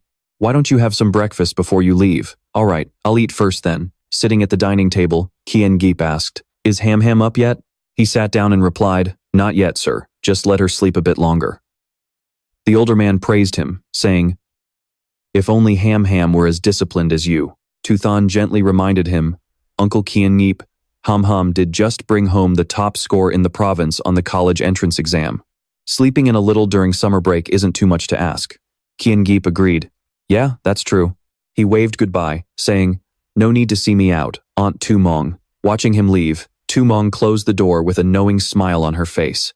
She nudged his shoulder and whispered, "Last night, I got up to use the bathroom in the middle of the night, and I heard the sound of the shower coming from the upstairs bathroom. Tell me, do you think our daughter stayed with Tu then last night?"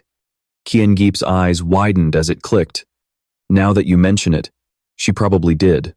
Tu Mong quickly pulled out her phone. "This is a huge step forward. I have to share the good news with Yu Yanhan." Meanwhile, Tu Than had already made it back home and was pushing the door open to walk in. Taking off his shirt, he muttered to himself, "I need to wash yesterday's dirty clothes." Seeing Tu Than rushing off, Wu Yanhan called him back. "Son!" His mother's praising attitude left Tu Than completely baffled. "You did so well." Right at that moment, bathed in the bright sunlight of a high-rise building, Ma Tranha stormed in with an intense aura, shouting, "Lu Truyen Vo, you owe me an explanation about Lam Tu Than." Lu Truyen Vo calmly replied, "What about Lam Tu Than? I have no idea what you're talking about." Ma Tranha roared, "Lam Tu Than clearly registered for my Evolution Academy. You went behind my back and pulled some cheap tricks to drag him over to your martial arts academy. Have you no shame?" Lu Truyen Vo immediately raised his voice in retaliation. "What do you mean, behind your back? What cheap tricks did I pull? Is your Evolution Academy the only one allowed to recruit students? My martial arts academy can't do the same?" Ma Tranha snapped, "There's a proper order to things. You've lived this long. Do you seriously not understand that simple concept?" Lu Truyen Vo refused to back down. "I don't give a damn about proper order. All I know is that as long as school hasn't started yet, he is not a student of your Evolution Academy. If I want to recruit him, I will. It doesn't break any school rules." Ma Tranha countered, "The school rules might not state it, but you completely violated the agreement among the deans." Lu Truyen Vo scoffed, "Ridiculous. That's your little agreement. What does it have to do with me? Long story short, my recruitment is totally fair and square. Just honest competition. If you're not happy about it, go find Lam Tu Than and win him back to your Evolution Academy." Ma Tranha's face darkened. "A despicable scoundrel like you actually has the nerve to talk about fair competition? If you've got the guts, get in the ring and fight me. Now that would be fair competition." Lu Truyen Vo picked his ear dismissively. "Get in the ring? Do you think I'm stupid? A high-level 5th stage expert like you, using your strength to bully an ordinary 9th stage like me? You really have the nerve to talk about fairness? Where's your shame?" Ma Tranha fumed. "I'm 48, and you're 95. He teased. "How is that me using power to bully you then? You're the one picking on an old man." Ma Tranha was furious. Lu Truyen Vo, "As long as you refuse to undergo gene fusion, you'll be stuck as a weak, ordinary 9th stage for the rest of your life. In your eyes, ordinary creatures are probably no better than ants. Just keep playing around with your so-called pure-blood human nonsense." Sometime later, Vien Dongqi reassured him, "Don't worry, Dean Ma. Once school has been in session for a while, that Lam Tu Than will see his peers, who were once weaker than him, surpass him by using gene fusion or cybernetic enhancements. When that happens, he'll naturally want to switch majors." Ma Tranha reminded her, "Vice Principal Vien, that's not the point. The point is that Lu Truyen Vo broke the rules, and he needs to be punished." She advised, "If you're that upset, why not give him a taste of his own medicine and go recruit the runner-up?" He agreed. "Then let's do exactly what Vice Principal Vien suggested." Vien Dongqi watched Ma Tranha's frustrated figure storm off. She remarked, "Ma Tranha is usually quite calm, but every time he's in front of that Lu guy, he gets provoked to the point of losing his mind. It's been so many years, and that Lu guy hasn't changed a bit. His mouth is still as sharp as ever. His body could have been just as impressive as his sharp tongue, but unfortunately, he chose the wrong path when he was young. Otherwise, he would have been the principal by now, at the very least." Meanwhile, out on the road, Than Ham and Tu Than were running together, sweating and completely exhausted. She gasped, I can't run anymore." He held out a water bottle to her and said, "Here, drink some water and stay hydrated. That's enough training for today. Let's go over to that bench ahead and do some cool-down stretches." Afterward, Than Ham lay stretched out on the wooden bench while Tu Than helped massage her muscles. Blushing, she turned her head and said, "Tu Than, thank you. You." He smiled and replied, "With our relationship, saying thank you is way too formal." Ching Han sat up. "Then what is our relationship now? Friends, childhood sweethearts, or lovers?" Zekin flashed a sweet smile and spoke. "We are family," Ching Han asked, puzzled. "Family? What kind of family? What kind of family do you want us to be?" Her face flushed red with embarrassment. Like, a fiancé? Right after hearing his answer, Qinghan was overjoyed. Yeah, fiancé. She held out her pinky finger and suggested, then, can we get married after we graduate from college? Zikan followed her lead and agreed. They linked pinkies and chanted in unison, no changes for 100 years, and we will figure it out after that. Later, his whole family was watching the news on television together. Just then, there was a knock at the door, and Yansheng walked over. Coming! As soon as he opened it, he looked at the visitor in surprise. Dean Ma, what brings you here? Zhenhe waved and greeted him. I am sorry to disturb you so late. I came to talk to Zikan about choosing an academy. Yansheng was surprised. About the academy? He thought to himself. Wasn't that decided a long time ago? Why did he come all this way so late at night, just to talk about this? He immediately took something out. In here are 2 ice crystal fish. They taste extremely fresh. One of my graduated students gave them to me, and since he gave me so many, I brought 2 for your family to try. Dean Ma, Yansheng replied. You are being way too polite. Zhenhe casually responded. It is just a small gesture. Yansheng invited him in. Dean Ma, Zichen is in the living room. Let's go inside, sit down, and talk. He stepped inside. Then I will trouble you. Later, inside the house, Zhenhe spoke. Zichen's gene fusion compatibility has reached 15%. If he pursues the gene fusion path, his future will be boundless. There is really no need to go down that pureblood human path. Doing that is such a waste of talent. The starting point of the Tianren Pavilion is indeed good, but their pureblood human theory has made no actual progress so far. It is a total scam. If Zikan chooses this path, he will only ruin himself. Zikan, take my advice. Do not take that pureblood human path. It will only make you an ordinary person just like everyone else. Your best option is still the Evolution Academy. At that moment, Zikan fell into deep thought, his expression serious. Wangxin spoke up hesitantly. Dean Ma, I am a bit confused by what you are saying. Didn't Zikan already apply for the Evolution Academy? He quickly spoke up to explain. Dad, Mom, I forgot to tell you. A few days ago, I joined the Tianren Pavilion. I have now switched my application to the Martial Arts Academy because I want to pursue the pureblood human path. His mother fell into shock upon hearing this. Zikan, what on earth is going on? Zikan looked at his parents and explained. First of all, I quite agree with the philosophy of the Tianren Pavilion. Also, because the Dean of the Martial Arts Academy sincerely offered me 3 times the benefits. I agreed to join the Tianren Pavilion for half a year to try out the pureblood human path. If there is no progress after half a year, I will return to the Evolution Academy and follow the gene fusion path. Hearing this, Ma Zhenhe cursed angrily in his mind. Can that dirt poor old man even afford 3 times the benefits? Then he said in a deep voice, Young man, let me give you a piece of advice. It is true that 3 times the benefits is a lot, but looking at the bigger picture, those are just minor, short-term gains. There is no need to sacrifice long-term success for such minor benefits, even though you are only joining for half a year as a trial, and can still return to the gene fusion path. If it does not work out, this short half a year is enough to make you miss out on a lot of precious knowledge. It is so much that even 3 times the benefits will not be enough to make up for it. He politely replied, Thank you for the warning, Dean Ma, but right now, I really believe in the philosophy of the Tianren Pavilion. If I do not give it a try, I will definitely regret it later, and it might even become an inner demon. He thought to himself, I did not want to either, but 3 times the benefits is just too good to pass up.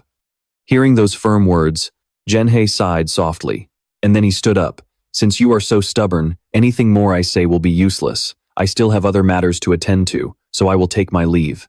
Yansheng stood up. Dean Ma, let me walk you out. High above, white clouds blended with a pale pink hue. The house under the starlight cast a faint glow. Zichen was drinking water while thinking, Let's see if there is any news today. As soon as he saw the content, he was horrified. What is going on? The screen displayed an authoritative announcement, shocking Zichen. The runner-up of the college entrance examination in Nanjiang Province, Lin Zishan, has joined the Tianren Pavilion, pursuing the pureblood human path. What a pity that this college entrance exam runner-up has become just an ordinary person like everyone else. It even mentioned the runner-up of the capital's college entrance examination 10 years ago, stating that this female genius became just an ordinary person like everyone else after joining the Tianren Pavilion. The screen scrolled continuously, showing trending searches. The cherry blossoms have bloomed so many times already. This Tianren pavilion is really good at scamming people. He wondered, they are all negative comments, just like paid trolls guiding public opinion. My personal information is completely out there. I can handle the online hate, but if those cultists catch wind of this, I'm dead meat. Did Ma Zhenhe leak it? Or is some other faction trying to take a shot at the Tianren pavilion? But none of that matters right now. Zichen immediately dials a number. Hello? I want to report an article that leaked a candidate's private information. 2 hours later, he looks at his phone and sighs with relief. Thank goodness they took it down. He immediately opens his phone to check the group chat. The group is blowing up with messages. Why on earth did Lin Zichen join the Tianren pavilion? Is the Tianren pavilion leading the youth astray these days? Someone even leaked Lin Zichen's photo. Everyone online is talking about him, and some people are totally obsessed. Lin Zichen, show your face and say something. Are you there? Zichen frowns, feeling a wave of annoyance. My photo got leaked too. This just got a whole lot worse. As night falls, moonlight bathes the entire city. Qinghan gently suggests, Zichen, why don't you stay over and sleep with me tonight? Are you reading those articles about yourself?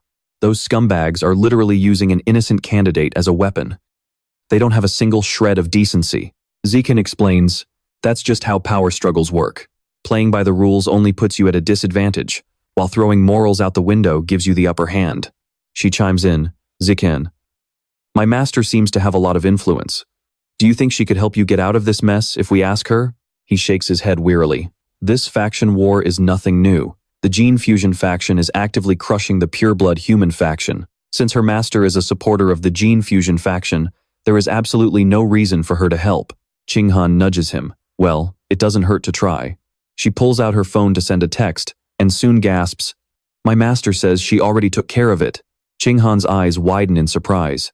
Wait, that fast? It's only been half an hour. Hearing this, Zichen gasps in disbelief. How is that even possible? She assures him, I'm serious, Zichen, she really did it. The articles are completely gone. Searching your name brings up 0 results.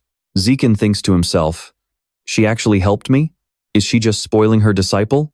Or is she doing this because of her past marriage with Lu Chuanwu? Whatever the reason, her stepping in plays right into my hands. Qinghan, please thank your master for me. Tell her I'm incredibly grateful for her help. Qinghan replies, I already thanked her. So, how are you going to thank me? Zichen asks playfully, and how would you like me to thank you? She leans in close, teasing him, how about giving me a kiss? Much later, Zichen is sitting in his room practicing his breathing, exhaling a soft breath of spiritual energy. The system alerts that his biological rank has risen to level 7. Zichen sighs with relief, having finally completed the tempering of his outer skin. Status screen, name, Lin Zichen, age, 18. Zichen calculates. These 9 biological attributes are basically equivalent to 10 gene fusions. With this, I'll completely crush those geniuses at Capital University, who only have 4 gene fusions. Just then, his phone buzzes, breaking his train of thought. Qinghan texts, Zichen, Chu Xin, invited me out on Monday to harvest my eggs. Can you come with me? Qinghan is bound to undergo gene fusion, which will eventually strip her of her ability to reproduce. That's why she needs to harvest and freeze her eggs now, so she can undergo IVF in the future. The message reads, Zichen, Chu Xin invited me out on Monday to harvest my eggs. Can you come with me? Zichen quickly replies, sure. The school campus is incredibly peaceful. On Monday, Qinghan is lying down on a bed in the medical clinic. The nurse gently informs her, the ovulation-stimulating elixir has been administered. Come back tomorrow for the egg retrieval. She politely replies, thank you, sorry to trouble you. As they walk out, Chu Xin grumbles, what a hassle. I thought they'd just harvest them right away. I didn't expect we'd have to wait until tomorrow. Qinghan admits nervously, I'm still a bit anxious about it. Throwing an arm around her shoulder, Chu Xin suggests, in that case, since we finally got a chance to go out anyway, why don't we go shopping? It'll be a perfect way to take your mind off things. Qinghan smiles and agrees, sounds like a plan. Chu Xin turns and asks, Zichen, want to tag along with us? I'll pass. Zichen declines. I have to get back home to take care of some things. She spins around excitedly. Awesome. Today is a girls' day out for just me and Qinghan. Later at home, Zishan focuses on his training. Now is the time to temper his muscles. System alert. Skin and muscle strength +1. Blood tempering proficiency +1. He thinks to himself, the burning sensation from muscle tempering is way more intense than skin tempering, but it's still manageable. After an entire afternoon, he successfully tempers his entire right arm, though his head is starting to spin. Zikin then grabs some food to replenish his blood and energy. Just tempering his right arm has already boosted his strength by 50%. The blood tempering technique really suits my body perfectly. Just then, a voice calls out from outside. Zichin, I need to discuss something with you. The door's unlocked. He calls back, come on in. Qinghan walks in and says shyly, Chu Xin suggested we go out for some fun before classes start, and since Yu is going too, I went ahead and agreed on your behalf. Zichin held her hand. If you go, I'll definitely go too, she said hesitantly. But Chu Xin said she wants to go to the beach. I didn't want to ruin her mood, but I didn't know how to refuse, so I ended up promising her. You know how it is, I've heard them before. Those terrifying sounds from under the sea. They scare me. Zikin gently reassured her. It's okay, I'm right here with you. At worst, we just won't go into the water. Elsewhere, in a chilling scene bathed in a red glow, a giant creature emerged right in the center. The Rat King asked excitedly, Lord Envoy, a total of 108 tunnels. I've had all those sewer rats dig them out. Next, it's your turn to set up the biological coordinates here. Hearing this, Crowmask suddenly radiated a deadly aura. Right after that, he raised his staff high and slammed it down, instantly causing the ground to split open in a terrifying way. Crowmask then used a knife to slit his wrist until it bled. He dripped his blood onto the staff. Afterward, Crowmask announced, I have established the biological coordinates here. Now, we just need to find a corresponding point on the origin side. Once we set up the same biological coordinates there, and they sync up, we can connect the tunnels to the origin. Inside the car, Chu Xin's voice rang out, Yu, when did you get your driver's license? Yu replied, I spent 10 days during summer break and got it. My dad used some connections to sign me up for an express course. She was surprised. There's actually a class like that? He confidently replied, if the three of you want to sign up, I can just tell my dad when I get back. Do you guys want to sign up? Everyone said in unison, Are you kidding? Of course we do. A moment later, the car pulled into the parking lot. We're here. Yu spread his arms, soaking it all in. The ocean breeze, the peaceful and poetic scenery. He yelled at the top of his lungs, the ocean. Yu then glanced at the girls in bikinis in the water. Chu Xin angrily smacked his head. Can you not be so vulgar? Let's go, Qinghan. Let's go over there and change into our swimsuits. Ignore him. Qinghan agreed. Yeah. Yu grumbled in the background. Hey. Then he threw his arm around Zichin's shoulder. Come on, let's go change into our swimsuits too. I can't wait to jump in. Suddenly, someone asked. Isn't that guy the runner-up of the college entrance exam in Nanjiang province? He joined the Celestial Pavilion. Did he get brainwashed, or was he always an idiot? Talk about throwing your future away. Yu lost his temper instantly, veins bulging on his neck. Who the hell do you think you are? Are you even qualified to judge the runner-up of the Nanjiang province college entrance exam? He stared them down, intimidating them. Why'd you stop talking? Zikin grabbed Yu's hand to calm him down. Forget it. Don't waste your breath on them. Yu complained, Zikin, you're way too nice. If it were me, I would have punched them a long time ago. Zikin explained, I just don't care about this kind of stuff. But if it's something I actually care about, I'll definitely take action. Yu wondered, then what do you care about? Right then, Chu Xin's voice cut in. Do you really even need to ask? Zikin obviously cares about Qinghan the most. He scratched his head in embarrassment. Yeah, that was a pretty dumb question. She reminded them, you two better go change into your swimsuits too. Later, Zikin offered, Qinghan, do you want me to put sunscreen on you? Qinghan, lying under the sun, replied, sure. And so he stepped over to help her. How's this? Qinghan replied, Yu watched with a flushed face. Man, you've really got moves. He called out, Chu Xin, how about I put sunscreen on you too? Chu Xin snapped coldly, get lost. Qinghan looked at him with a blushing face, thinking, oh, Zichin. Right then, she gasped in horror as she heard, the great god. In complete confusion, Qinghan bolted upright. Awaken, ocean origin. She looked around in a daze. That voice? Qinghan stared out at the distant water, hearing it coming from the sea. Zichen noticed something was wrong and walked over in concern. What's wrong? Qinghan said in fear. Zichen, I heard that voice again, saying something about the great god awakening and the ocean origin. It's just as creepy as before, he replied. Could it be related to the origin? Our current knowledge is extremely limited, so we can't look up much. We still need to gather information about the origin first. Once we're in college, you can try to subtly ask your master about the origin. After Zichen finished tempering all of his muscles, he smoothly transitioned to bone tempering. Who knew bone tempering would be hundreds of thousands of times harder than flesh tempering? Lying on his bed in deep thought, he finally finished tempering all 206 bones in his body. System. Congratulations on successfully evolving into a tier 9 ordinary creature. Zichen muttered in frustration, just one step away from evolving into a high-level creature. If I can just successfully open the acupoints in my body, even if it's just one, I can evolve into a high-level creature. But how do I open them? The method in the book is too vague. He closed the book, resolving, looks like I'll have to figure this out on my own. At Shanghai University, an excited voice rang out. Zichen, Qinghan, we're here. Qinghan pointed eagerly. Zichen, look, that ice cream shop is still there. He agreed. Yeah, that's the same shop we went to when we came here for a walk. Wangxin suggested. Come on, let's go over and grab some ice cream. It's still early anyway. So while we wait, deciding it wouldn't be too late to register after eating, she quickly agreed, saying, all right, let's do that. A moment later, Qinghan spoke up. Mine is strawberry milk tea flavor. It's super delicious. She gently offered a spoonful to him, saying, Here, Xiao Chen, have a taste. Suddenly, Zichen was startled. Hey, bring us another glass. From outside, a voice drifted in. Jiaxin, that dress you're wearing today is way too long. It's making it hard for me to touch you. Jiaxin replied in a whiny, coquettish tone. You can just slide your hand underneath, silly. I don't mind. Someone teased. Ying Yang. Stop fooling around with her, and guess the number. Come on. The group was incredibly lively, shouting, You lost. Bottoms up. Another person whispered.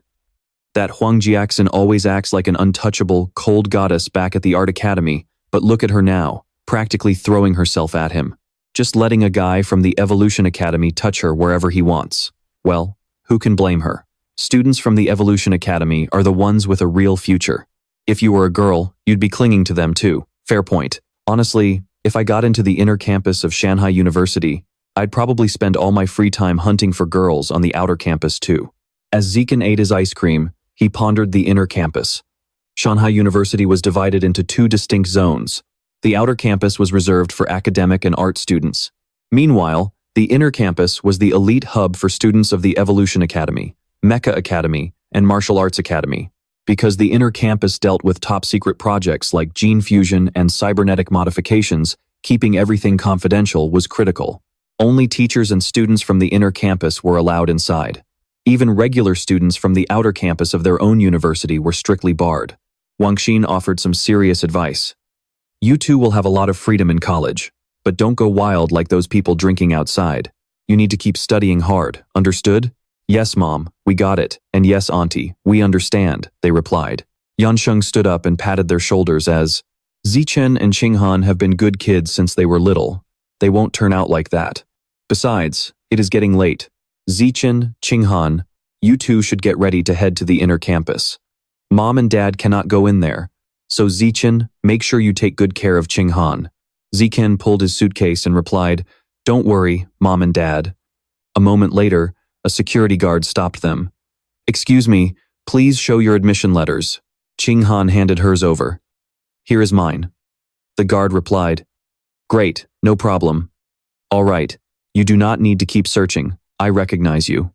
The provincial runner-up who joined the Tianren Pavilion, please, go on in. The inner campus is full of gene fusers and mechanical cyborgs. You can see them everywhere. After completing their registration, Zichen and Qinghan were assigned their dorms. She waved and said, Zichen, see you at the welcoming party. Zichen replied, Yeah, see you there. After walking Qinghan to the Evolution Academy dorms, he headed to the Martial Arts Academy. The girls buzzed with excitement.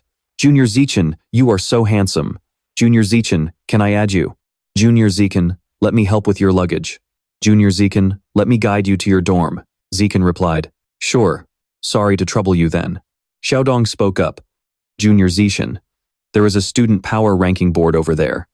Do you want to check it out? He replied. Lead the way, senior. She politely said, no trouble at all. Guiding a handsome underclassman like you is my pleasure. Zikan looked at the information and thought. There are 2 power rankings, split into the peak board and the freshman board. One features the top 500 strongest students in the entire school, while the other features the top 100 strongest incoming freshmen. The top 3 on the peak board are all high-level powerhouses from the Evolution and Mecha academies, and they are all 4th-year students. The Martial Arts Academy only has 3 people on the list, all 4th-year students, and they are all ranked at the very bottom. Xiaodong explained, actually, our Martial Arts Academy used to have a senior sister who reached 6th place on the peak board. Just like you, she was also a runner-up in the college entrance exam who chose the Martial Arts Academy. However, because her path as a pure-blooded human hit a bottleneck, she was gradually overtaken by the gene fusion and mechanical cyborg students. Her name is Song Yu Yan. Now, she is an instructor at our academy and a top researcher at the Tianren Pavilion. She is Dean Lu's right-hand assistant. A moment later, she announced, Junior Zikan, we are here. The perks of being a college entrance exam runner-up are amazing. Getting a private room all to yourself is truly enviable. Hey, Zichen, I just took a stroll outside and it's absolutely scorching. Do you mind if I chill in your room for a bit to cool off? Zikan politely replied, You've worked hard, senior. It just so happens there's a boba place right across from the dorms. Let me treat you to some bubble tea. She agreed, sure, that works. But in her head she was thinking, why didn't this guy take the bait? After Zikan treated her to a boba loaded with toppings, he figured his debt for her showing him around was fully settled. Suddenly, a message from Han Han popped up. The message read, Little Chen, have you reached your dorm yet? Hurry up and send me a picture of your room so I can see. He thought to himself that compared to Han Han's luxurious apartment, this tiny single room instantly looked underwhelming. The Evolution Academy was definitely much wealthier. Qing Han immediately texted back in frustration, Your room is way too small. Why don't you move in with me? The bed in my dorm is even bigger than the one at home. Zikan readily agreed. Moving. I'm definitely moving. I'm heading over right now. He thought to himself, Yep, the Evolution Academy really is loaded. Their dorms are top tier. This student dorm is absolutely grand. Compared to this luxury apartment, the room the Martial Arts Academy assigned me is like a doghouse, and that was supposed to be their best room. Can that Lu Chuanwu guy actually deliver on his promise of triple the benefits? A moment later, she walked out to greet him. Zishan, you're finally here. Zikan, come on in. It's obvious your master really cares about you. Having him as your master was definitely worth it.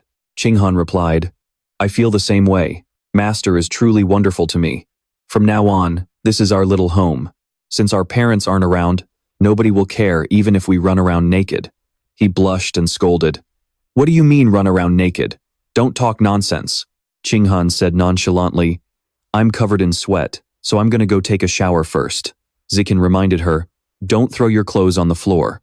Taking advantage of this free time, he decided to check what was inside the freshman app he had downloaded earlier. This is it, the Shanghai University School app. High-speed mechanical prosthetic store, Beast Genes. Zikan was surprised to see that these were all evolution resources that required points to redeem. How do you get points? There are 3 ways to earn them. Climbing the peak leaderboard, or the freshman leaderboard, accepting and completing missions assigned by the school, or representing the school in competitions and achieving excellent results. This actually looks easier than making money. Just then, her voice called out, Zichen, I'm done showering. Can you grab my clothes and bring them to me? He agreed, sure, I'll be right there. Ziken gently knocked on the door. Here are your clothes, Qinghan said shyly. Zichen, soaking in this tub feels amazing. Do you want to get in and soak with me? Qinghan exclaimed, This tub is so huge, it's such a waste if I'm the only one soaking in it. Ziken took off his jacket and replied, All right then, let's soak together. Later in the tub he offered, Let me wash your back. She agreed. Okay, after you wash mine, I'll wash yours too. Ziken agreed, sure. After bathing and eating, he began the second tempering of his skin. Ziken thought to himself, the second tempering is definitely harder than the first. It took 2 hours just to temper his right arm. He called out, Han Han, do you have any sewing needles? Qinghan replied, Yes, I'll go get some for you. What do you need a sewing needle for? Zikin explained. To test my skin's strength after 2 temperings.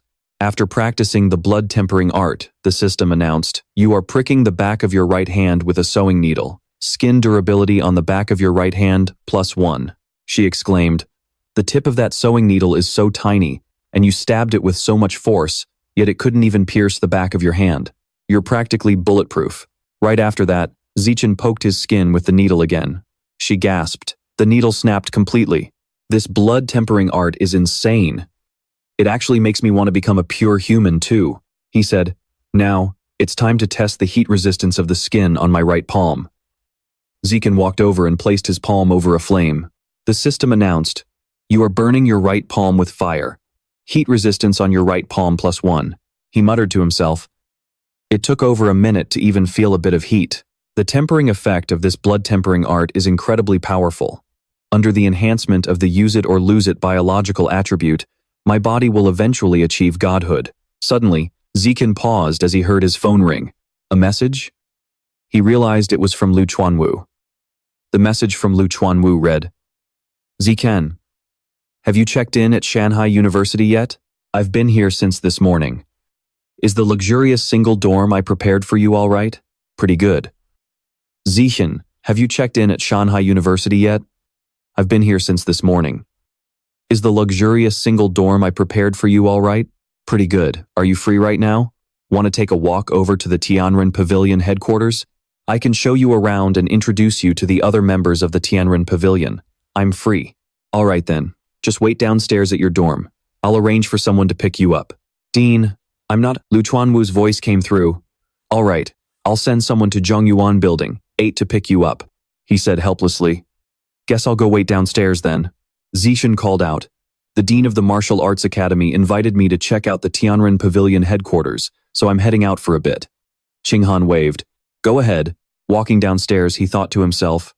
There's some shade over there. I'll just stand here and wait for the Tianren Pavilion people. Just then, Mo Yu walked up to chat. Hey, I know you. You're Lin Zishan, the runner-up in the college entrance exam from Nanjiang province. I heard you joined the Tianren Pavilion. Zikin replied. Hey. He thought to himself. Wow, I really am famous. The guy immediately went on a long rant. I really admire you, you know? Giving up gene fusion just to walk the path of a pure human. I've always believed that no matter which path you take, as long as you start with good intentions, it's worth encouraging. I'm just like you, a freshman this year, but I'm from the capital, and my home is super close to Imperial Capital University. I used to wander around there all the time when I was a kid. They actually used to have a research institute for pure humans at Imperial Capital University too, but after over 20 years of research, they still made absolutely no progress. He thought to himself, where did this chatterbox even come from? Mo Yu walked away, waving and wishing him success at the Tianren Pavilion. Keep it up. Just then, Zikin was startled as the roar of an engine drew his attention. A woman rode up to him. Hello, are you student Lin Zikin? As Yuyan approached, Zikin calmly replied. Yes, that's me. She introduced herself. My name is Song Yuyan. I'm an instructor at the Martial Arts Academy and also a researcher at the Tianren Pavilion. I'm here to take you to the headquarters of the Tianren Pavilion. He politely replied. Nice to meet you, senior. Yuyan thought to herself. So this is the college entrance exam runner-up who chose the pure blood human path, only to be completely forgotten by everyone. A moment later, Yuyan teased, Zichin, you can hold on a bit tighter. Aren't you happy to have such a beautiful senior pick you up? Zichin replied, it's an honor. She wondered, by the way, as a martial arts academy student, what were you doing hanging around the high-end dorms of the Evolution Academy just now? Zichin honestly answered, my childhood sweetheart lives there, and I just moved in with her. Yuyan sighed. Man, it must be nice to be young. Unlike me. I'm almost in my early 30s and haven't even held a guy's hand, let alone lived with one. A moment later, she announced, all right, we're here. Outside the Pure Human Research Institute, Yuyan said, let's head inside.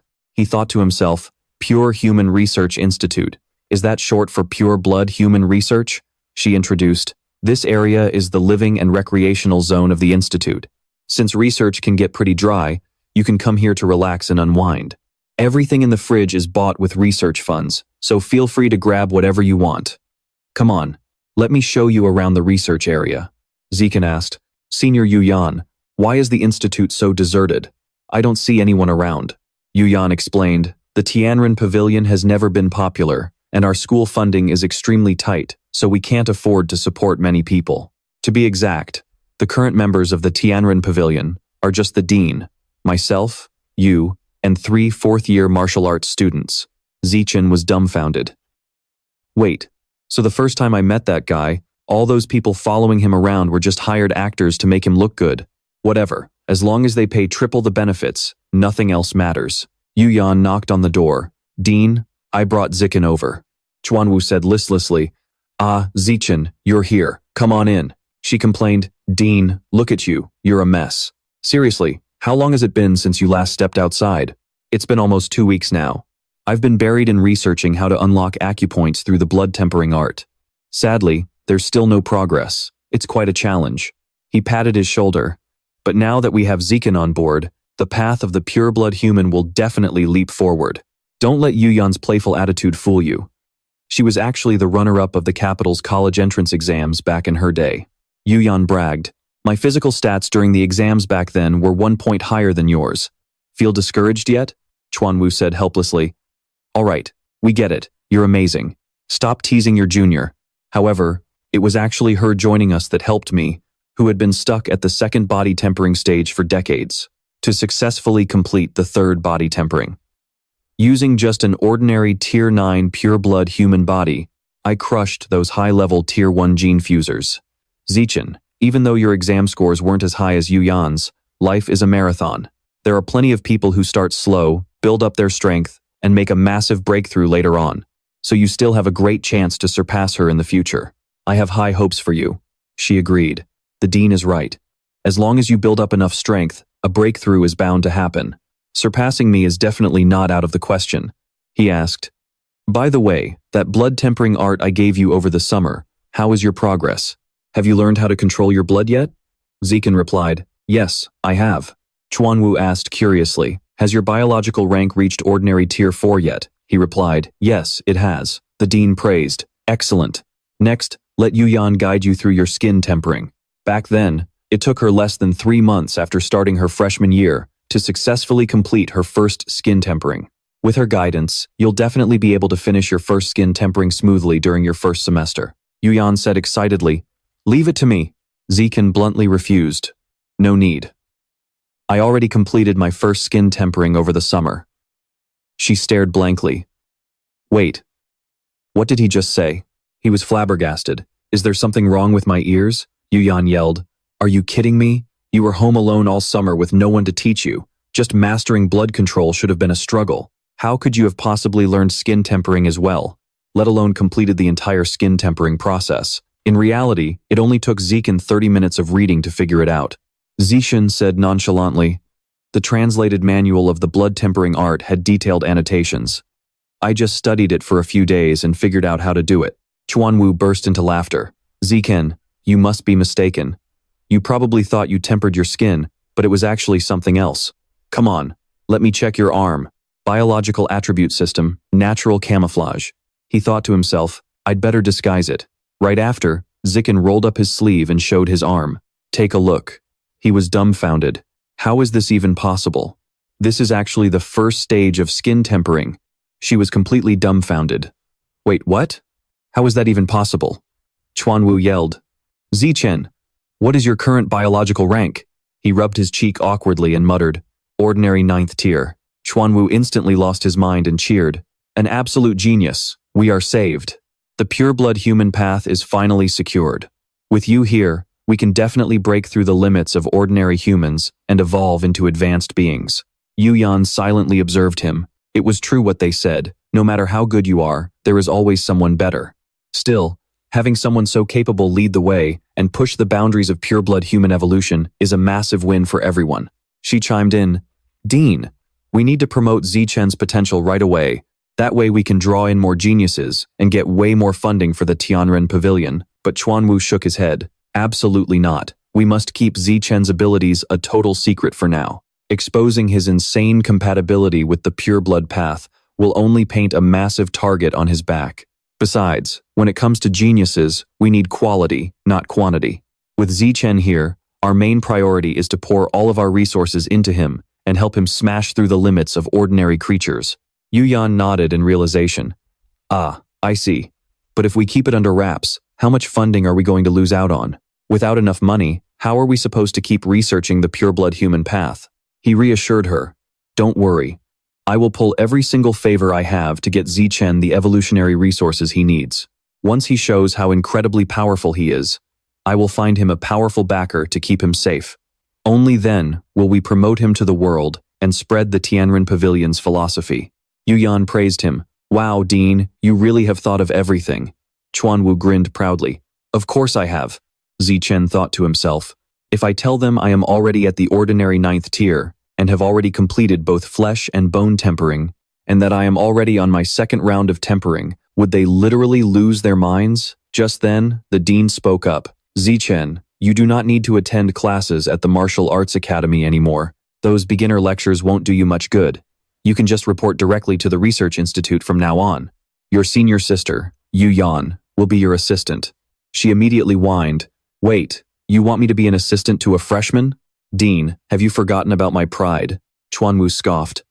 We are both researching the pureblood human path. Since when did we care about pride? Our skin is already thicker than a castle wall. Anyway, tomorrow afternoon is the freshman welcoming ceremony.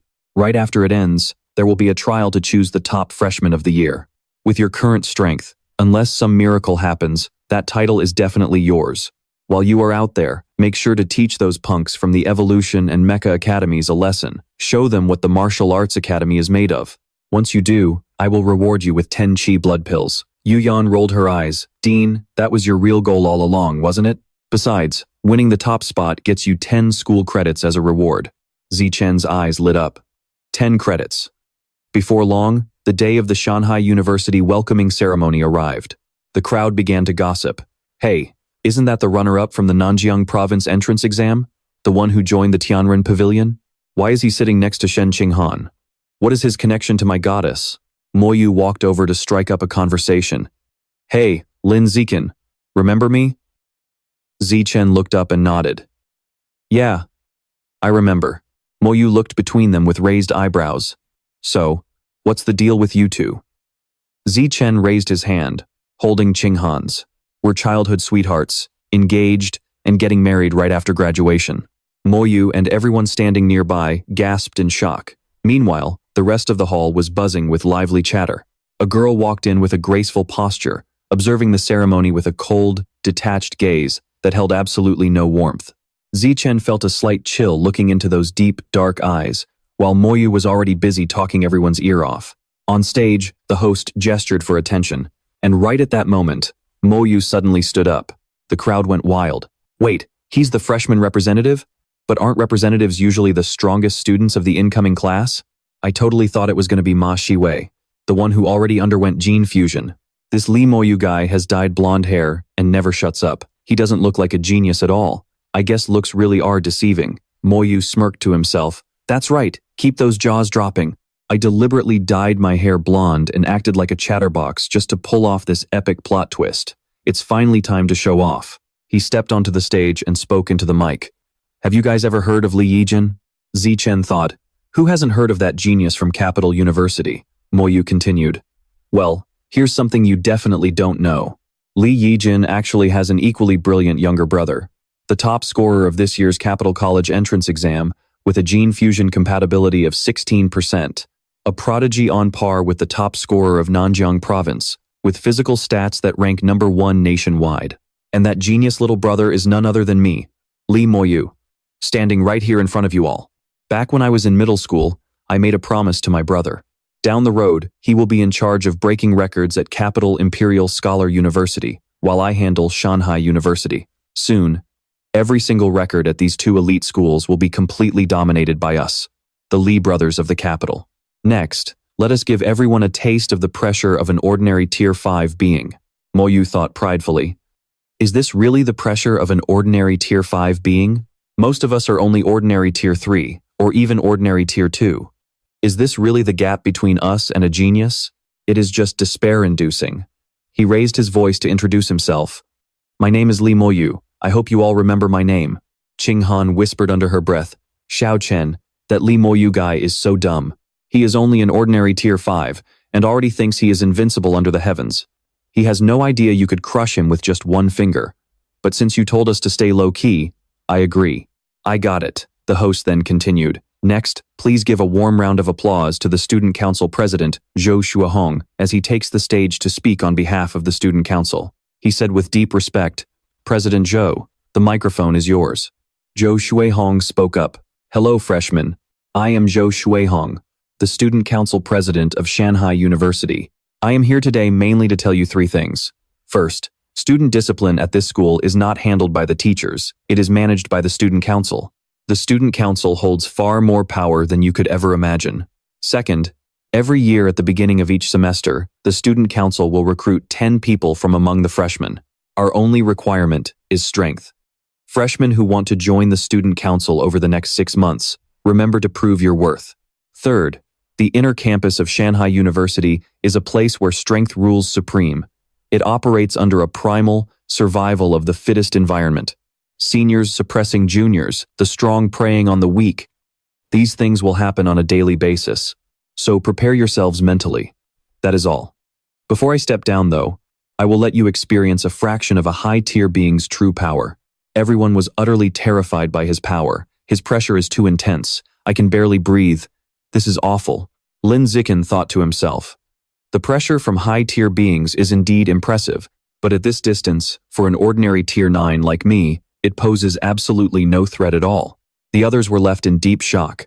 Thank goodness he only released his pressure. I thought I was going to drop dead right here. So this is a high-tier being? How terrifying. The host spoke up. Following this freshman orientation, you will stay right where you are to participate in the entrance trials. The rules of the trial are incredibly simple. There is a large arena stage in the center of the field. Whoever can stand alone on the stage for more than 1 minute. Whoever claims the title of Rookie King of the Year will receive 100 credits, 10 times more than last year. The second person to hold their ground on the arena for over 1 minute will take second place and earn 90 credits, and the rankings will continue in this manner until we reach the final 10th place, who will receive a bonus of 10 credits. Someone said excitedly, in previous years, the geniuses from the elite class always swept the top 10, and this year is definitely going to be no exception. During the entrance trials, if just one person who is not from the elite class, meaning a freshman from the regular class, manages to break into the top 10, then every other freshman, excluding those in the elite class, will receive 1 credit. Someone calculated, 1 credit is equivalent to 10,000 yuan. If we band together and secure a spot in the top 10, we will all make a fortune. Just then, a voice shouted, everyone, quiet down. Hiyu grabbed the mic. My name is Hiyu from Class 6 of the Evolution Department, and my deskmate here is Lin Zichen. You should all know that he scored the second highest in the entire Nanjiang province's college entrance exams and got into the Celestial Pavilion. His strength is unmatched among this year's freshmen. We are going to team up, crush those elite class snobs, and help Lin Zichen secure a spot in the top 10. The others chanted in unison, Lin Zichen will make the top 10. Clear the path for Lin Zichen. Liu Chuanwu mocked. President Zhou, aren't you being a bit too petty? Earlier this year, you were completely humiliated on stage by Li Yijin. Why are you taking your anger out on his younger brother? Ma Zhenhe added with disdain. But speaking of petty, out of nearly 20,000 people at Shanghai University, who could possibly top Liu Chuanwu? He joked, even if I am petty, I only go after the people directly involved. I would never drag their families into it. At that point, Zhou Shuhong chimed in. Dean Ma, I heard your daughter scored exceptionally well in the college entrance exams, didn't she? He replied, she did all right. She ranked 3rd for Capital University. Zhou continued, Dean Ma, please let your daughter join the student council. I will personally groom her to become the next student council president. Ma Zhenhe agreed. She will definitely join the student council. I will have to count on you, President Zhou, to look after Shiwei from now on. Zhou Shuihong stated firmly, as long as they are a genius, I will always look out for them. Meanwhile, the crowd gossiped. Between Li Moyu and Ma Shuwei, our 2 top freshmen, who do you think will become this year's Rookie King? Someone asserted confidently. It is definitely going to be Li Moyu. Her biological level has reached ordinary level 5, making her physical strength practically invincible among the freshmen. She countered, Dean Ma's daughter scored slightly lower than Lee Moyu on the college entrance exam. But over the summer break, she successfully fused with the Shadow Cat gene, so her current strength might not be any weaker than Lee Moyu's. He remained firm. I still think it's Lee Moyu. Although Ma Shiwei underwent gene fusion, it was only a small portion, so her strength boost is limited. Just then, Chuan Wu's voice rang out. If you ask me, neither Lee Moyu nor Ma Shiwei has a shot at winning this year's Rookie King title. The Rookie King will undoubtedly be none other than Lin Zikin, a member of my Tianren Pavilion. Zhen, he scoffed. Lin Zikin's physical fitness score on the college entrance exam wasn't even in the top 10 among this year's freshmen. How could he possibly become the Rookie King? Just because he's a member of your Tianren Pavilion, you let those gossips blow smoke and hype him to the moon? He continued to provoke. Dean Ma, if you don't believe it, do you dare to make a bet with me? The dean replied arrogantly. Why wouldn't I dare? Chuan Wu continued. Then let's bet 100 credits. Hearing this, Zhen, he replied. A bet is a bet. Just don't go hiding when you lose. He urged, you guys should bet too, just a little for fun. The others chimed in. All right, count us in then. Chuan Wu suggested, Director, with your status, you should bet 1,000 credits. Dongzi agreed. Fine. Dean Ma watched this and cursed under his breath. That old geezer actually dares to bet on this. Did he bribe Lee Moyu to throw the match? But my daughter is still in the running. Could that Lin Zikin really become the new Rookie King? But how is that even possible? Just then, he walked up to Dean Ma. Lin Zichen, the second highest scorer in the entire province's entrance exam, was originally supposed to be a freshman at your Evolution Academy, but Professor Liu snatched him away midway. Does that sting a bit? Dean Ma retorted. He's just a provincial runner-up. We have plenty of those in my Evolution Academy, so we definitely aren't hurting for someone like him. He thought to himself, I heard old Ma recruited the remaining 3 fourth-year students from the Tianren Pavilion. Yet he claims he doesn't care. Isn't he obviously out for revenge? Chuan Wu rejoiced secretly. Incredible. Everyone bet 100 credits each, plus another bet 1,000. I'm going to make a fortune this time. Below the arena, the crowd roared. Everyone charge. Wipe out the elite class. Someone yelled, it's starting. The entrance trial. Chaos erupted below the arena. Don't hit me. I surrender. Standing still, Zichen thought. The elite class has plenty of people who rely on high gene fusion compatibility, but there are also those with genuine strength. This is the peak combat force of the elite class, led by Lee Moyu and Ma Shiwei, with a total of 12 people. Suddenly, the system displayed a danger-sensing biological trait. He pondered. The 2 strongest, Lee Moyu and Ma Shiwei, have both reached ordinary level 5. The other 10 all have a biological level of ordinary level 4 or higher. Someone shouted, the elite class is nothing special. We've already knocked them all down. The elite class snapped back. Don't just hide up there. Get down here and face your doom. Suddenly, Kizi leaped down. You're just using numbers to bully the weak. Winning against a bunch of weaklings and you're already bragging? Come at me. I'm standing right here. Attack me as much as you want, and you'll soon realize just how pathetic you really are. They yelled, get him. There are more of us. What is there to fear?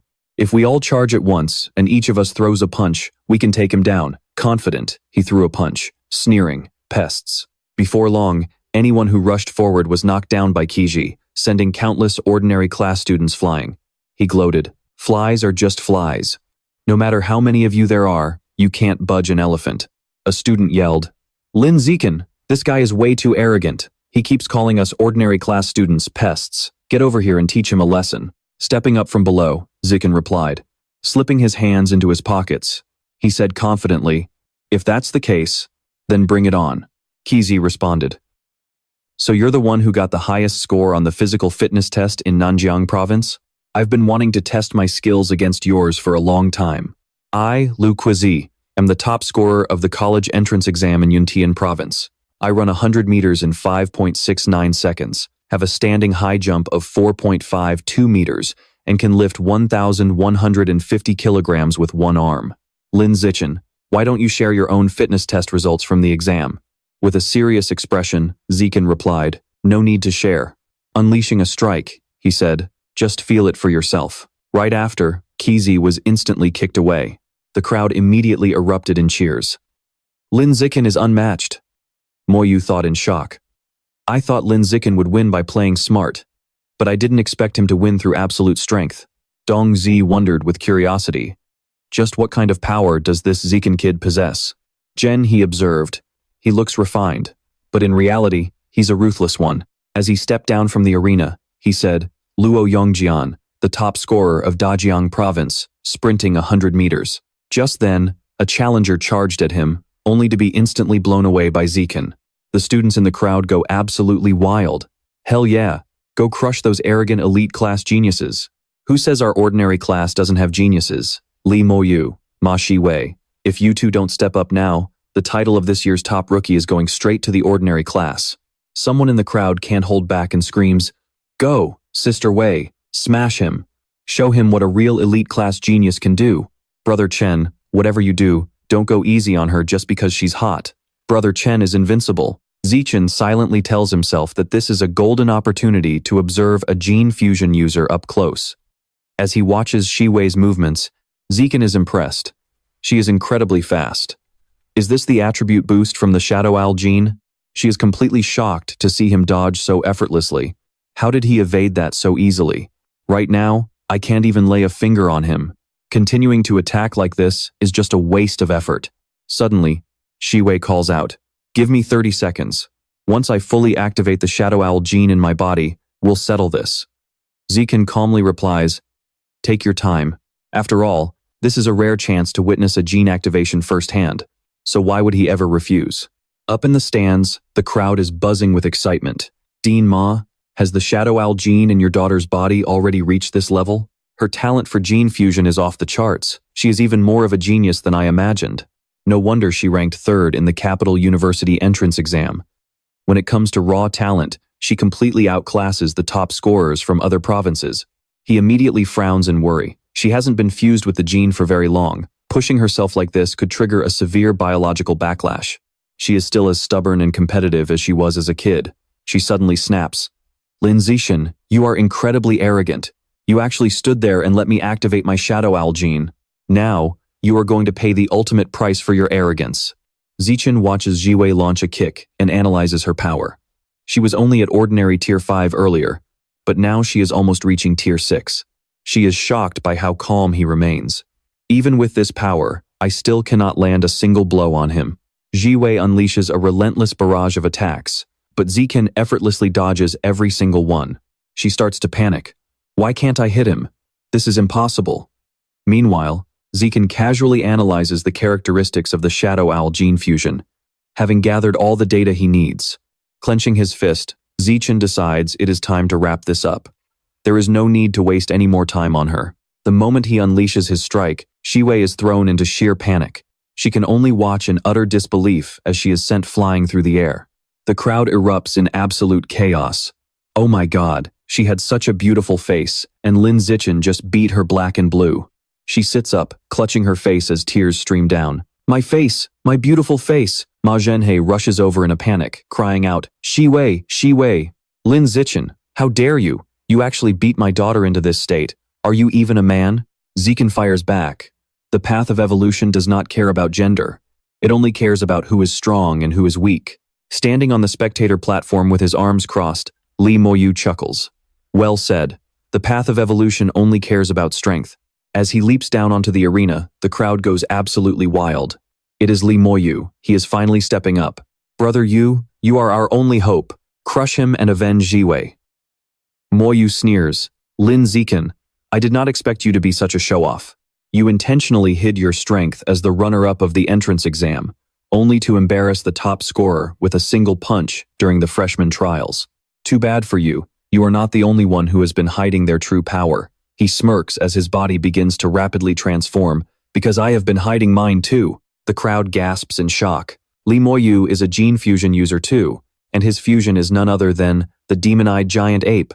Fusing with that beast requires an incredibly strong physical constitution.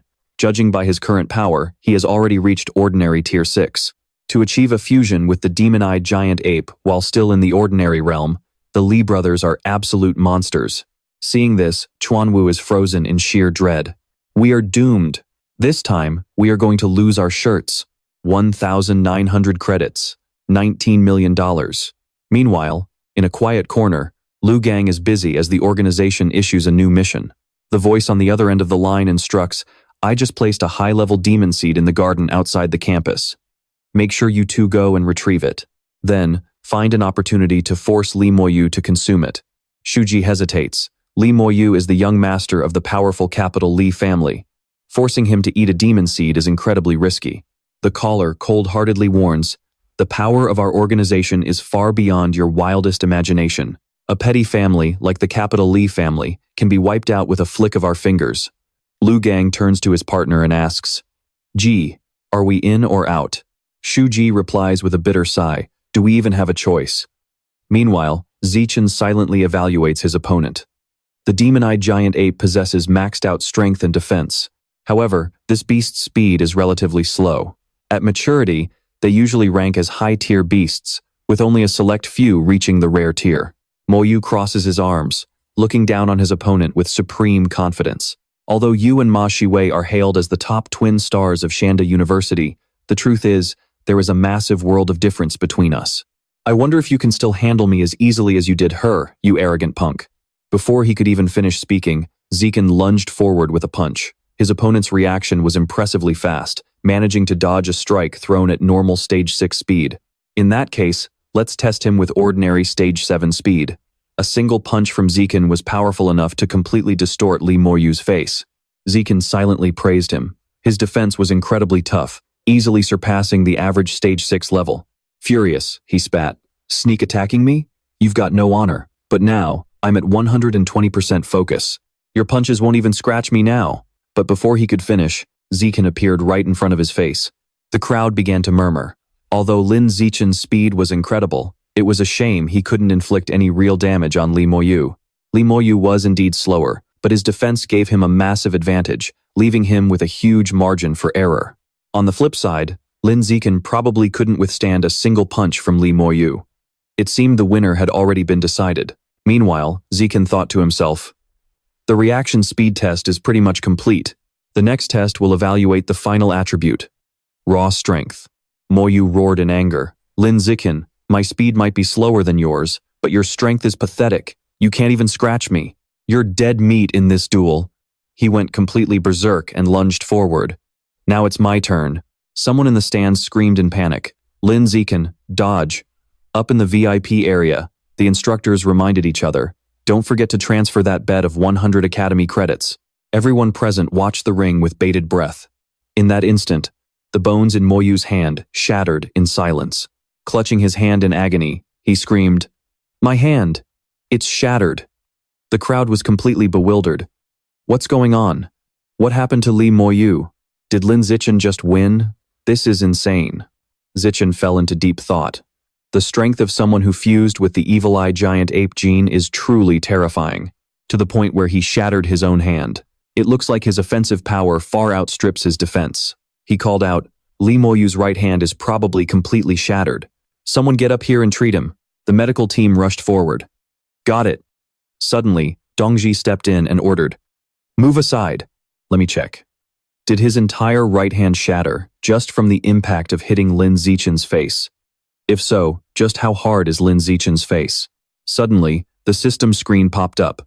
Natural camouflage skill activated. Zichen wondered if she was using mental energy to scan his strength. I just hope my natural camouflage skill can get me through this. Dongji glanced at him. Standard stage 6 biological level. But his skin is incredibly tough, and the density of his facial bones and muscles is ridiculously high. But is that all? He raised his voice and asked, so? What exactly is Lin Zichen's actual strength? The doctor replied, standard stage 6, just with a much tougher physical body. Nothing else seems unusual. Zichen watched silently, thinking, looks like I managed to hide it. Moyu was completely bewildered. What kind of miracle drug did they just give me? I'm already fully recovered. Zichen asked, your hand is completely healed, right? He happily replied, yeah, it's good as new. Zichen said, in that case, you can head down now. Suddenly, Moyu yelled back, Lin Zichen, just wait until my gene fusion technology reaches the next level. I will definitely defeat you in this ring. Immediately, a massive argument broke out between the two classes. So what if you can fuse genes? Lin Zichen can do it too, and he'll keep you beneath his feet for the rest of your life. This is the first time in my life I've seen someone lose so badly, yet still act so smug. Besides, Li Moyu lost to Lin Zichen. Not to you. If Lin Zichen wins, our entire class wins. Meanwhile, Zichen looked up and realized 1 minute had already passed. The announcement rang out. Congratulations to Lin Zichen from Martial Arts Class 1 for becoming this year's Rookie King. His classmates went wild, chanting, "Brother Chen is the GOAT, the glory of the ordinary class." Then, he jumped down from the stage, having made up his mind. Since I've already secured the Rookie King title, then. Suddenly, Zichen scooped her up in his arms, leaving everyone in utter shock. Isn't that Shen Qinghan from the genius class? What on earth is Lin Zichen doing with her? Qinghan blushed, deep red in embarrassment. Is Zichen really planning to make our relationship public right now? Zichen then made a bold declaration. Next, I'm taking all the spots from 2nd to 10th. Someone yelled in outrage. Lin Zichen, you're crossing the line. Everyone from the genius class, charge, beat him up, kick his ass. And that traitor Shen Qinghan from the genius class, beat her up too. But anyone who dared to charge forward was instantly taken down by Zichen.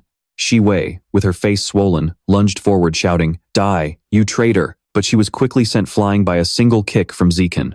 Zhenhe watched his daughter get injured, filled with anxiety.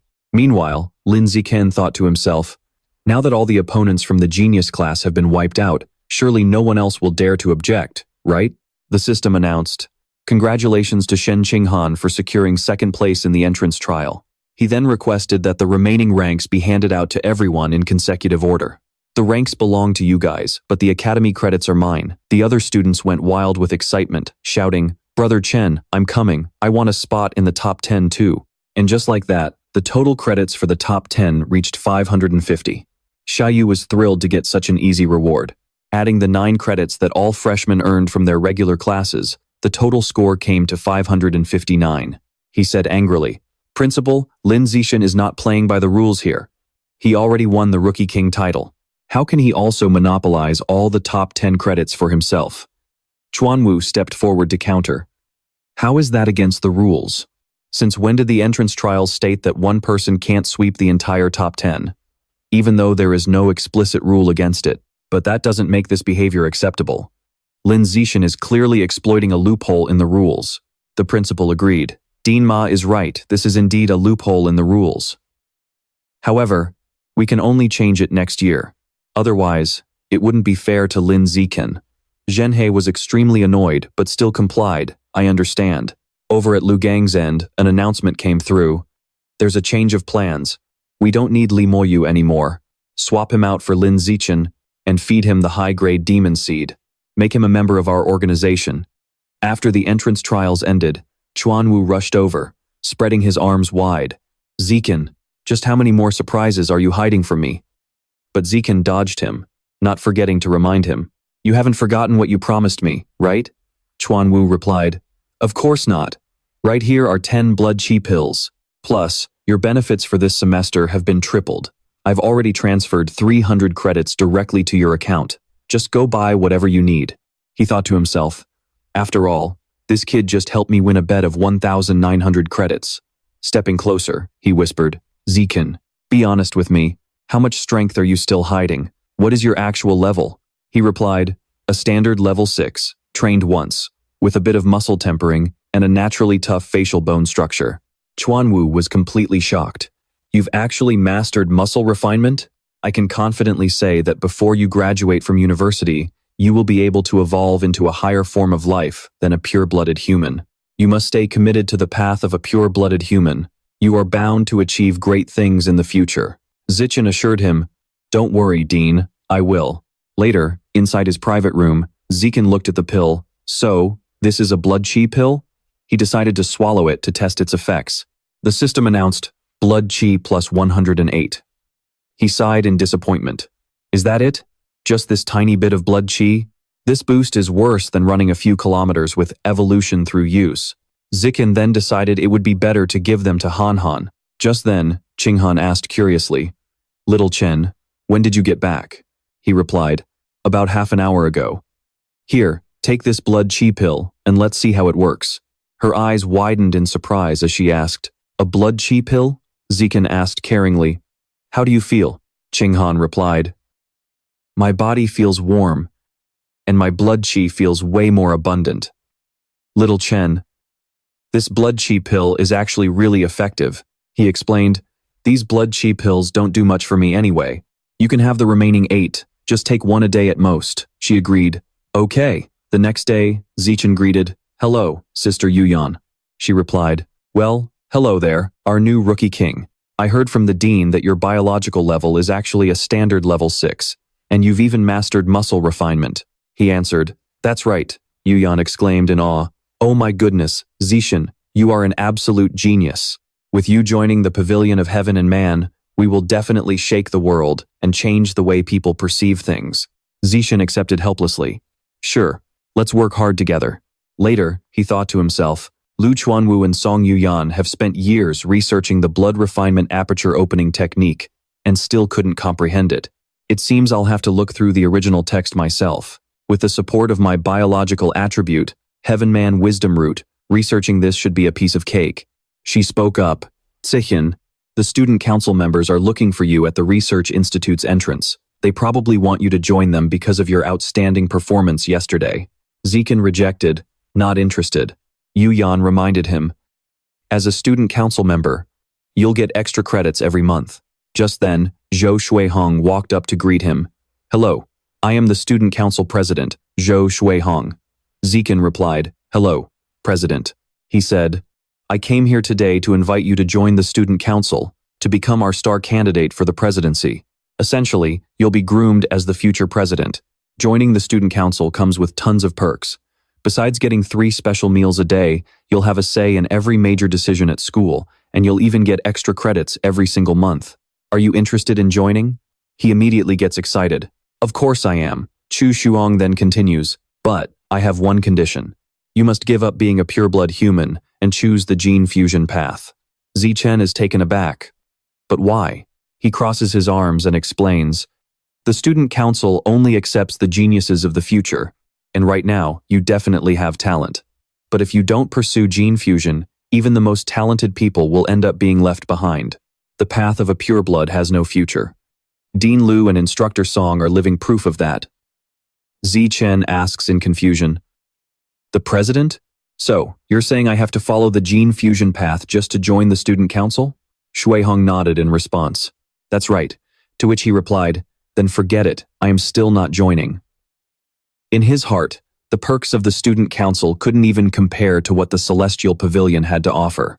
The people behind him immediately began to whisper among themselves, "Is there something wrong with this new human king's head? He still wants to follow the pureblood path?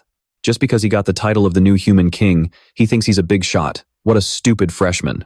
He'll regret this one day. President, I told you a long time ago, the Celestial Pavilion's brainwashing is incredibly powerful. There was no point wasting our time on him in the first place." Shuihong turned to leave and said, "Forget it. Let's go recruit other geniuses instead. A genius with no future isn't a genius at all. They're just trash." Meanwhile, on the other side, Yuyan was absolutely fuming. Why do these kids in their 20s on the student council think like outdated old fogies? They are seriously beyond saving. Just as she was slamming her hand on the table, she froze because the dean had returned. The two of them looked at Chuanwu's expression in utter shock. "Dean! Oh, Dean, you are truly doing great things for the future of pureblood humanity. You've been selling your own body day and night just to secure investments. On the future path of pureblood humanity, your name will definitely go down in history." He silently cursed under his breath. "Would you die if you didn't add the words, selling your body?" Chuanwu then walked over and patted his shoulder. "Zichen, mark my words. Women are nothing but obstacles on the path of evolution. They will break your bones and suck the very marrow out of you. Avoid them at all costs if you can. Oh, by the way, Zichen, the school actually provides housing for the families of top geniuses. They can even set them up with internal jobs. Would you like to bring your parents to live here with you?" Zichen replied. "I understand, Dean. I'm heading home this weekend, so I'll discuss this with my parents." The dean then gave him some advice. "Also, I've unlocked your clearance, which will allow you to take on school missions. With your current strength, there's no need to wait until the second semester of your freshman year. Go ahead and start taking missions to earn credits right away. Don't waste any time getting stronger." Yu Yan stood up and patted her chest proudly. "Your sister Yan goes off campus every single week to complete missions and stock up on credits. In the future, you can tag along on my missions to get a feel for how to gather experience. Just wait a bit, I'm going to take on a mission to hunt down a mutated beast soon, and I'll take you along to show you how it's done, he replied. Then I'll be in your care, Sister Yan. But first, let's see what kind of missions are available on the school app. Zikin thought to himself, the official school missions are mostly minor chores, usually only worth 1 or 2 credits. Even though the rewards are small, the difficulty is low, making them incredibly popular. Let's take a look at the missions posted by the students instead. Let's see if there's anything suitable. Here is a listing seeking a gene fusion sparring partner, specifically requesting a female gene fusion user. It says, animal ears, pale skin, pretty face, and long legs preferred. Is this even a sparring request? I should probably just check the off-campus missions instead. There are plenty of off-campus missions with huge credit payouts, but these 2 locations are a bit too far away. A mission to capture a 7-member gang of bandits who have repeatedly hijacked trucks carrying mutated beast meat, and a mission to hunt down a common Tier 9 mutated beast. Finally, he made his decision. This one is perfect. The screen displayed the details. Capture an out-of-control gene fusion cat girl. He tapped to accept the mission. She leaned in curiously. Did you just take that cat girl mission? How about I tag along with you? Zikin declined. No, it's fine. But how did Sister Yan even know? Yu Yan replied, you can see who accepted the job right on the mission page. He fell into thought upon hearing that. It was true. A total of 28 people had accepted this mission, and 26 of them were upperclassmen. Aside from him, there was only one other freshman, Ma Jiwei. She was only at Tier 5, yet she actually dared to take on this mission. She must have someone backing her up. Zikin waved as he left, saying, Sister Yan, it's getting late. I need to head back for lunch. She called out, all right, take care on your way. A moment later, while walking back, he felt someone tailing him. His danger perception system flared up. Zikin detected a common Tier 7. Right at that moment, someone rushed up from behind, shouting at the top of his lungs. Lin Zikin, what the hell did Wei Wei ever do to you? Why are you always scheming against her like this? First, you slapped her face and kicked her butt during the entrance trial, and now, you're trying to steal an off-campus mission from her too? Did Lu Chuanwu put you up to this? What kind of man bullies a girl? Do you have the guts to fight me right now? He asked calmly. Did Ma Shuwei send you? Or was it Dean Ma? The guy roared back. Neither. I came here on my own because I just can't stand the sight of you. Zichen raised an eyebrow. So what? He challenged him again. Do you have the guts to fight me? Irritated, Zichen started to walk away. Seriously? We're in college now, and I still have to deal with pathetic simps like this? The guy went completely ballistic, screaming, stop right there. Zikin calmly threw a punch. Shut up already, you're annoying.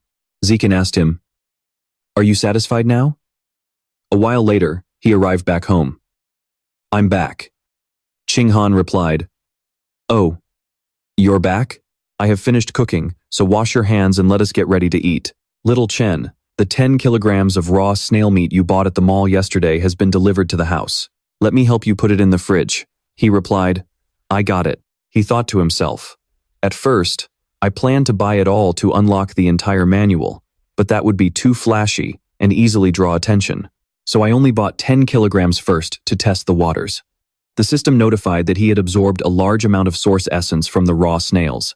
She walked over curiously. Little Chen, why did you use a trash bag to hold the raw snail meat? Zaichen explained. This raw snail meat has already gone bad, so just throw it away. Qinghan asked suspiciously. When I signed for it for you, it still looked really fresh. He explained. It was fresh when you signed for it, but I just absorbed all the essence inside, which is why it spoiled so quickly. She gasped. Absorbing essence? Is this your superpower? He nodded. Yes, I can absorb the essence from the meat of mutated beasts, thereby gaining some of their powers. Qinghan was stunned. Are you even human? No wonder you did not choose the genetic fusion path and went with the pureblood path instead.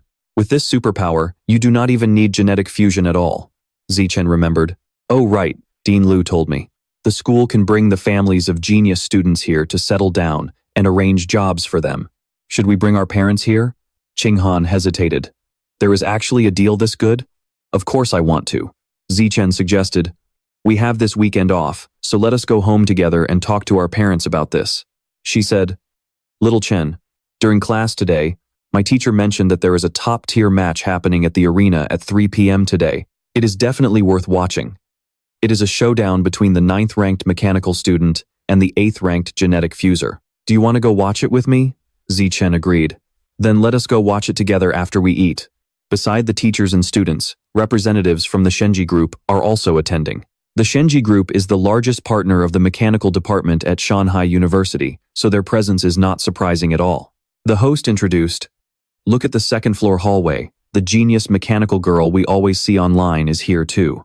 The reason the Shenji Group spends so much money to support the Mechanical Academy is simply to expand their own influence. Qinghan spoke up, "Zichen, if the genius from Jing University and that genius mechanical girl fought, who do you think would be stronger?" He replied, "Well, we have to see who wins or loses in the upcoming match. It is impossible to make an accurate judgment right now. If the 8th-ranked evolutionary student wins, then the Jing University genius is stronger. If the 9th-ranked mechanical engineering student wins, then that genius mechanical girl is stronger." Soon after, the announcement echoed, and the match began. The mechanical genius girl quickly flew up to gain the upper hand. Instantly, a barrage of lightning-fast bullets rained down on her opponent. The host continued, "The 8th-ranked fighter is completely overwhelmed, with absolutely no chance to fight back. Is the mechanical fighter switching to close combat mode?" At that very moment, a fierce battle was unfolding on the arena stage. A punch was thrown like a raging storm. In the middle of the ring, the 8th-ranked fighter was quickly struck so hard his face was deformed. Finally, he collapsed unconscious on the ground, immediately defeated. The crowd gasped, "Oh my gosh, the mechanical fighter actually won." Meanwhile, Shu Yun was reporting, "Second miss, the area around Origin Ground 36 has been unusually quiet for the past few months. I do not know if the other side has abandoned the passage there, or if they are plotting some major scheme." Dongji asked, "Where is Tian Shui? How is she doing at the Origin Ground? Has she adapted yet?" She replied, "She has adapted very well. She is growing incredibly fast, and she is about to evolve into a high-tier Tier 2. Second miss, what kind of person is Tian Shui anyway? Why is her constitution so unique? She does not feel like an earthling at all." She warned, "Do not ask questions you should not be asking." Shu Yun panicked, "I am sorry, second miss, that was out of line." Dongji ordered, "All right, I have a student meeting to attend, so I will talk to you later. Get back to work." She replied, "Understood." Dongji switched channels and remarked, "Mechanical fighters have the upper hand against evolutionary beings. The Shenji Group is stronger than expected. Mechanical enhancement has the advantage of wide applicability, but no matter how powerful mechanical modification is, it cannot enter the Origin Ground. Once they enter the Origin Ground, all electronic and mechanical equipment will malfunction, and then Dongji cut the communication. Even the strongest robot would just turn into a pile of scrap metal." Zichen and Han Han went back home for the weekend. They brought up the idea of moving their families to the school permanently, and everyone agreed. Next up is completing the Catgirl mission. The screen showed, Catgirl, a common tier, 6 creature. She is extremely fast and often appears in the red light district of Shanghai City to seduce men before torturing them to death. According to the intel, the target is extremely cunning, a master of disguise, and highly skilled in using poisons. He falls into deep thought. At a busy square, the enemy is both cunning and elusive. No wonder this mission has gone unsolved for so long. First, I'll use my Sky Eye and Danger Sense to search the area thoroughly. Meanwhile, the streets are bustling, and some onlookers whisper, "That guy's glare is so terrifying. What is he even doing? He's pretty handsome though, but his eyes are just bone-chilling." Right then, a burly man steps forward and barks, "Hey kid, who the hell do you think you're staring at?" Zichen coldly orders, "Get out of my way." He quietly activates his biological suppression. "I've already scanned this area, but nothing seems suspicious. Time to head to the next red light district and check it out." Suddenly, Zichen is surprised to run into a familiar face. It's Ma Shi-wei, accompanied by 2 rank 7 seniors. They must be tag teaming to complete the Catgirl mission. One of them points him out. "Look, it's Lin Zichen." Shi-wei sneers in disgust. "Ugh, talk about bad luck. Let's get away from him." The other 2 quickly agree. "Fine by us." Seeing this, he can only sigh in frustration. Strangely enough, Shi-wei explains to her group, "Lin Zichen also took on the Catgirl mission, so he's definitely here for her. We have to beat him to the punch and make sure all his efforts are completely wasted." One of the seniors boasts, "Leave it to me. I've fused with a demon hound gene, so my sense of smell is incredibly sharp. We'll definitely find the cat girl before he does. But suddenly, his eyes widen. I caught her scent. She's in that bar right across the street. Hearing this, Jiwei immediately rushes over. Once we catch her, we'll parade her right in front of Lin Zikan just to rub it in. Jiwei stops in her tracks and asks, "Where is she?" The senior points a finger. "Right over there." Jiwei asks skeptically, "Are you sure?" "She looks like an ordinary college student," he explains. The scent coming off her is an exact match to the one I smelled on her personal belongings back at the station. There's no mistake. That cat girl really is a master of disguise. She's incredibly cunning. Jiwei starts moving in. "We can talk later. Let's grab her first." But as they approach, the cat girl spots them. She lets out a smirk. Suddenly, she crashes right through the glass window, making them yell, "Oh no!" She's trying to run. Jiwei's group quickly gives chase. But she soon realizes, this is bad. She's too fast, we're losing her. The senior reassures her. "Don't worry, I can still track her scent. She'll have to stop and catch her breath eventually. We've got her cornered. She's hiding in there." Jiwei orders, "Go in and finish this fast. Don't let her slip away again." Suddenly, the cat girl's voice echoes, "If I really wanted to run, do you honestly think you losers could keep up with me? The best hunters are often the ones who end up as prey. Have you seriously not learned that simple lesson yet?" They immediately brace themselves as she unleashes a terrifying biological pressure. The group panics. "What? She's actually a rank 9. Jiwei is filled with dread. She was hiding her true strength. She screams, "Run, quickly. This mission is completely impossible." The cat girl sneers.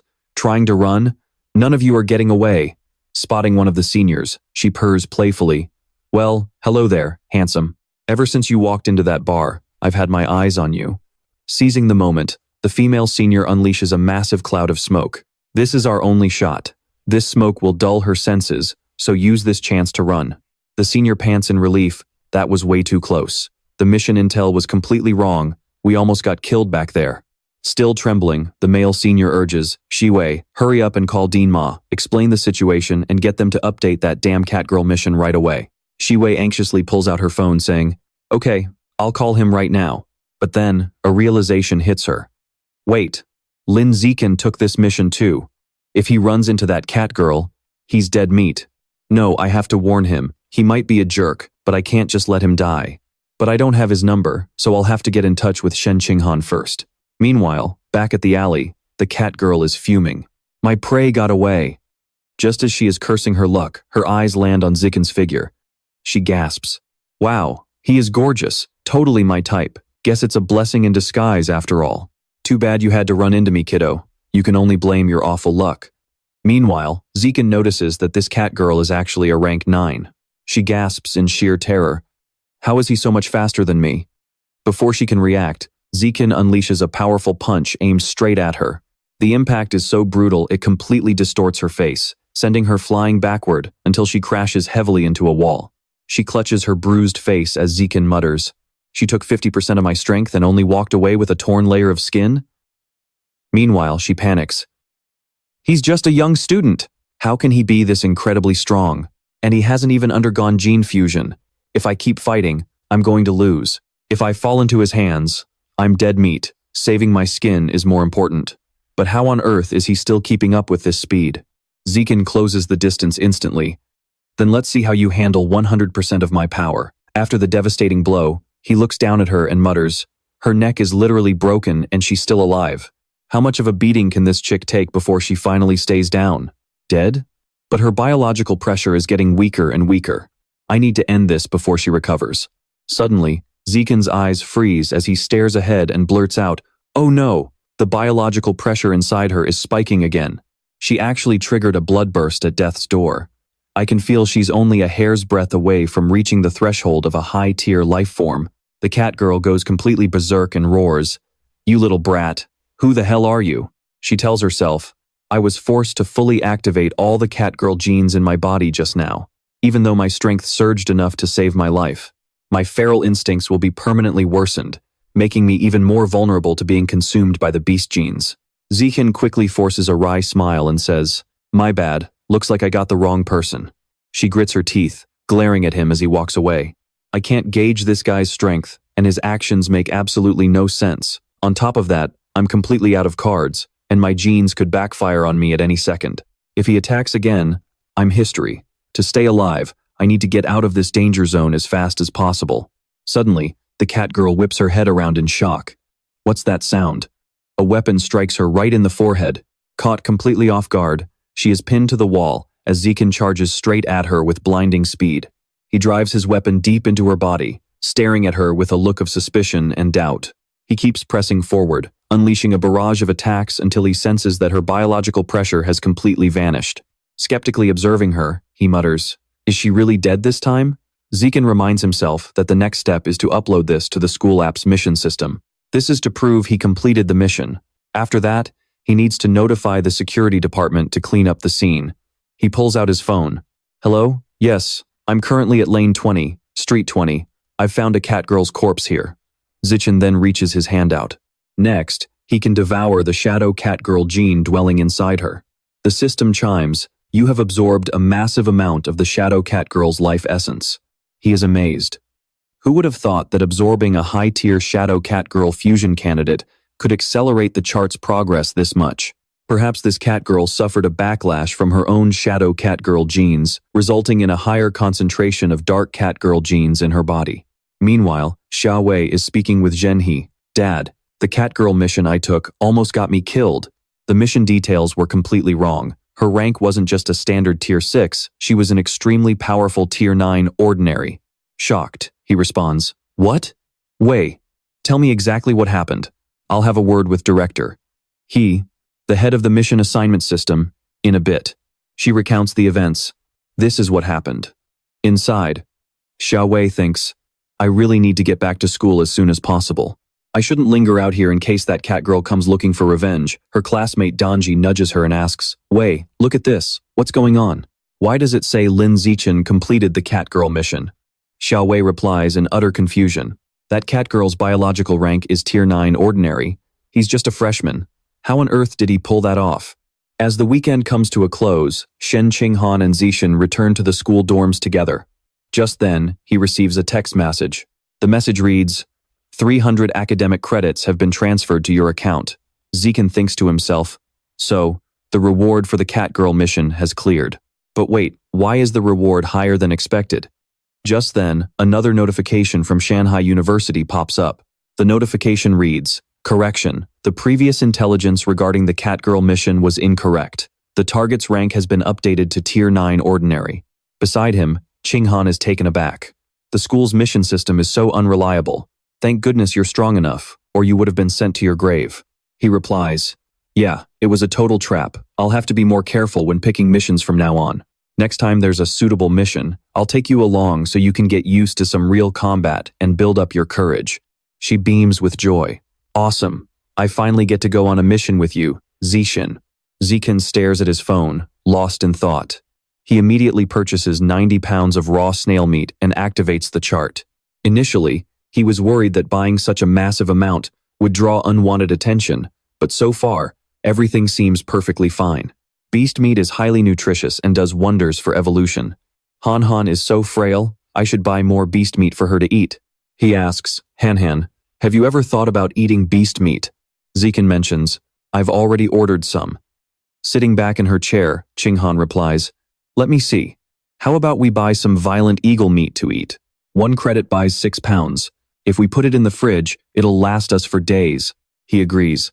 "All right, I'll place an order for the violent eagle meat then." Qinghan stops him. "No, don't.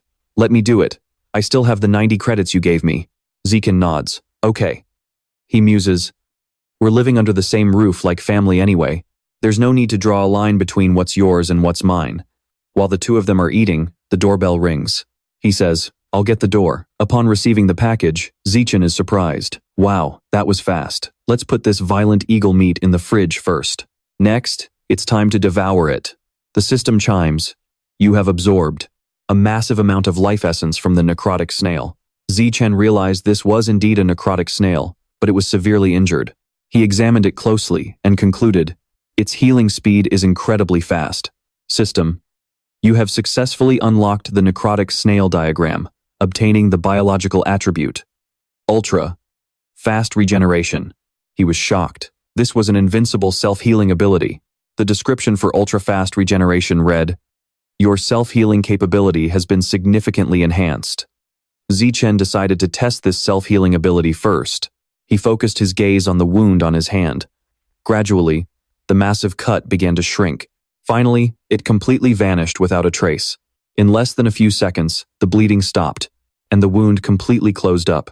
With this rapid self-healing, as long as he has a single breath left and doesn't die, and as long as there is enough energy to support it, he can continuously restore his health. Just then, the doorbell rang. Who could it be this late? Is it something you ordered? Qinghan replied. I didn't buy anything. As soon as the door opened, a loud voice rang out. I'm so sorry, Shiwei said apologetically. It's so late, yet I'm still bothering you. Zichen asked sternly. Why are you asking about that? Ziwei crossed her arms and said, I'm just really curious. How did you complete the cat girl mission? Is it convenient to share a little? He replied bluntly. No, it's not. Hearing this, she immediately turned to leave. In that case, I won't bother you anymore. Qinghan quickly chimed in. Shiwei, wait. Why don't you come in for a cup of tea? I have some tea leaves I brought from home. My mom roasted them herself. Shiwei declined. Maybe next time. I still have some things to do. She gently explained to him. Xiao Chen, Shiwei is actually a very nice person. The information on the cat girl mission was wrong this time, so she was worried you'd be in danger. She even texted me to warn you. We should talk to her more often from now on, okay? Zichen replied dotingly. If that's what you want, you can invite her over more often. After all, she lives just downstairs. On the other side, Chuan Wu spoke up. That night, I saw Ma Zhen. He go to see Director He, the task system manager, with my own eyes. They got into a heated argument right away, which eventually led to a fistfight. Yu Yan asked curiously, was it because of the mistake in the Catgirl mission info? He answered readily, exactly. Ma Zhen, his daughter also took on this mission, but there was an error regarding the Catgirl's biological level, which almost got the poor girl killed. How could he not be furious? She replied, yeah, I heard about that. The biological level of that Catgirl was actually at ordinary rank 9, but the mission description had it down as ordinary rank 6. Chuan Wu walked over to strike up a conversation. Zichen, you're only at ordinary rank 6. How on earth did you complete that mission? Yu Yan wondered. Zichen, did you get carried by some powerful expert? Did you find a master to help you complete the mission? Or did you set up some kind of trap? He replied to them, there was no powerhouse carrying me, and there was no trap. I simply relied on my physical strength for a solo kill. She gasped in shock. A solo kill? What do you mean by that? While he asked in panic, could it be that you're hiding your true power? They were in an uproar. A solo kill? I didn't hear that wrong, did I? Are you kidding me? He thought to himself wearily. After spending a few days together, I've realized these two are actually pretty decent people. Telling them about my body tempering progress and actual biological level would bring more benefits than harm. Plus, they can even help me research how to unlock my acupoints. In that case, I'll just tell them straight up. Zichen turned around with a forced smile. Actually, my true strength recently reached ordinary rank 9. The other two were completely dumbfounded. He had already achieved grand mastery of the first body tempering, and was currently working on the second. Chuan Wu clenched his hands into fists and exclaimed, grand mastery of the first body, tempering. Heaven never betrays a dedicated soul. All these years of perseverance from me, Lu Chuan Wu, have finally paid off. Zichen, with you here, the path of pure-blooded humans will definitely succeed. When that time comes, your name, along with the name of the Tianren Pavilion, will surely shake the entire world. He burst into tears. He had spent so many years painstakingly researching the path of pure-blooded humans, even ruining his family and losing his wife and children without making any progress. But today, he had finally met an absolute genius who was a perfect match for the blood tempering technique. With him leading the way, the path of pure-blooded humans will definitely shine bright and become the ultimate weapon to save humanity. Zichen watched in utter confusion. What was going on? Why was he laughing and crying at the same time? Chuan Wu patted his shoulder. Zichen, your physical talent is truly insane. If it weren't for the fact that you don't have a single trace of origin energy in your body, I would have suspected you were a mutant from the origin land. Hearing this, Zichen asked curiously. A mutant from the origin land? He explained. In this world, if mutant beasts exist, then mutants must naturally exist as well. It's just that mutants usually reside in the origin land rather than on Earth.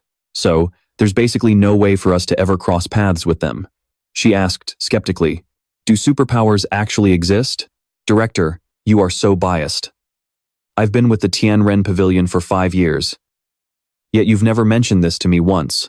When Zichen asked what origin power actually was, the director explained that origin power is a unique energy possessed by creatures of the origin land, similar to vital energy and spirit. Excited, Zichen asked how this power could be used and what its specific effects were. Chuan Wu hesitated before replying, "Honestly, I am not even sure how to answer that right now. After all, in all my years of living, I have only ever met 2 people with special abilities." Yu Yan quickly cut in. "Oh, come on. Are you pulling our leg?" Director, your biological rank is stuck at the 9th ordinary tier. You cannot even set foot in the origin land. Curious, Zichen asked. Is there really a biological rank restriction just to enter the origin land? He nodded and emphasized, by regulation, to enter the origin land, your biological rank must be at least high tier. Otherwise, you are just going in as cannon fodder. Besides, who said I met them in the origin land? I met them right here on Earth. One was a female disciple my ex-wife took in 10 years ago, from God knows where. Realizing the connection, Zichen said, "So, Han's master, Luo Tiangshui, is an awakened?" Chuan Wu continued. "As for the other person, I met them in a mysterious, super ancient ruin. It was the very same place where the blood tempering technique was discovered. The secrets I'm about to share with you today must absolutely never be leaked to anyone else. You must keep this a secret, understood?" She promised. "Don't worry, Director. My lips are sealed. I won't utter a single word to anyone." He nodded in response. "Good. I trust you both. Zichen, for now, keep your abilities hidden and try not to stand out too much. We need to prevent you from being targeted by the cult. It is highly dangerous, even here at school, because they have eyes and ears everywhere. If you want to take on missions that match your actual strength to earn points in the future, you should use Yu Yan's ID number." Yu Yan confidently added, "I am also at the 9th ordinary tier, so if you use my account to take on missions, you can fight with your full strength without worrying about blowing your cover." Zichen agreed. "Sounds like a plan. Director, do you have any information about the origin land?" "I would like to learn more about it." Chuan Wu lowered his gaze and replied, "All information regarding the origin land is highly classified, and even I know very little about it. But do not worry too much. Until you evolve to a higher biological tier, knowing more about the origin land won't do you any good anyway. All you really need to know is that, to us, most of the creatures in the origin land are our enemies. They are constantly trying to find a way to invade Earth. As for why, some powerful experts speculate that Earth possesses something these origin land creatures desperately desire."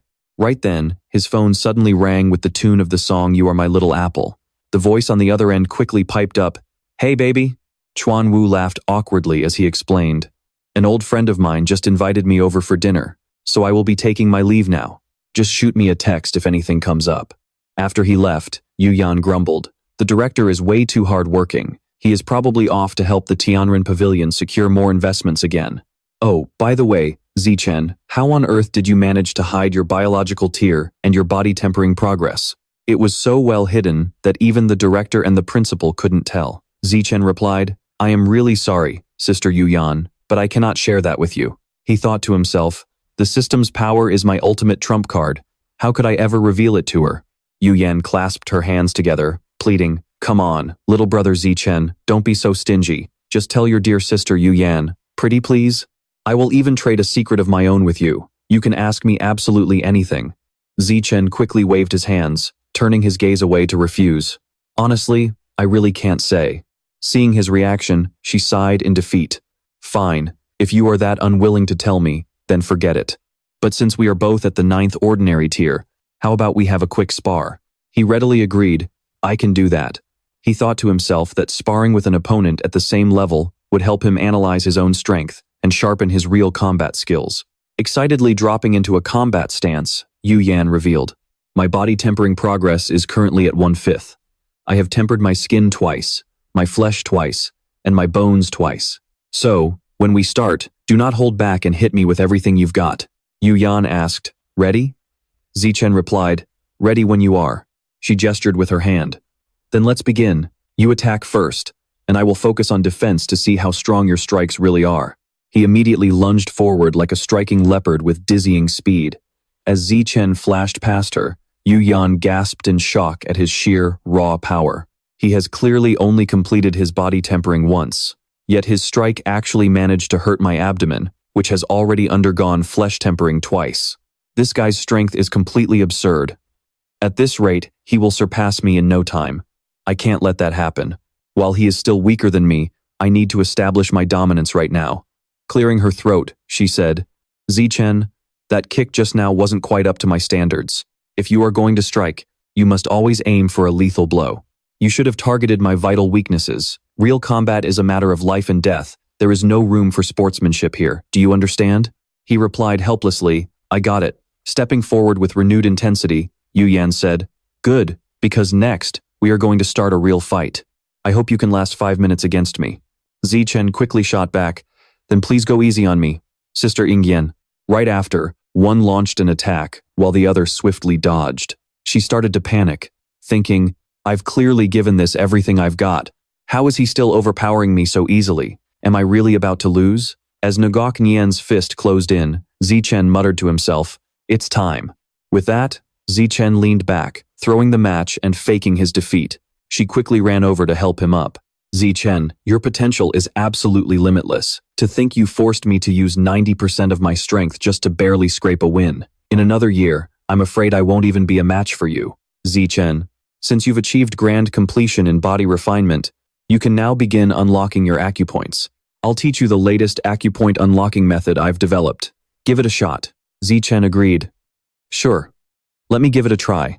As they trained together, Njok Enyen explained. There are 366 acupoints in the human body, distributed across different parts of our physical frame. According to the records of the blood-refined body scripture, the easiest acupoints to unlock are the 4 surrounding the heart. Once you feel those 4 acupoints around your heart, you must control your blood vitality to surge against them. Keep the frequency under 10 times per second. The stronger the impact, the better, but make sure you don't injure your heart. Suddenly, Zichen's eyes narrowed in frustration. No, it's not working. I can't break through at all. Seeing him struggle, she quickly rushed over to check on him. No need to rush, Zichen. It could be that your physical strength isn't quite there yet, or maybe my teaching method is slightly off. The scene shifts to the Liu family's ancestral home. Deep inside an underground room, Truyen Vo reported, Pavilion Master, I have finally found an unparalleled genius who has a real shot at unlocking his acupoints. He will undoubtedly be able to rely on the path of a pure-blooded human, to break free from the shackles of ordinary classes, evolving into a high-tier, rare, or even epic-grade creature. Once that happens, you can rely on the vital energy he transfers to you every day to sustain your life. You will no longer have to remain confined in this cramped bronze coffin. With your immense power protecting us, you and that genius will lead our Tiannan Pavilion forward, and we will surely guide the flesh and blood of Earthlings to ascension. The silence from inside the coffin made him uneasy. Why has there been no response after all this time? Taking this long just to reply with a single word. It seems she has exhausted an entire day's worth of her energy. The Pavilion Master is growing weaker by the day. I only hope Zichen can evolve into a high-tier life form before she passes away. Meanwhile, Zichen called out, I'm back with some groceries to cook dinner. Thanham spoke up hesitantly. Little Chen, there's something I need to tell you. This morning, my master approached me and said she wants me to undergo gene fusion ahead of schedule. The gene I'll be fusing with is from the deep blue jellyfish, which is supposedly a perfect match for me in the early stages. He fell into deep thought. The Ulam jellyfish was just a low-tier beast, reaching ordinary rank 7 when fully grown. However, a powerful Ulam jelly king could evolve to a high level, possessing mental strength that far surpassed other creatures of the same rank. Even at its normal stage, it could control dozens of cubic meters of seawater with just a fraction of its mental power. Tu Chen spoke up. That sounds great. I feel like the Ulam jellyfish is perfect for you. Just do what your master said. She hesitated. But my master wants me to fuse with the Ulam Jelly King's genes. That's a high-level creature we're talking about. My body is so weak. What if I can't handle it and mutate? Meanwhile, Tu Chen analyzed the situation. Ulam jellyfish genes were already incredibly rare, let alone a 1 in a 10,000 Jelly King. Yuan Dongzi was incredibly generous. He really wished he had a master like that. Tu Chen walked over and gently patted Qing Han's head. Don't worry. Jellyfish-type beasts have a natural affinity for humans. Plus, your gene compatibility is incredibly high at 218. Fusing with high-level beast genes will be a breeze for you, so there's absolutely no way you'll mutate, but she's still worried about any potential side effects. Tu Chen explained, well, you might lose your fertility and show a few beast-like physical traits, but since you've already frozen your eggs, you can always use them if you want to have kids in the future. As for the physical traits, you can easily hide them by putting the beast genes inside your body into hibernation. Besides, many visible beast traits can actually make you look even more attractive.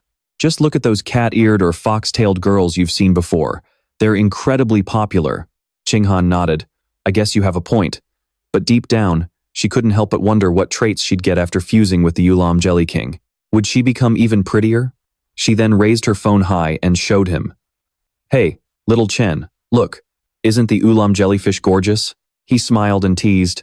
It is, but not nearly as beautiful as you. She blushed. Aren't you a smooth talker? My master actually shot this video. She didn't use any gear at all, she just dove straight down 10,000 meters into the deep sea. Her physical durability must be insane to pull that off. Tu Chen replied. She must be at least rare tier. Qinghan was amazed. That's incredible. I wonder if I'll ever reach the rare tier. He replied confidently. Of course you will. Your gene compatibility is a whopping 218, after all. Forget about rare tier, you could even reach epic tier. She shot back. It's not that simple. It's not just about gene compatibility. It also depends on your physical constitution and various evolution resources. Tu Chen praised her. But your physical constitution is already off the charts. You have a natural affinity for water. Once you fuse with water attribute genes, you'll definitely surpass your master. And don't worry about evolution resources either. I'll work hard to make tons of money and get you whatever you need. Qinghan's face flushed red. Well then, I'll have to do my best to please my big sugar daddy. Black or white? Which color does my sponsor prefer? Either is fine, I love both, he grinned. She giggled. Then I'll just wear one of each. Tu Chen was dumbfounded. That's a bit weird, but actually we should totally try that. Tu Chen fell back into his thoughts. Han Han had class this afternoon, and since he wasn't going to the taming lab today, he decided to train at home. But first, he wanted to check the latest news. The recent headlines were quite unusual. A variety of mysterious, unidentified plants with bizarre shapes have been discovered across Shanghai City, drawing a massive crowd of botanists to study them. Since it's still unclear if these plants are dangerous, citizens are advised to stay away out of curiosity to avoid any unnecessary accidents or injuries.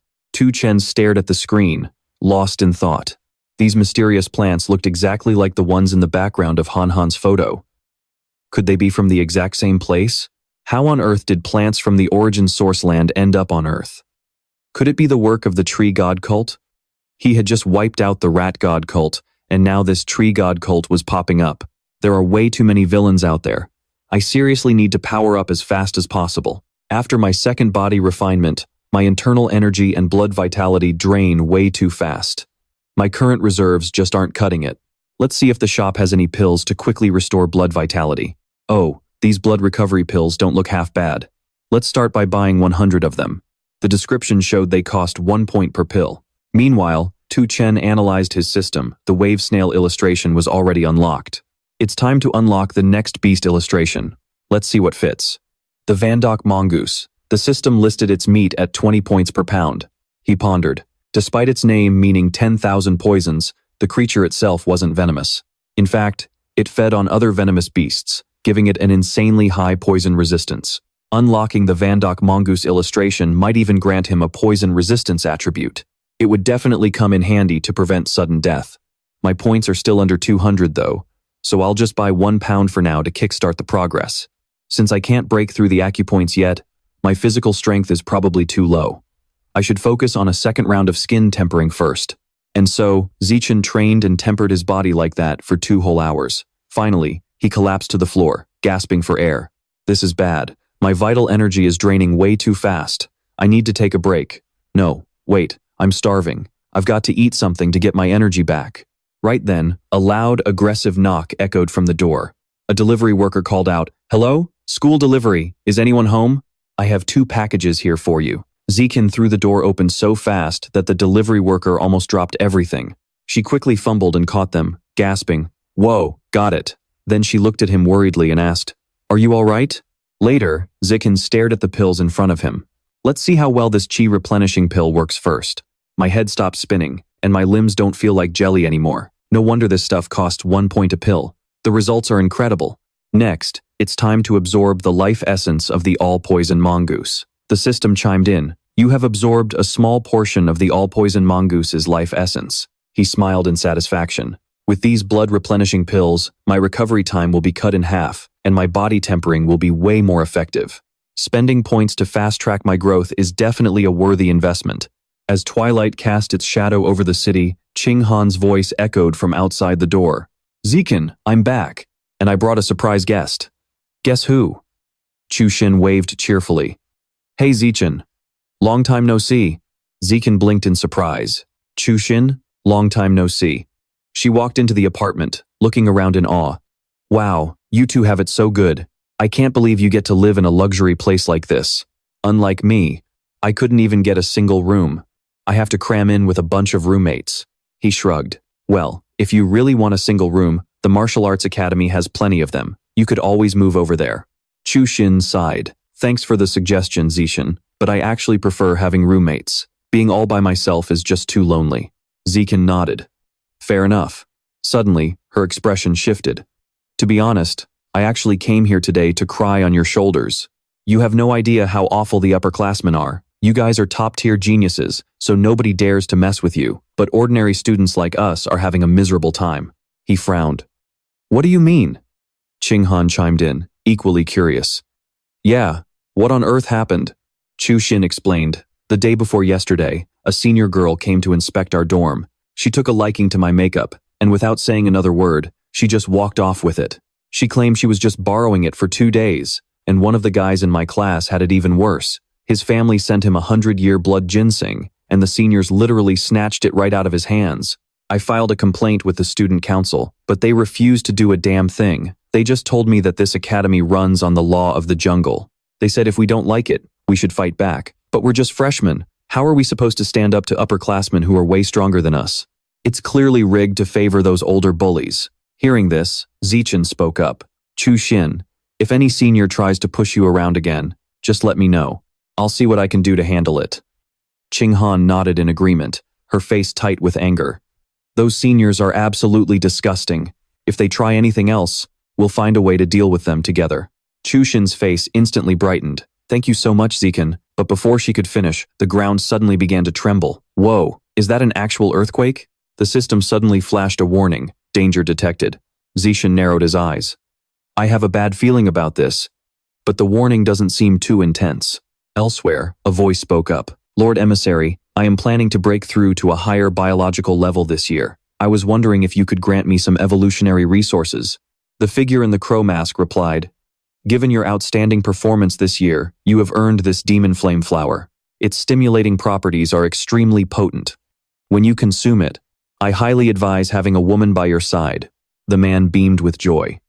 Thank you, Lord Emissary. By the way, a freak of nature has emerged among this year's freshmen at Shanghai University.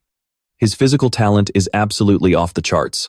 I've already dispatched men to capture him and force-feed him a high-grade demon seed. If we can successfully bring him into our cult, the emissary cut him off. That is of little consequence. The real geniuses reside within the origin ground. Yaksha gritted his teeth in frustration. Who cares how many geniuses are in the origin ground? It's not like I can even get close to them anyway. Suddenly, a mysterious voice echoed through the room. Lord Emissary, we have just received word from the origin ground. They have located a compatible boundary point. It has been set at the matching biological coordinates. We now require your presence there to activate the portal link. The crow-masked man stood up. Understood. I will head over immediately. He then turned to his subordinates, his voice dripping with venom. Listen up. If you fail to force-feed Lin Zishan that high-grade demon seed within 3 days, I will find someone else to replace you. A voice on the other end quickly assured him, Don't worry, boss. We will absolutely get it done within 3 days. The next morning, Ching Han turned to him. Zikan, I need to head over to my class now. Zikan waved. Sure, go ahead. Just then, a loud voice shouting his name caught his attention. Lin Zikan! Lu Gang ran up to him, completely out of breath. Hey, do you have a second to spare? We really need your help with something. Zikan looked at him calmly. Sure, what's on your mind? Lu Gang hesitated, looking embarrassed. There's this third-year guy who's got a major grudge against me and Wang Shuji. Just because he's stronger than us, he's been picking on the two of us every single day. So we were hoping you could step in for us. Can you help us out here? Shuji chimed in. You're this year's top rookie, so the upperclassmen definitely won't dare to cross you. They'll show you some respect. Lu Gang flattered him. Of course, we won't let you help us for nothing. These spirit fruits can beautify your skin, calm your mind, clear your head, and boost your energy. They are evolutionary resources sent by my family, and now they are all yours. We really hope you can help us, he chimed in. Lin Zichen, for the sake of our high school friendship, please do us this one favor. Zichen asked cautiously. So, what is the actual strength of that third-year student? Shuji replied, ordinary rank level 6. Zichen thought to himself, then what is there to worry about? Zichen spoke up. All right, at 5:30 p.m., by the entrance of the Pure Human Research Institute, I'll help you resolve this issue. The two of them said in unison, Lin Zichen, if you ever need any help from us in the future, we promise we'll be there in a heartbeat. Well, since everything is settled, we will head out first. See you at 5:30. Thanks a lot. She asked curiously. Xiao Chen, open the bag quickly and let's see the spirit fruits inside. I've never seen such huge spirit fruits in my entire life. Zichen said dotingly, go ahead and take one to eat then. Qinghan replied, then I'll take the smaller one. The big one is too much. I won't be able to finish it.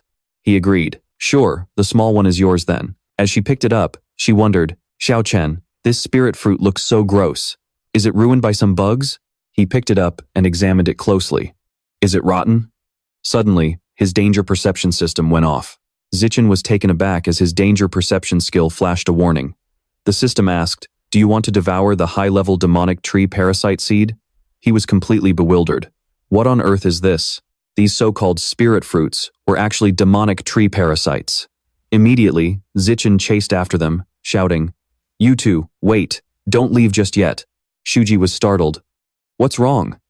Zichen turned back and instructed, Han Han, contact your master right now and ask her to come over. She did as she was told. Sometime later, Yuan Dongzi arrived and asked, what happened here?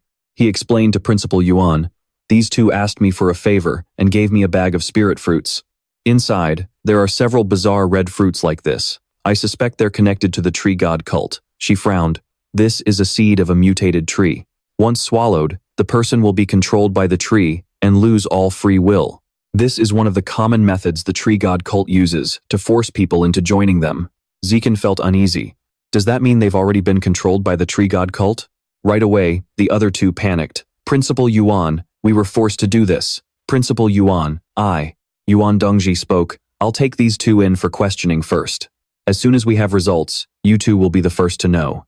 Wang Shuji panicked. Why can't I open my mouth? Lu Gang thought. Is this Yuan Dongji's special ability? She cursed in anger. Despicable cultists. We can't even fully trust the teachers and school administrators anymore. From now on, you must stay on your guard against everyone. Qinghan watched them and said, Master's mental power is so strong that she can even fly using objects. That is incredibly amazing. He replied, yeah, the ability to fly is really awesome. She said curiously, Xiao Chen, Lu Gang, and Wang Shuji are so wicked. You wanted to help them, but they tried to harm you. Zichen cautioned her. From now on, we must be extremely careful in everything we do. The next day, the investigation results for Lu Gang and Wang Shuji were announced.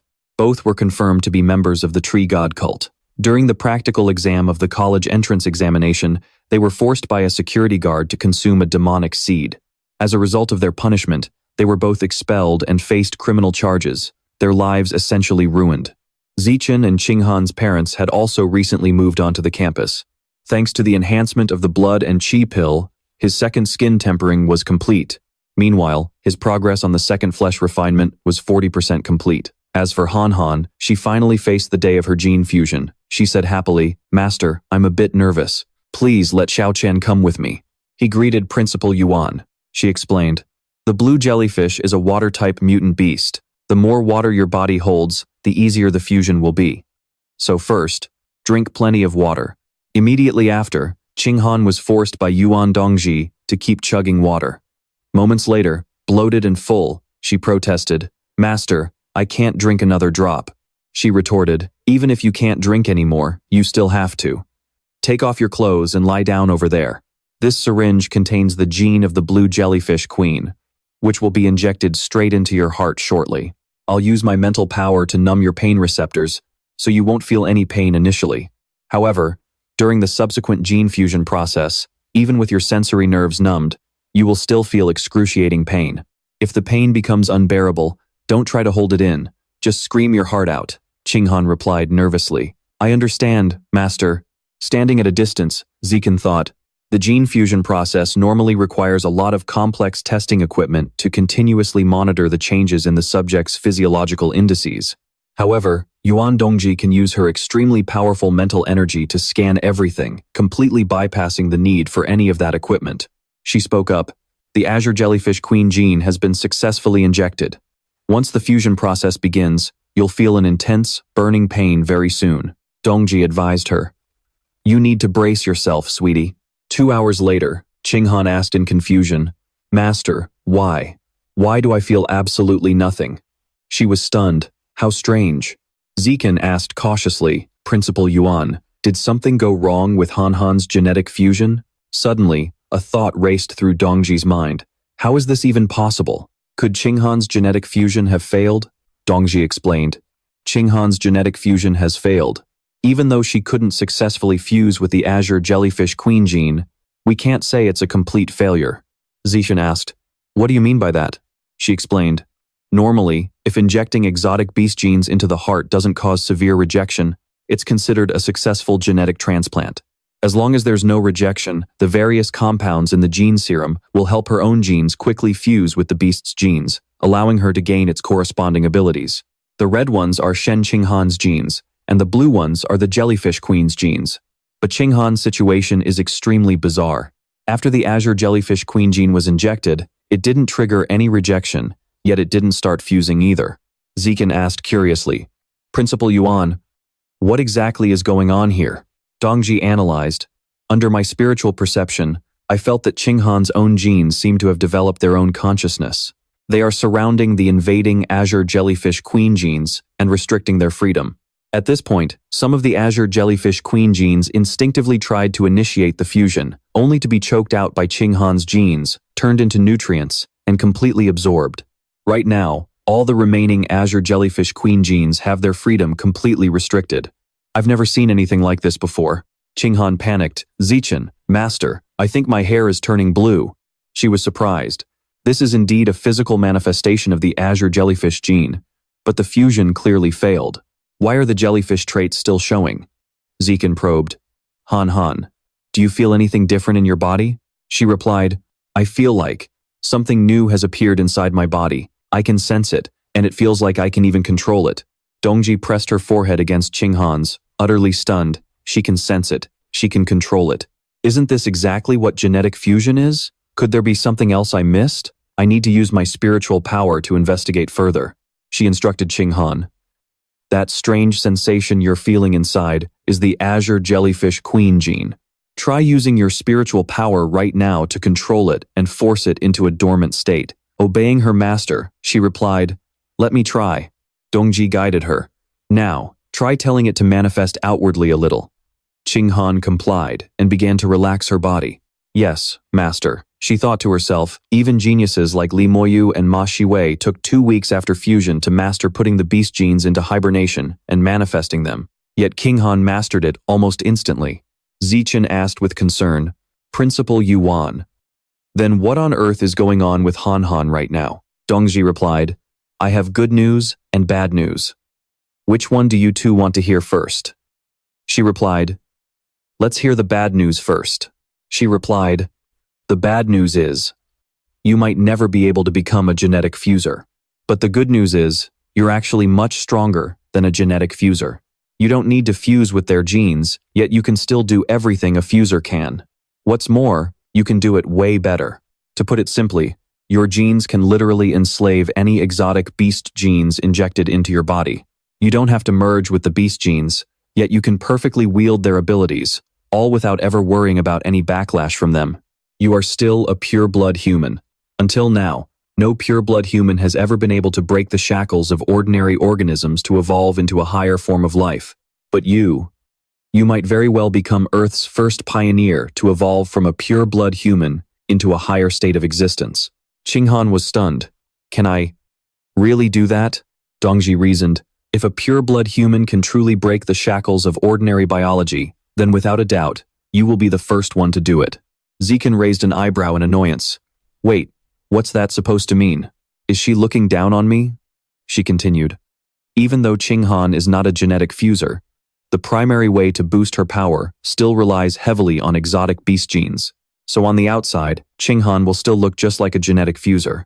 You two must absolutely keep this secret to yourselves. Don't tell a soul, not even your parents. Qinghan, there are still many aspects of your gene enslaving ability that we need to research.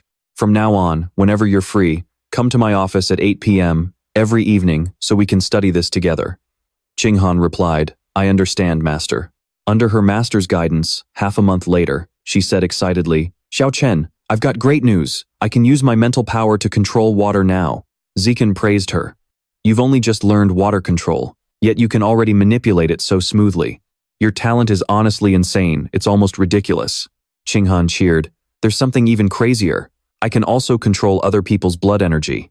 My master said that, at best, I can disrupt their blood flow, and at worst, I can make their blood vessels burst, killing them on the spot. He was surprised. If she could control someone else's blood energy from a distance, then she could definitely control her own to temper her body. She explained, but my master said my physical talent and blood energy intensity are too weak, so I can't follow the path of a pure-blooded human. Zikan sighed in admiration. Han, just like me, you're a special case. What's impossible for ordinary people is possible for us. Besides, with me guiding you, why not give it a shot? She blushed, thinking, we're both special. Is Zikan confessing his feelings to me? Qinghan then steeled her resolve. You're right. Since we're both special, I can definitely use my blood energy to temper my body. Over the next few days, Zikan dedicated his time to teaching Han how to control her own blood energy to temper her body. She squealed with excitement. It worked. Zikan, I've mastered the blood tempering technique. Looking at her, he smiled, thinking he only wanted her to try but never expected her to actually succeed. Han's biological rank was only common tier 2, yet normally, one has to reach common tier 4 in blood energy intensity to even practice the blood tempering technique. This is truly extraordinary. She lunged forward and hugged him. Xiao Chen, I can enslave the genes of mutated beasts to gain their powers. You can devour mutated beasts to gain their powers and even walk the path of a pure-blooded human. Doesn't that make us the ultimate power duo? Zikan replied. Yeah, pretty much. In less than half an hour of practicing the blood tempering technique with Zikan, Han completed her first refinement session, and her biological rank leaped straight from common tier 2 to common tier 3. Zikan looked at his phone and thought it was about time to get Han some real, bloody combat experience to toughen her up. The screen displayed, Mission: Apprehend Drug Cartel. 21 armed suspects. Some are cyborg enhanced, none are gene fused. Location: suburbs of Shanghai City. Reward: 50 points. Zikan pondered. Alright, let's go with this mission. At 9 o'clock in the evening, at the Shanghai City Police Headquarters, Feng Feixiang reported, these two are students from Shanghai University who took on an external mission to help us solve the case. And this young man is none other than the runner-up of the Jiangnan Province college entrance exams. The crowd erupted in whispers. Wow, it's really him, the second highest scorer from Jiangnan. What a talented young man with a limitless future. And he's even better looking than his photos. Welcome, he continued. I have an adopted son who is also a freshman at Shanghai University this year. He got in as the top scorer of his province and is even in the genius class. It's just a shame that a genius like you, Zishan, chose to join the Tianren Pavilion. Otherwise, you could have entered the genius class and been classmates with my son. Seriously, take my advice and leave the Tianren Pavilion while you still can, then focus on the Evolution Academy. I've also invited my adopted son to assist us in tonight's operation. You two should take this opportunity to get to know him. If any upperclassmen try to bully you at school later on, just let him know. He'll make sure they back off. Just then, Xiaojian walked in and said, Dad, I'm here. Talk of the devil. The crowd buzzed. Is that Captain Feng's adopted son? He certainly has an impressive aura. Captain Feng is so lucky to have a province top scorer as his adopted son. He'll definitely gain a lot of influence at headquarters in the future. Feng Feixiong asked warmly, Xiao Jian, I heard from your dad that you evolved to common tier 5 a few days ago. That's incredible, he replied. It's all right, Dad. Just a pretty average evolution speed. He patted him on the shoulder and praised, in tonight's mission, besides you, there are 2 other Shanghai freshmen. One of them is a very beautiful girl. Let me introduce you. Xiao Jian thought to himself. A beautiful girl, huh? Looks like I've got another chance to show off. But then his heart sank. Wait, why is it Lin Zichen and Shen Qinghan? Panic rushed over him. How am I supposed to show off now? Feng Feixiong spoke up. Xiao Jian, let me introduce you. This guy is from Jiangnan province. Wait, Xiao Jian, are you okay? Why do you look so pale? Qinghan realized who he was. It was the guy Zichen had completely obliterated during the entrance trial. Luo Yongjian quickly stammered. It's nothing. Just ran into some old acquaintances, so I was a bit surprised. He asked in astonishment, You know them? He explained, This beautiful girl is the top scorer of Jiangnan province, and she's my classmate. As for the guy next to her, he was the runner-up of Jiangnan and is this year's freshman king of Shanghai University. During the freshman entrance trial, Brother Zichen single-handedly crushed the entire class of geniuses, completely dominating everyone to claim the title of Rookie King. And he is also the strongest Rookie King in history. Zichen laughed awkwardly and said, That is way too exaggerated. I was just in a good mood, so I barely managed to get it. Thinking to himself, Can you be any more humble? He chuckled. Well, if you say so, Brother Zichen. Feixiong's jaw dropped. Was the runner-up of Nanjiang province really this incredible? He had seriously underestimated him earlier. At 11 p.m., Feixiong announced that they were currently on their way to a drug dealer's hideout. Put this bulletproof gear on to protect yourselves, he said. Zichen turned it down, saying, No thanks, I won't need it. Xiao Jian chimed in, I don't need it either. They're just ordinary guns and bullets. How could they possibly hurt me? Deep down, he was screaming, Even though I can't compete with the Rookie King, I'm still the provincial top scorer, after all. In just a moment, I'll show these mortal cops exactly how powerful the students of the elite class really are. The scene shifts to an abandoned industrial factory. He ordered the entire squad, move in. Inside, absolute chaos broke out. The cops are here, run. If we get caught, we're dead anyway. Let's fight them. Everyone was panicking. Take cover. He looked at Zichen in confusion. Going straight in? Whatever, he'd just charge. Xiao Jian dashed out right after, making everyone worry. Hurry, take cover. This guy is completely bulletproof. We can't pierce him. He rushed forward and unleashed a fiery punch, terrifying the enemy. Don't kill me. I surrender. Don't kill me. Screw this. I'll use a grenade to drag you all to hell with me. An explosion immediately shook the entire area.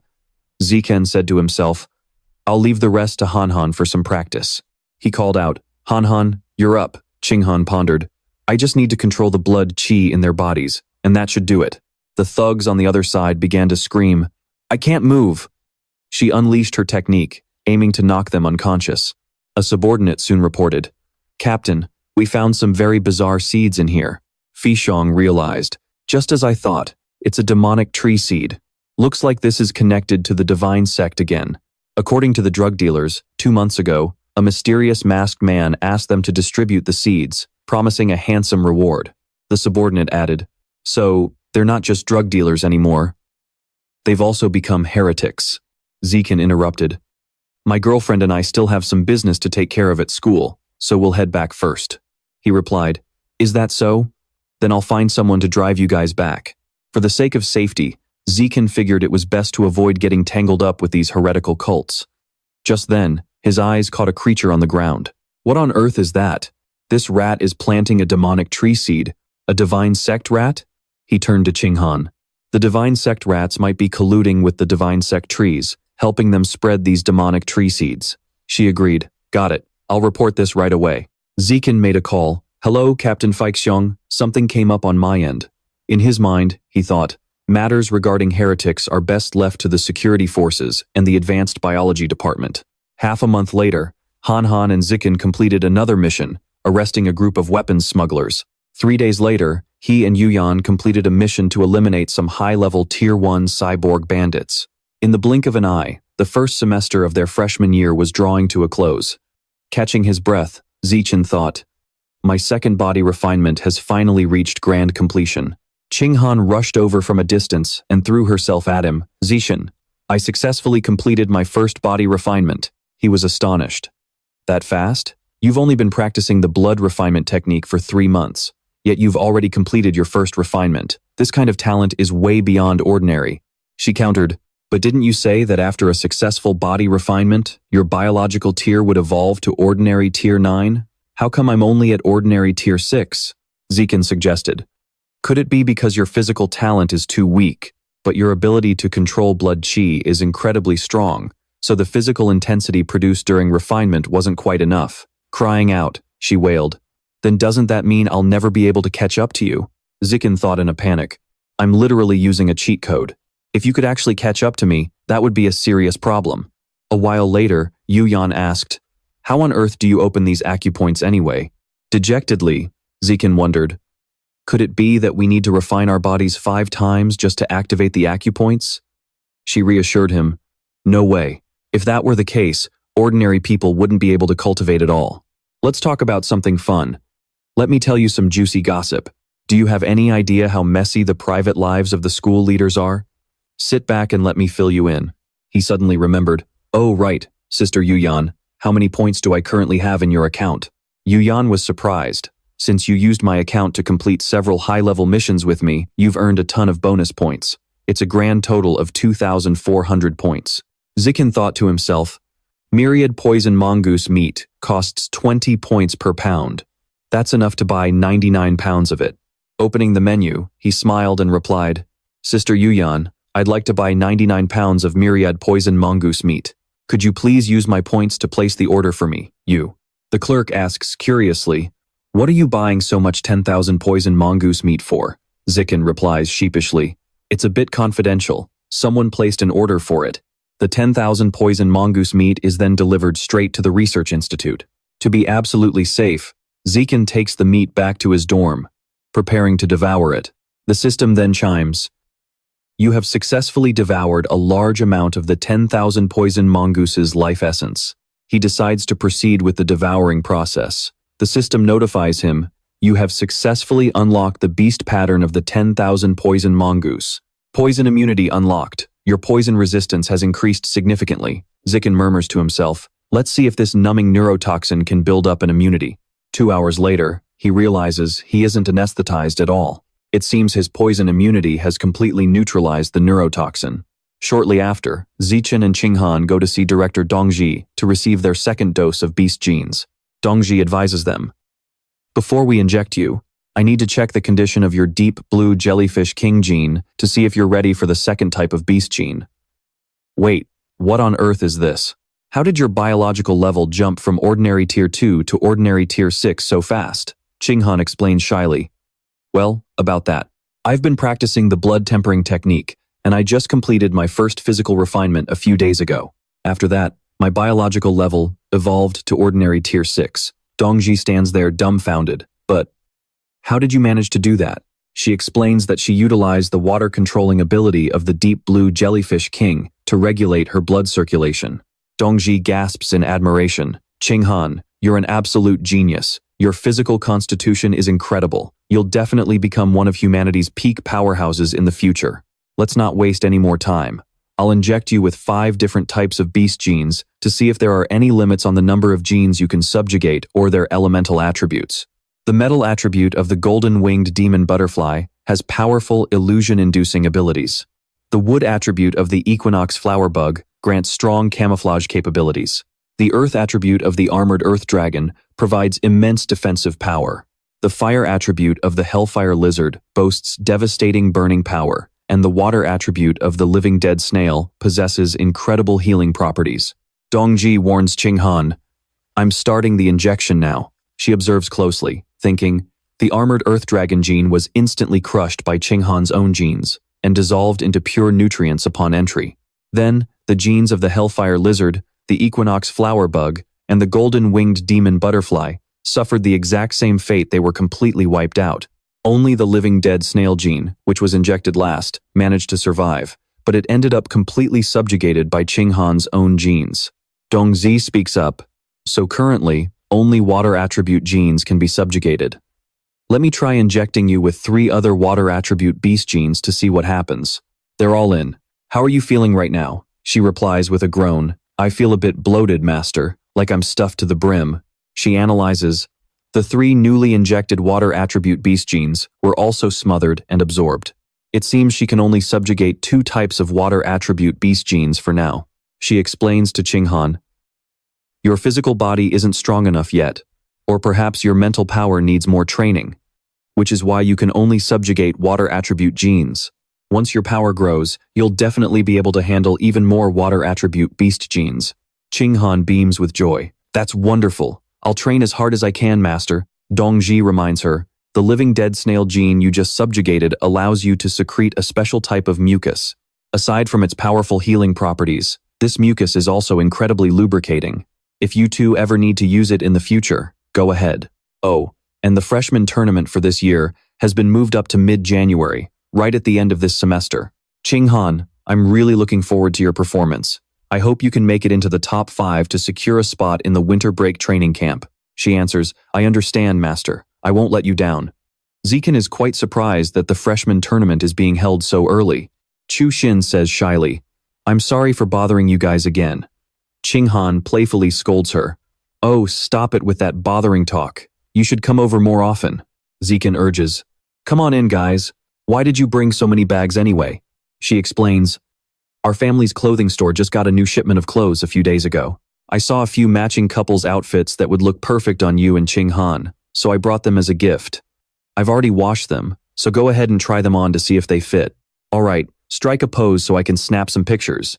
I'm going to use you two as models for our online store. It's bound to be a huge hit. Ah, so that was your plan all along, huh? Hey, it's a win-win. Chu Xin watches them change, constantly gushing. Wow, so cool. This outfit looks absolutely gorgeous on you two.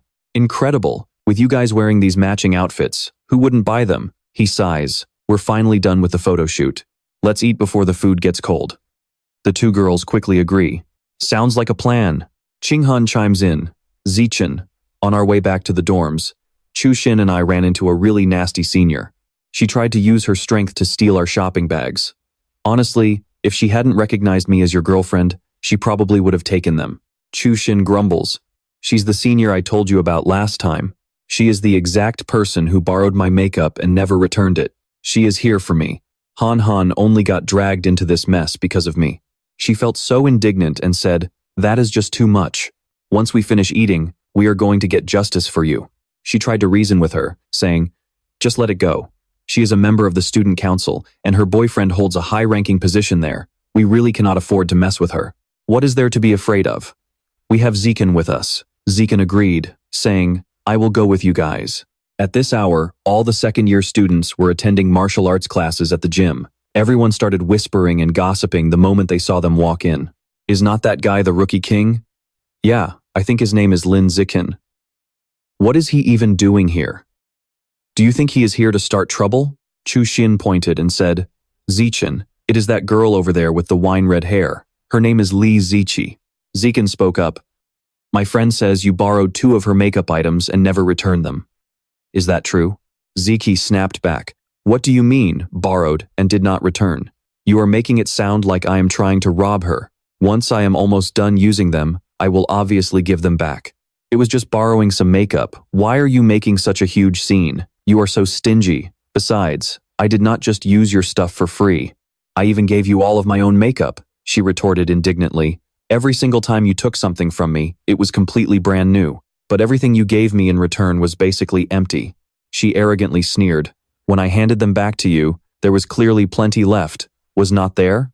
Right, Fei Fei? You know that too. She chimed in. Exactly. There was definitely a ton of product left back then. Furious, she was about to charge forward, saying, You are being completely unreasonable. But then, he spoke up. Excuse me, sir. I recall the school operates on the survival of the fittest rule. How exactly should we understand this rule? Does it mean the strong can just stomp on the weak whenever they feel like it? The teacher replied, Well, it is not quite to that extreme. At Shanda University, the weak can challenge the strong without needing any reason. But if the strong want to challenge the weak, they must first get the consent of the weaker party. To determine who is stronger, we look at the combat power rankings if they are available. Otherwise, we look at their school year. Wait, there is more? Issuing a challenge requires both sides to wager an equal amount of credits. The winner takes all the credits wagered by both parties. If the other party declines the challenge, they only have to pay a minimum penalty of 1 credit. Zichen flashed a devilish smile and said, "In other words, I can challenge her right now without any conditions." She sneered arrogantly. "You are a guy with a huge physical advantage. Do you really want to bully a weak girl like me?" She panicked on the inside, knowing her biological level was only tier 5 common, making her absolutely no match for him. Zichen requested, "Han Han, you go challenge her." Hearing this, Qinghan replied with determination, "All right, I got it." Chu Xin warned anxiously, "Zichen, that senior is totally baiting you. You cannot let Han Han go up there, no matter what." She screamed in her head, Han is always at the bottom of the class, just like me. If she goes up there now, is not she just going to get bullied again?" She walked over and patted her shoulder to reassure her. "Chu Xin, do not worry." Qinghan was full of confidence as she said, "I can totally win this." Looking at her, Chu Xin could not help but blush. Han Han suddenly looked incredibly cool and badass. An announcement rang out. Shen Qinghan from the first-year genius class challenges Li Ziki from the second-year evolution class. The crowd below started cheering and raving. "Wow! She is so gorgeous. That is so cool. Where does she get the nerve to think she can beat me?" Ziki sneered in disgust. "She is nothing but a pretty face with zero substance. Hey little girl, if you want to challenge me, let us raise the stakes. I am putting up 10 credits. The teacher announced, since both sides have agreed, the challenge is officially set. Are you both ready? Qinghan nodded. Works for me. I am putting up 10 credits as well. He asked, Are you ready? Let the challenge begin. Instantly, she lunged forward, catching everyone off guard. Whoa, she is incredibly fast. She trembled in absolute terror. What is happening? My head is spinning, and I cannot move my body. With a single kick, Qinghan sent Ziki flying right off the stage, skidding across the floor. Everyone gasped in sheer disbelief. Since when did Han Han get this insanely strong? Ziki, Fei rushed over and frantically called her boyfriend, Jin Mingyu. Your girl Ziki just got kicked and has a concussion. Get to the gym right now. The voice on the other end replied, I am on my way. Fei then glared and yelled, You guys have no idea what kind of massive trouble you have just started. The crowd was buzzing with excitement. Li Moyu is just way too strong. Even a tier 7 power level could not stand against him. That is insane. Luo Yongjian has been inside the mental chamber for almost a full minute, and he is still holding on. Ma Shiwei is incredible too. Look, she just got an S-rank rating in the reaction chamber. But that training was so intense, it must have drained a lot of her energy. Alright, everyone take a quick break first. Just then, someone walked in and announced, I just received an urgent notice from the Academic Affairs Office. The freshman competition has been moved up to the 18th. The students panicked. What? Why is it so sudden? Moyu smirked and spoke up. Moving it up is actually great. I cannot wait to beat Lin Zikin to a pulp. He gloated inwardly. Thanks to multiple gene fusions, my strength has reached tier 6 common. I am already borderline tier 7 common. Lin Zichen has not had any gene fusions, so there is no way he can even touch me. The crowd below starts whispering. Lin Zichen still hasn't done his gene fusion yet. He's probably been left far behind by those three. What's the point of sticking to the pure human path? It's a complete waste of talent. Shiwei reminds them, everyone has their own path. Don't judge others so easily. They quickly apologize in unison. We're sorry. She thinks to herself, today is the first time the whole class is training in the advanced room. For a model student like Shen Qinghan to skip class is extremely weird. Shiwei tries to probe, Teacher, why is Shen Qinghan missing class today? He replies, Shen Qinghan had an urgent matter to take care of, so she asked for the day off. Suddenly, someone bursts through the door and shouts, Guys, there's major drama. Lin Zichen and Shen Qinghan are in deep trouble. Shen Qinghan just beat the sophomore beauty queen of the Evolution Academy to the ground downstairs. They all rush out together. Hurry, let's go check it out. Downstairs Zichi is wailing, my beautiful face is ruined. Fei snarls threateningly. Shen Qinghan, you vicious bitch. Why did you kick her right in the face? How could you be so cruel? Qinghan says guiltily, I'm sorry. I couldn't control my strength. Chuxin steps in to shield her. Han Han, She's just not as good as you. You didn't do anything wrong, so you don't need to apologize to her. She grabs her, yelling, "You think you can just beat someone up and walk away? No way in hell is it going to be that easy." Zikin slaps her hand away and says, "If you're weak, you're weak. Face it. If you keep harassing her, I will have to step in and deal with you myself." Fei grits her teeth. "So what if you're the rookie king? If you've got the balls, challenge me right now. Go ahead, hit me right in the face."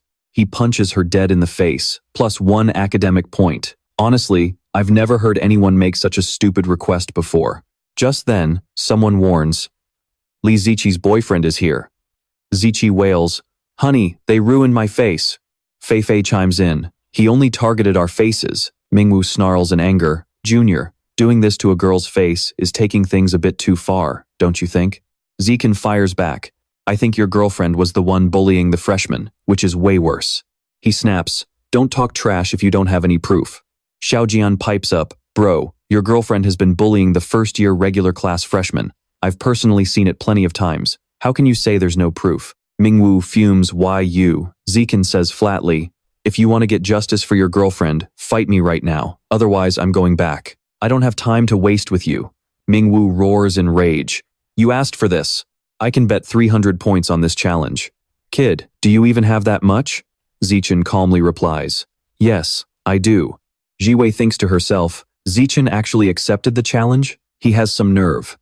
Jin Mingwu's biological level has already reached Tier 7 regular. Someone watches excitedly. "Awesome, why didn't I think of acting cool like this?" Then, the teacher announces the start of the match. Mingwu quickly transforms into his gene-fused state. The surrounding students gasp in terror. His biological pressure is insane. How could Lin Zichen possibly win? Mingwu charges forward like a roaring lion, screaming, "Since you dared to hit my girlfriend in the face, I'm going to smash your face to pieces." But the moment his fist hits Zikin's face, there is absolutely no reaction. Instead, cracks form in Mingwu's own bones. He clutches his arm, screaming in agony, "My hand, my hand." Zichen looks down on him coldly and calmly says, "Match." With a powerful thrust, Zichen sends Mingwu flying. "Over." Xiaojian teases, "Man, this scene looks so familiar." Moyu stands there in deep thought. Lin Zichen is so powerful he can even one-shot a Tier 7 regular. No, I have to get stronger. "Grandpa, I want to undergo my second beast gene fusion. I'm doing it tomorrow." Zichen announces to the crowd, "Starting today, I will be accepting paid requests. Whether you're a freshman or a senior, as long as you pay me in academic points, I'll fight your battles for you." Someone cheers excitedly. "He's the king of cool, absolute legend. I have to make him my master." Nearby, students are whispering, "Lin Zichen is way too cocky. He has absolutely no respect for anyone." Saying things like that in public, he's practically challenging the student council president. This is a direct challenge to the authority of our student council. We need to punish him severely. Someone asks the president what to do about Lin Zichen. Zhou Shuihong scoffs dismissively. He's just a newborn calf who doesn't fear the tiger. Thanks to Li Chuxin's introduction, Zichen landed his very first paid-to-fight gig. The client is Hu Yingli. She's been relentlessly bullied by a sophomore senior named Huang Jiamin. Jiamin even stole her designer clothes and luxury bags. Since Huang Jiamin has an older brother named Huang Jiarui, who is highly influential in the student council, the reward for this gig is 11 points. One of those points will go to Chuxin as a referral fee. Zichen quickly tracks down his target, who demands arrogantly, "What the hell do you want? My brother is in the student council's public relations department, and he's got powerful friends everywhere. Don't dig your own grave." In her mind, she panics. Wait, this is Lin Zichen, the rookie king who loves slapping faces. Terrified, Jiamin covers her face and weeps. "I beg you, please don't hit me. If you have to beat me, just don't hit my face." Zichen looks back and says, "Han, she's all yours. Take care of them." Qinghan cracked her neck and shoulders, agreeing, "All right, I'm on it." The girl immediately started threatening, Stop, right now. You can't hit me. If I lose even a single hair, my brother will never let you off the hook." Right then, Jiarui's voice boomed. "Who dares to lay a hand on my sister?" Seeing the group arrive, Jiamin cried out in delight. Brother. I clearly didn't do anything to offend him, but without saying a word, he just came over and beat me up. He's taking this way too far." He threatened, "Lin Zichen, you are taking this a bit too far. Do you really think you're invincible? and that no one can put you in your place? We'll let it slide today. But if this happens again, don't blame us for not holding back. Some onlookers grumbled in annoyance. Is that how the student council talks?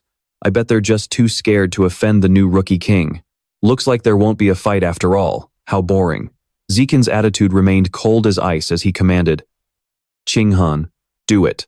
Hearing this, she immediately rushed forward like the wind, shouting, on it. Jaimin began to panic and ran for her life, screaming, brother, save me. Just as Qinghan made her move, Jimin's voice weakened into a whimper, brother. She wondered in terror. Why couldn't she move her body at all? Seeing things go south, Jiarui rushed in like a madman, practically begging for death. And just like that, where Zikin was standing was instantly reduced to rubble. He fell into a state of panic. An evolutionary pressure this powerful.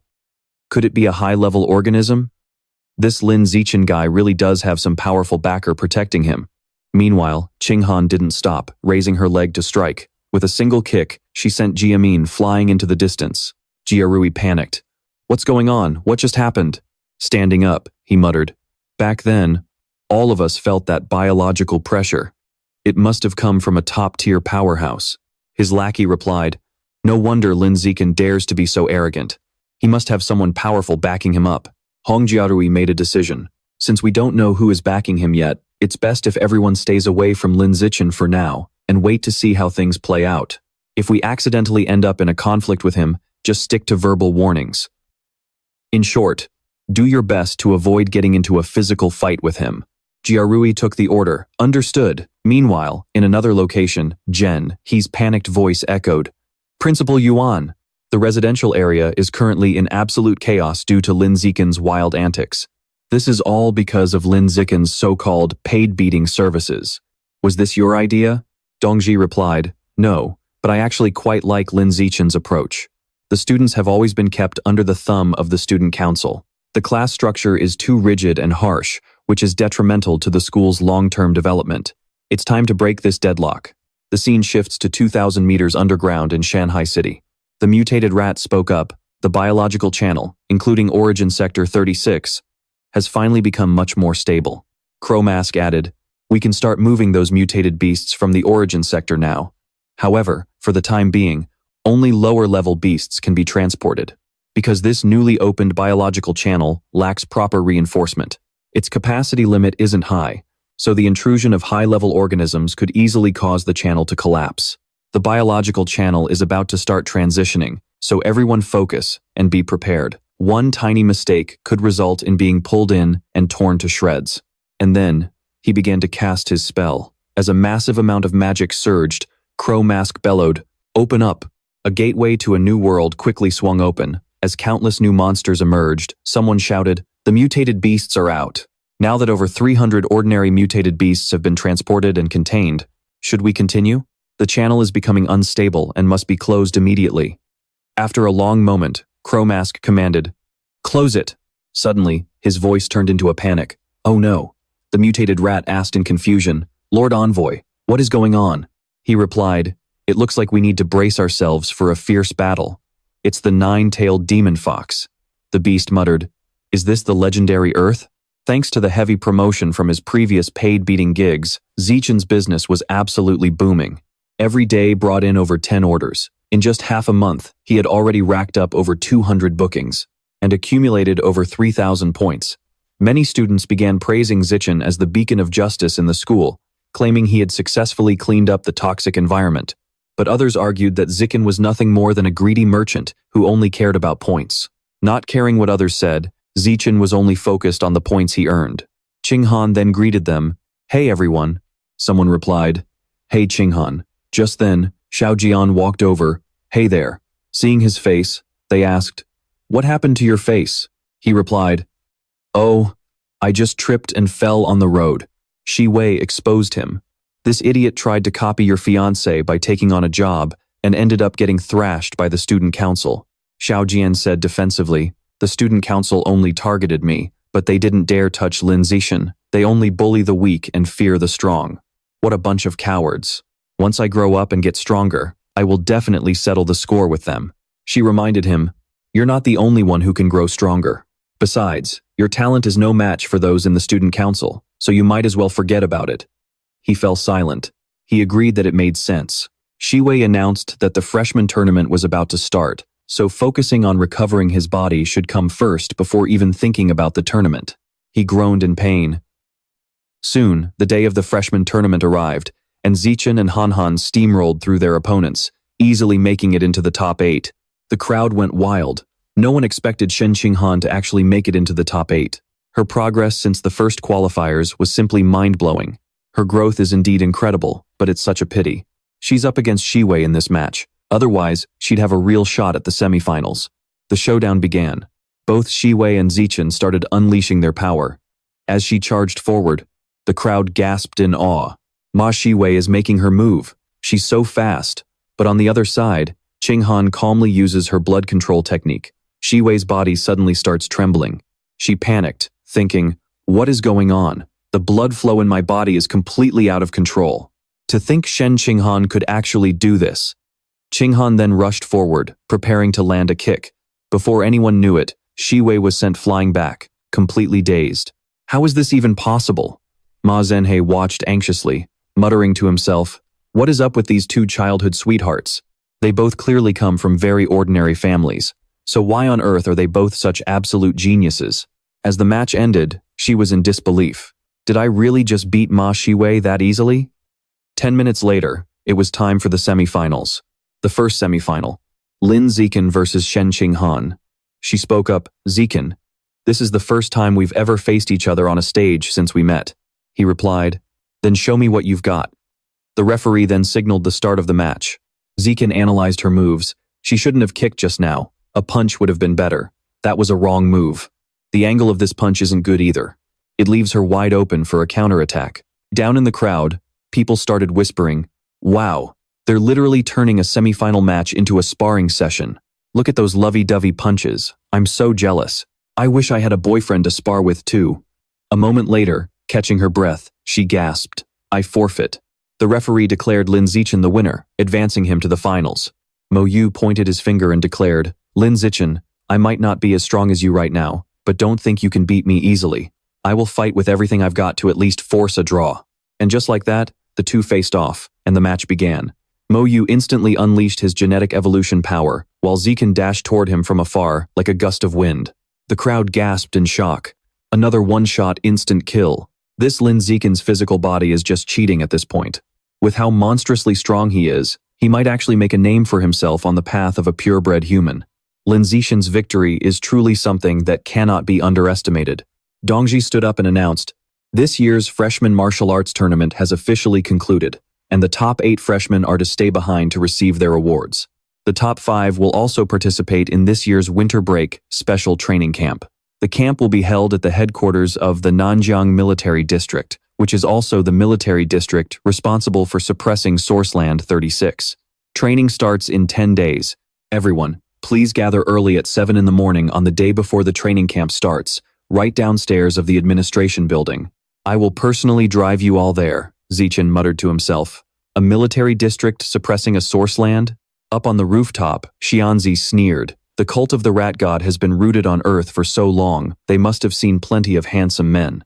This time, I came to Earth specifically to find myself a human slave." Crow Mask reported, "Xianzi, this boy perfectly meets your requirements. Not only is he exceptionally handsome, but his physical body is also incredibly powerful." "Oh? How interesting. Tell me more details about him." Soon after winter break started, it was time to head to the military zone for training. In fact, Principal Yuan personally took the 5 of us on a helicopter ride straight to the military headquarters in Nanjiang province. This special training didn't just include the 5 of us from Shanda University, but also the top 5 students from Capital University, and even the younger generation members of the Jichen group and the military district. Someone shouted, "Look at that mecha. Word on the street is its combat power is on par with rare tier powerhouses." Supposedly, these mechas were built by the Jichen group, and each one is named after a city in Nanjiang province. Just then, Zhang Kai's voice rang out. "Zichen, Little Shen." Qinghan recognized Zhang Kai, who asked curiously, "Are you two the representatives from Shanda University for this military training camp?" Zichen replied, "Yeah, we are." Zhang Kai scratched his head and said, "Zichen is one thing, but Little Shen, back in middle school, you couldn't even run a few laps around the track without passing out. And now you're in the top 5 of Shanda's freshman class and representing the school in this special training? He explained. Hanhan's gene fusion compatibility is extremely high, and she actually scored the highest in the Nanjiang College entrance exam. After undergoing gene fusion, she's gotten even stronger. He gasped, wow, to think even little Shen has become this badass. She asked curiously, what about you, Zhang? Being able to represent the Jichen group in this camp proves you've gotten pretty strong too. Zhang waved his hand and said, my compatibility with mechanical modification is. Since my compatibility is exceptionally high, I've been constantly collaborating with the Jishen Corporation on various modification experiments, which has made me a lot stronger. I have some things to take care of later, so I'll head out first. Let's meet at the training grounds tomorrow. Zichen replied, see you tomorrow. Qinghan chimed in, bye-bye. Just then, Xiao Jian walked over and said, it's getting late. Why don't we grab some lunch at the cafeteria and then go hang out in town? Later, in the cafeteria, she said, Xiao Chen, this food is so delicious. It's way better than our school's cafeteria food. Qinghan flashed a sweet smile. Xiao Chen, try this. You'll see the flavor is actually really good. The others groaned in annoyance. Ugh, are they trying to torture us single dogs with all this PDA? Mo Yu teased, mimicking them. Shi Wei, feed me a piece of tofu. I want to experience the wonderful feeling of being fed by a beautiful girl too. She replied coldly, get lost. Just then, a group of people walked up and called out to Li Moyu. Startled, he turned toward the voice. What a coincidence, the person sneered, putting extra emphasis on the words, traitor of Jingdu. Moyu stood up and shot back. You two useless losers. You were always in second and third place, completely crushed under my feet all through high school. Who are you calling a traitor? Li Hao sneered. Li Moyu, do you think things are still the same as in high school? Gao Mu chimed in. The moment you decided to apply to Shandai, you were destined to be surpassed by me and Qin Chuan. He challenged. Li Moyu. How about we take this outside for a fight? He said nonchalantly, suits me just fine. Instantly, the crowd started buzzing. A fight's about to happen. Let's go outside and see what's going on. The genius of Jingda versus the genius of Shandai. Stop eating, let's go watch. On the stage, Moyu declared, you two should just come at me together so I don't have to waste time beating you one by one. Li Hao smirked. There's no need for that. Gao Mu alone is more than enough to crush you. He then began to transform, yelling, you're just a loser who's been stuck in third place forever. Moyu thought to himself, last week at home, I successfully fused with the Shadow Nightcat gene. I've already made up for my lack of speed. How could this guy possibly beat me? At the same time, Gao Mu also began to transform his body. Watching silently from below, Zichen noticed, this guy has fused with the gene of an armored earth dragon, an earth-attributed beast with extremely powerful defense. An ordinary rank 9 armored earth dragon can easily withstand a full-force punch from a high-level rank 1 demon-eyed giant ape. On the stage, the battle between the two raged fiercely. Moyu launched a barrage of rapid attacks.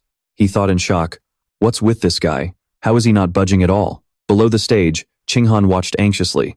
Xiao Chen, they seem so evenly matched. I feel like if they keep fighting like this, it'll end in a draw. He reassured her. It won't be a draw. Gao Mu from Jingda is going to win. He's holding back and not using his full power.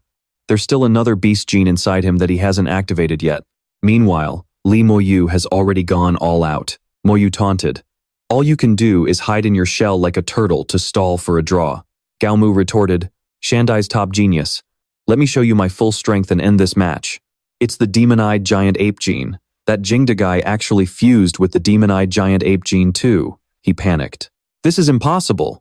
With your talent, how could you successfully fuse 2 different beast genes in such a short amount of time? He smirked proudly. My talent might not match yours, but Jingda's gene fusion technology is light years ahead of Shandai's.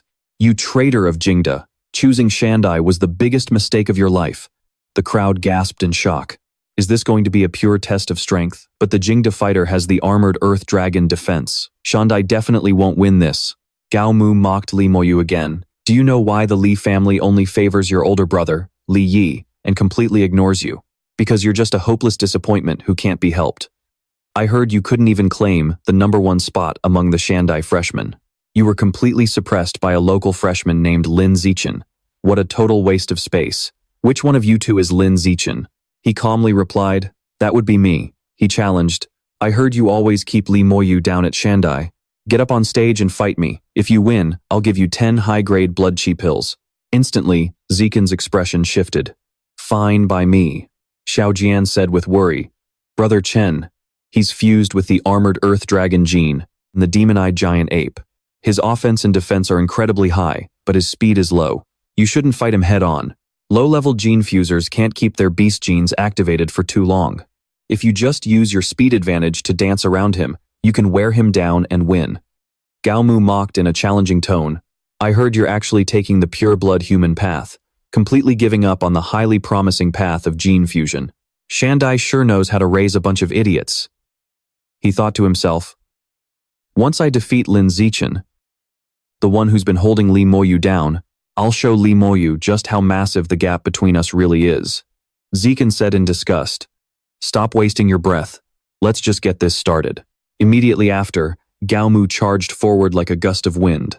On this side, Zikin also moved in a flash. He swung a massive fist, slamming it straight into Gao Mu's chest. The sheer power of the blow sent him flying backward. Gao Mu crashed to the ground, cracking the floor beneath him. Xiaojian was stunned. A one-hit KO? Lin Zichen is just too overpowered.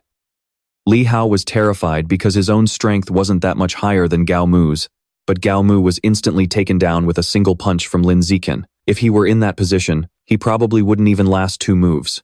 Right then, Yuanzong rushed up from below. "I honestly thought this year would just be another showdown between our military district and the geniuses from Jichen Corporation. I never expected Shan University to have a genius of your caliber. I'm Zhao Yuanzong, 19 years old. I'm representing the military district in this special training program, and I'd like to spar with you." Zikin replied, "A spar is fine, but if there's no reward, I don't want to waste my time and energy." He said, "I have a spirit fruit worth 1,500,000 that can boost your vitality. If you win, it's yours." He thought to himself, "He's just an ordinary level 8 weakling. I can instantly take him out in one shot. There is no way I'm letting this spirit fruit slip away." Zikin raised his voice. "All right then, let's do this." Just then, someone below shouted, "You two can spar, but you cannot wager any physical goods as a reward." Hearing this, Zikin jumped off the stage in annoyance. "Forget it then. No reward, no fight. Hey classmate, when are you going to hand over those 10 high-grade vitality pills you promised?" Gao Mu wiped his wounds and replied, "I'll go back to the dorm and get them for you right now." Inside his single dorm at the military base, Zikin knew that even during special training, his body tempering progress could not be neglected. He cultivated diligently, reaching 42% on his 4th tempering. He assessed the results, noting that the tempering was slightly slower compared to the first 3 times. Just then, Qing Han poked her head in. "Zikin, I'm coming in." Zikin noticed and said, "You're done showering, but why isn't your hair dry yet?" She replied, "Can you use your vitality to help me dry it?" Zikin continued, "You came at the perfect time. I have something for you. These are the 10 high-grade vitality pills I won this morning. They don't do much for me anyway, so here, they're yours." Qing Han was stunned. "But this is so valuable," Zikin reassured her. "Don't worry about me, we're family. If you're doing well, I'm doing well." She finally agreed. "All right then, I'll take them." Suddenly, Qing Han leaned her body against Zikin. She then teased him, "Let me thank you properly, okay?" The next day, Yuanzong approached him. "Hey, Lin Zichen." He replied, "Hello. I heard the younger generation from your military district can enter the primal grounds for training." He responded, "Well, barely." He was surprised. "Barely?" Yuanzhong explained. "The military district has a garrison city inside the primal grounds. Young soldiers with ordinary biological levels are only assigned odd jobs within the city walls and aren't allowed to leave, so they can't access the resource areas outside the city.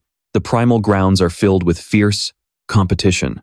If you want to truly venture out there, your biological level must be at least high grade. Otherwise, it's impossible. Earthlings entering the primal grounds, just like exotic beasts entering Earth, are rejected by the boundary force. It's an invisible force of rejection, but it only has a significant impact on lower-level creatures compared to high-level ones. As for the exotic beasts on Earth, they suffer from an even stronger rejection force. In fact, much of their strength on Earth has been severely weakened by it. Zikin understood. So that's how it is. No wonder those with fused Earth genes can defeat creatures of genetic origin. Suddenly, someone leaped down from above and asked, "Is everyone here?" Yuanzong reported. "Instructor, everyone is accounted for." The instructor introduced himself. "I am Lu Tiansong, your instructor for this special training. You can call me Instructor Lu. I won't waste words. Since you're all here, your goal is to participate in this special training and improve yourselves."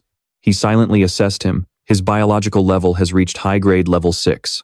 With this kind of strength, he could easily be the dean of either of the 2 major academies.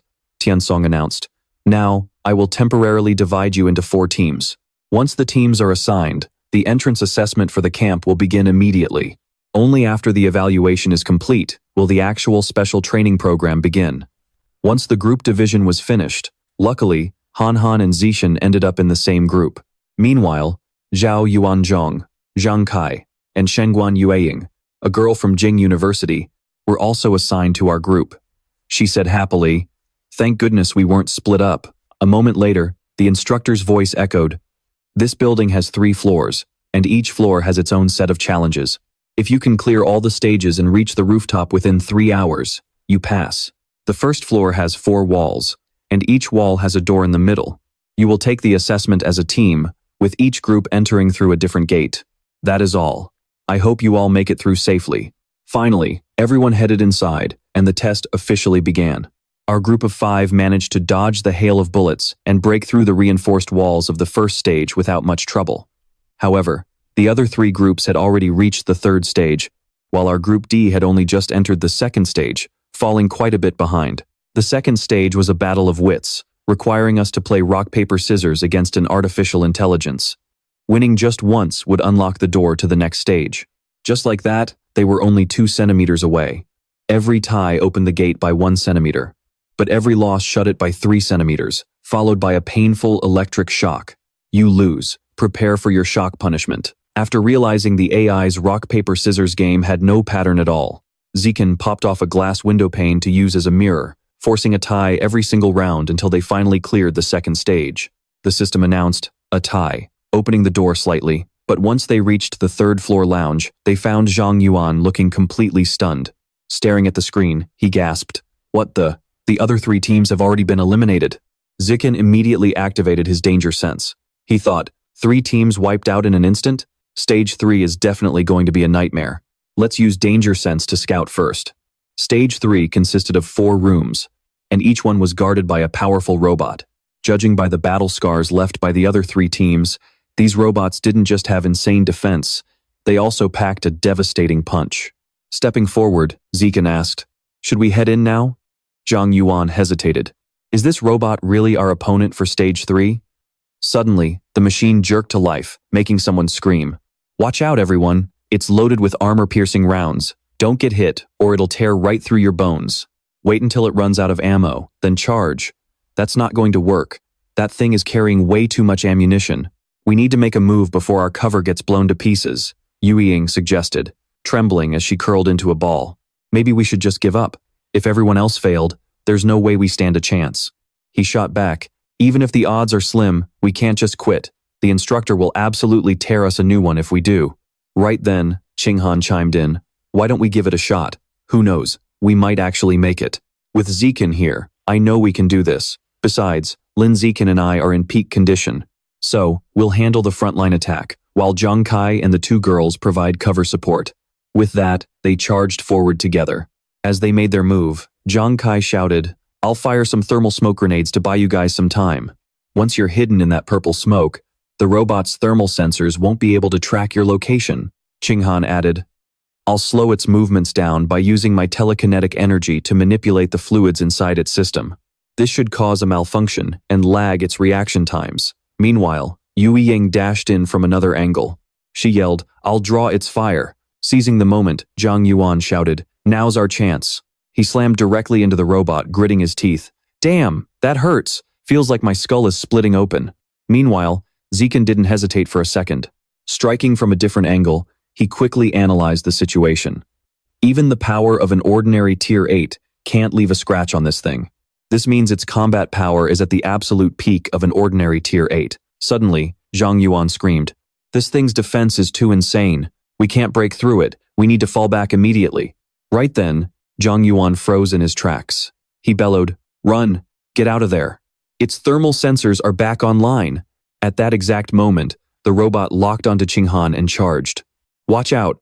Fortunately, Zichen swept in just in time, scooping her up in his arms to dodge the attack. She trembled, whispering, "It's no use. We can't beat this stage. There's just no way. We should really just give up." On the other side, the robot pivoted, targeting Zichen next. He thought to himself, "Looks like everyone is at their limit. Qinghan's training is basically done anyway. Taking some time to take down a peak ordinary tier 8 opponent seems reasonable enough, right? Time to clear this stage." Outside, the crowd was buzzing with anxiety. That stage 3 robot is just ridiculously strong. Pass it? Yeah, right. I bet stage 3 is just a setup to humble us and knock us down a peg. Xiaojian chimed in. I wonder how Team D is doing. They still haven't come out yet. Gao Mu mocked. Team D was lagging way behind us. They're the weakest team here, so they're probably still getting beaten to a pulp by that robot. Suddenly, a massive explosion shook the ground, startling them all. What was that? An earthquake? Everyone jumped to their feet, their eyes wide with disbelief. They gasped in horror. That's the robot's head. Dongzi spoke up. Stage 3 features a robot with the strength of a peak ordinary tier 8. I get the feeling you didn't want these kids to pass at all. Healing replied. These kids are only about 20 years old. They're young, hot-headed, and full of pride. If we don't humble them right from the start, we won't be able to run our special training program. You have a point. And he's quite the handsome young man, isn't he? Has he been practicing body tempering with Sushu's ex-husband? She warned. Young kids don't know any better. They're easily tricked by that old man. But just as Zichen threw his punch, a shocked voice gasped, "What on earth is that?" She jumped to her feet in shock. He blew away a peak ordinary tier 8 robot with just a single punch? Dongji stood there, completely dumbfounded. How is that even possible? Just then, 2 people walked in. It was Instructor Liu and Commander Yao from the military district. This level of power was undeniable. Your biological level is only ordinary tier 8, so how are you able to unleash power equivalent to ordinary tier 9? He replied, I was born with divine strength, and with the blood tempering technique boosting my explosive power, I can unleash strength equivalent to an ordinary tier 9. She fell into deep thought. The blood tempering technique can boost explosive power. Could Lu Chuanwu's philosophy actually be right? She decided, first, let me use my mental power to scan his strength. Meanwhile, Zichen realized, is she probing my body again? I'll just disguise myself to test her again, he thought. She analyzed. His flesh, blood, and bones have all undergone 1 round of tempering. That means he has fully completed his first tempering. His biological level has already reached ordinary tier 9. What does he mean by saying his biological level is only ordinary tier 8? Is all that talk about relying on the blood tempering technique for explosive bursts just a lie? Well, let me help him hide his real biological level first. Healing asked curiously, what did the scan show? The comrade reported, his biological level is only at ordinary tier 8, but his physical strength rivals that of an early-stage ordinary tier 9 gene fusion warrior. It is truly astonishing. She noted, this is just too absurd. It feels like the path of a purebred human is absolutely invincible when it comes to physical enhancement. If we can truly break the shackles that bind ordinary creatures, his future prospects will be limitless. In the armory, everyone was abuzz. The weapons here were all made of B-grade alloy, cutting through steel like butter, and capable of blocking bullets. Everyone chose a weapon that felt comfortable in their hands, which they would carry into combat during the live training in 10 days. Once you have made your choice, we will begin training on how to use your respective weapons. Zichen stood to the side, thinking, the durability of a B-grade alloy is still not as high as my own body, which has completed 3 rounds of tempering. Carrying one would just be a burden, so I will pass. Ling asked, has everyone chosen their weapons?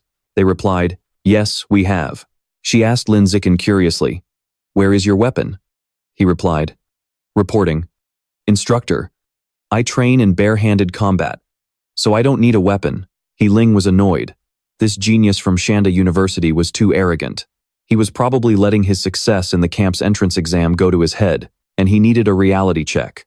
She then announced, since everyone has chosen their weapons, let's start getting used to them. The best way to get familiar is to spar with someone in the ring. Lin Zichen, you said you're used to fighting bare-handed. I'm quite curious to see that. Why don't you get in the ring first so everyone can see what you can do? He agreed. Sure. Jiarui called out, I will challenge him first. Zikan gestured. Bring it on. He swung his weapon at him, but Zacian easily caught it with just one hand. The crowd erupted in a frenzy. The large machete made of B-grade alloy had shattered into pieces. What on earth just happened? Zikan asked. Who's next? They whispered among themselves. He crushed a B-grade alloy machete with his bare hands. Is he even human? This is insane. Has this guy's body become indestructible? Shishi jumped up. If B-grade weapons can't hurt you, do you dare to challenge the modified version of the armor-piercing bullet? Down below, Zhang Kai warned him. Zishan, don't accept this challenge. It's too dangerous. That's an enhanced armor-piercing round. Within 10 meters, it can easily pierce a 10-centimeter thick steel plate. Nobody can stop that. Zikan turned and replied to her. Give it a shot then. She cautioned him. To be safe, I won't aim at your vital spots. Block it with your bare hand. How about it? Do we have a deal? Shishi asked. Are you ready? Zikan replied. Bring it. Just as her hand was preparing to release energy, it suddenly exploded, shocking everyone. What's going on? Lin Zichen's hand wasn't pierced by the armor-piercing bullet at all. Instead, Zhou Shishi's mechanical arm was the one that blew up.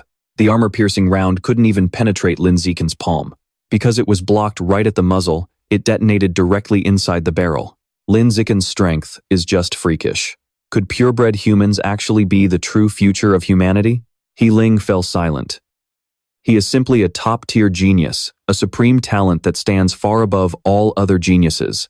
After this sparring session, Instructor Liu stopped interfering with his training progress altogether. While the others were busy learning how to handle weapons, Zichen spent his remaining time practicing the blood tempering technique on his own, working on his 4th round of body tempering. Following that was the vitality and mental training in the special training room. The vitality and mental training were conducted in their respective chambers, where the tolerance levels could be adjusted.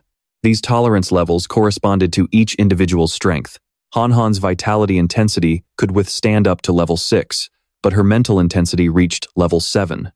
Mental intensity was far harder to train than vitality. Such a high tolerance level gave everyone a much clearer understanding.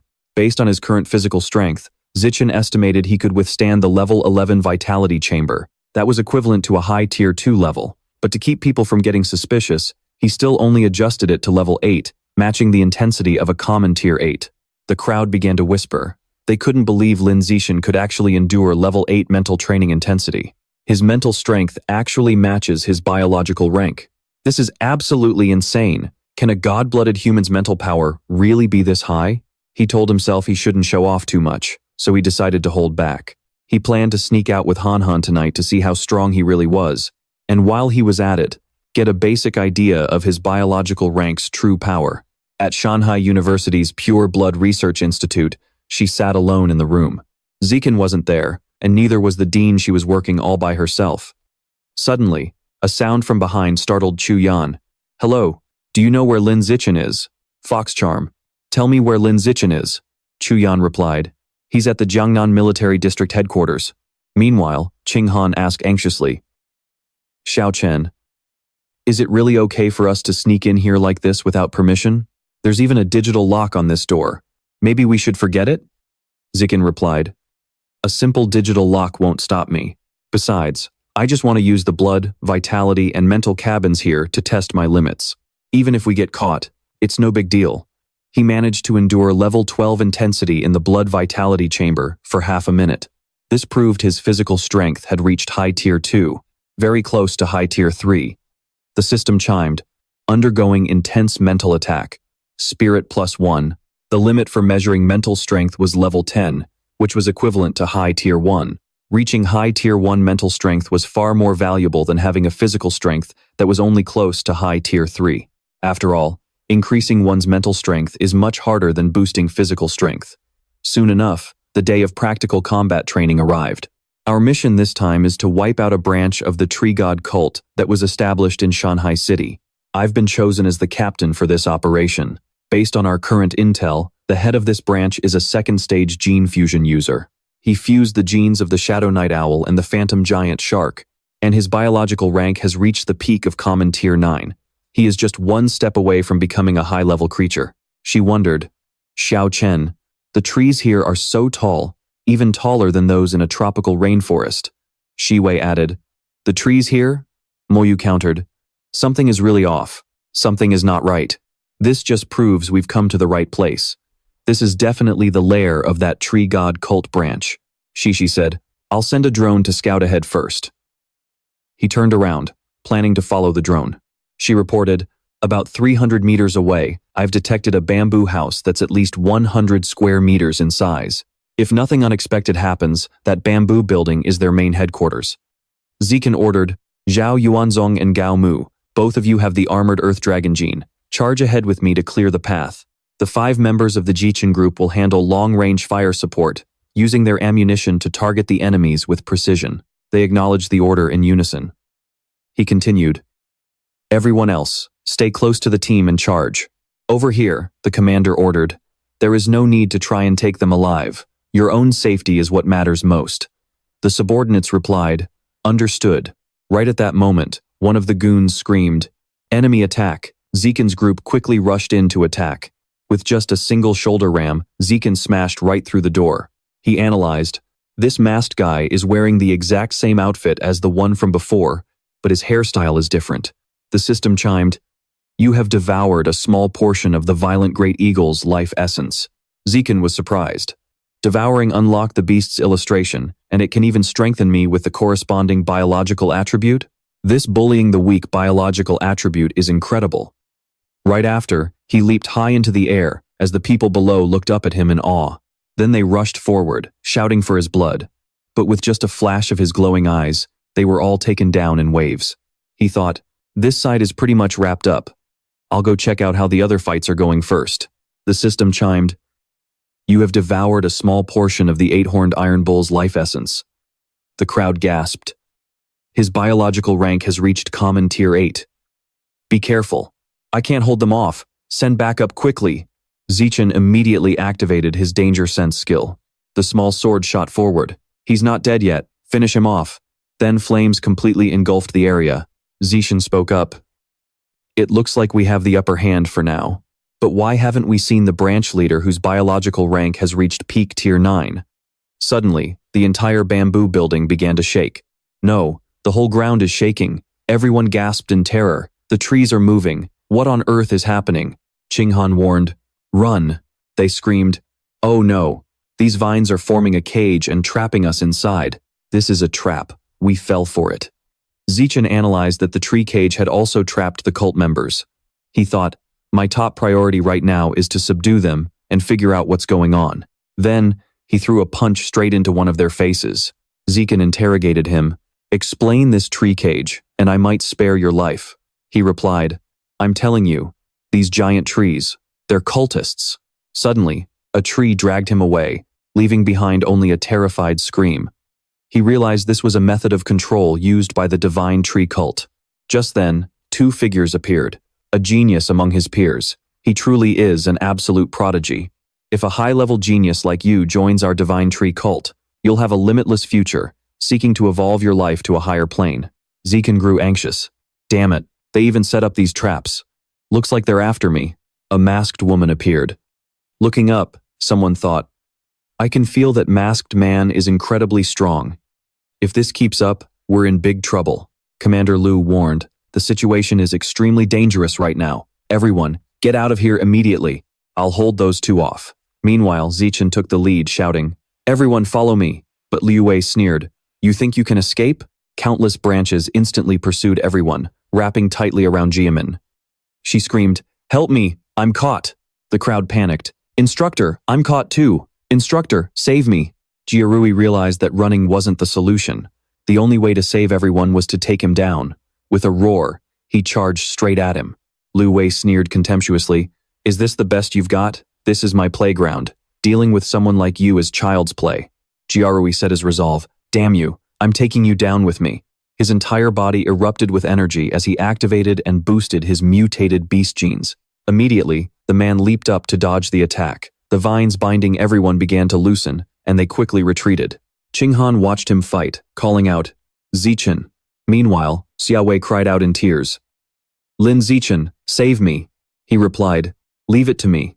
Not wanting to be outdone, Zhang Kai roared, "Break!" But he quickly struggled, thinking, "Damn it, why can't I slice through these vines?" Zikan quickly rushed to help Zhang Kai. Slicing through the vines, he barked, "Everyone, fall back now." Suddenly, a sweet scent wafted through the air. Zikan immediately recognized it as a floral fragrance. The system warned, "Alert, you are being invaded by a floral toxin that induces deep comas. Poison resistance +1. Feeling uneasy, he thought. Not good. It's a subcult leader from the divine plant cult. From behind, Tianwei spoke up. Not only did you shrug off my poison, but you even detected my presence. With such shocking strength, it's no wonder the lord of the main cult was willing to take such risks and orchestrate this ambush just to capture you." Zishan immediately lunged to attack her. Astounded by his speed, Tianwei gasped, "Too fast!" She took his fist right to the face. The system notified, "You have devoured a massive amount of the Shadow Knight Cat's life source." On his end, Jiarui roared, "Activate four-armed demon ape gene to 120%. Activate giant tiger swordsman gene to 130%. Die." Watching him charge, Lu Wei sneered, "What an absolute lunatic.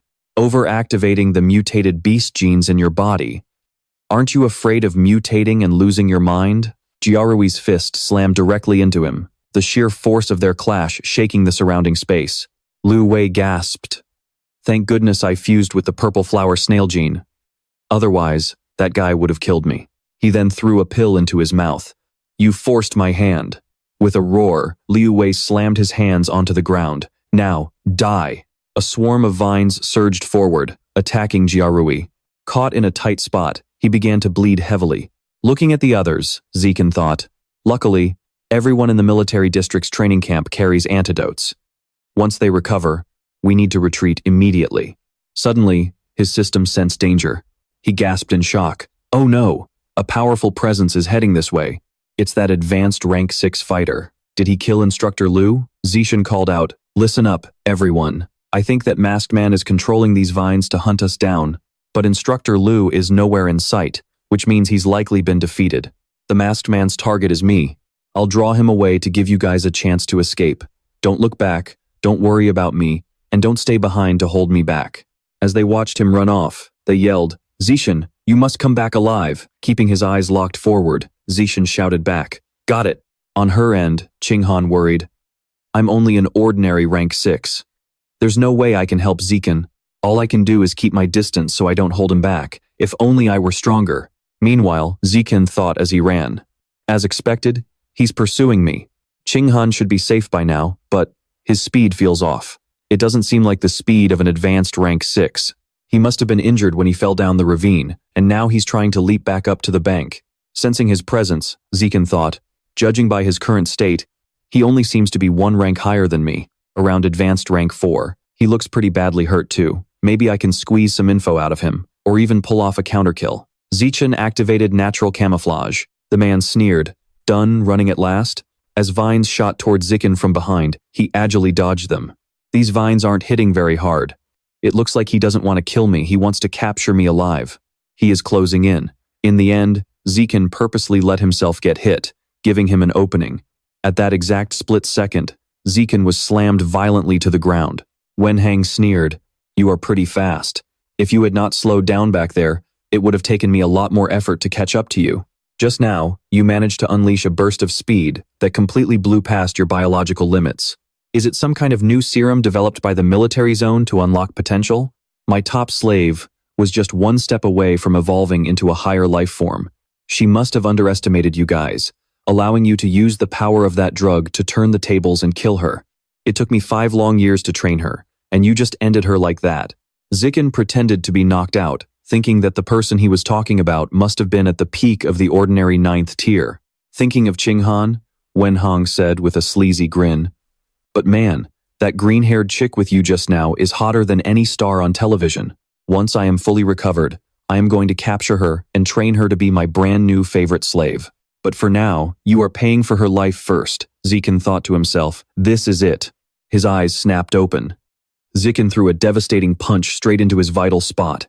Wenhang gasped in agonizing pain, his eyes instantly bloodshot. Rage flared in his chest. "You were faking it?" But Zikan was already lunging at Wenhang like a gust of wind. landing a relentless barrage of blows that made him scream in agony. Wen Hang thought in sheer panic, "What the hell is going on? How can this brat still unleash such insane power? Is that serum still active?"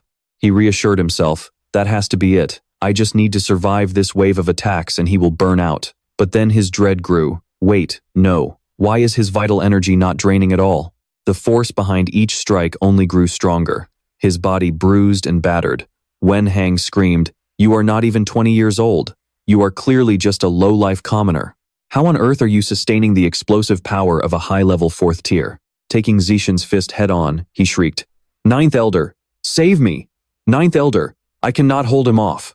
With a final blow, Zikan sent him flying high into the air. He crashed hard back onto the ground, his mask shattering into pieces, revealing his true face. Zishan rushed forward, raining down furious punches. "Shut your mouth, missing your precious slave, are you?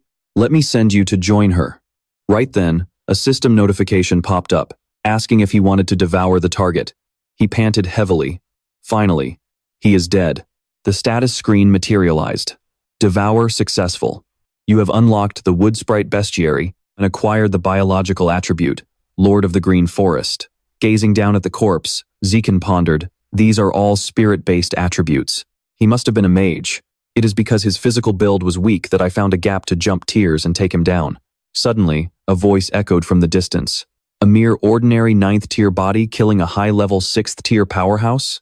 To think such a genius exists on Earth. Looks like this trip was well worth it. Zichan's eyes narrowed. Is this the 9th Elder? As Zikan was bound tight, panic set in. Shoot, I cannot break free at all. Judging by his aura, he must be at least a rare tier powerhouse. The man spoke. For a genius like you to emerge on Earth, it truly is a pleasant surprise. Suddenly, a surge of energy blasted through, freeing him. Zikan gasped in shock. "Dongji, what are you doing here?" She replied. "The moment Lin Zishan began to shine in the military base, I knew your rat god cult would not just sit back and watch. That is why I have been secretly keeping an eye on him, waiting for you to make your move." The masked figure chuckled. "Luring me into a trap? Clever. But dealing with a little girl like you? I can easily handle that on my own." Dongji spat back, launching a fierce assault. "You think I am still the same girl from back then? I am not weaker than you anymore." The masked man conjured vines to strike back. Seizing the chance, Zikan made a run for it to avoid getting caught in the crossfire of these rare tier powerhouses. Suddenly, a loud crash echoed nearby. Who is there? He recognized the voice. It was Instructor Liu. "Zichan, is that you? Quick, help me." Activating Lord of the Green Forest, Zikan thought. Perfect time to test my new biological attribute. Instructor Liu gasped in disbelief. How did these vines just untie themselves? Zikan explained. When we crossed paths with that masked man, he was already heavily wounded. I took advantage of the opening to land a sneak attack and kill him. Since he is dead, his skill naturally deactivated. Liu nodded. I see. We have no time to lose. Let us find the others and get out of here. As they made their way out, cheers erupted from the crowd. Qinghan ran over, tears of joy in her eyes. You are finally back. I was so scared. I thought I would never see you again. Promise me we will not ever separate again, okay? Hugging her to comfort her, Zichan replied, we will not. Shiwei walked up and asked, Are you hurt anywhere? I have a great restoration pill here. You should take it. He smiled. Thanks, but I am completely fine. I do not need a great restoration pill, she insisted. Just take it anyway. You might need it later, Zikan announced. Now that everyone is here, let us get in the car and leave. It is too dangerous to stay. There is a rare tier powerhouse nearby. The rat god cult is fighting Principal Yuan. If we stay here, we will only get caught in the shockwaves of their battle. Inside the vehicle, everyone was whispering. A rare rank powerhouse, and even Principal Yuan is here? Why has no one from the military zone arrived yet? Just then, a shadow flew toward them, taking everyone by surprise. Instructor? He gasped in shock and yelled. There is someone ahead. Instructor Liu analyzed the situation. Anyone who can appear silently in a place like this is definitely up to no good. Everyone, hold on tight. A massive wave of magic power suddenly enveloped the vehicle. Xiaojian spoke up. I cannot see her anymore. That is a fox girl, Wenwei replied, but she suddenly vanished. Ji Wei panicked. Where did she go? Zikan fell into deep thought. unable to sense her presence anywhere. Even the high-tier rank 6, Instructor Lu cannot sense her. This fox girl's power is probably far beyond high-tier rank 6. Just then, she spoke in a soft voice. "Are you looking for me?" Instructor Lu transformed and lunged at her. "Who the hell are you?" The nine-tailed fox's eyes suddenly glowed with a strange light.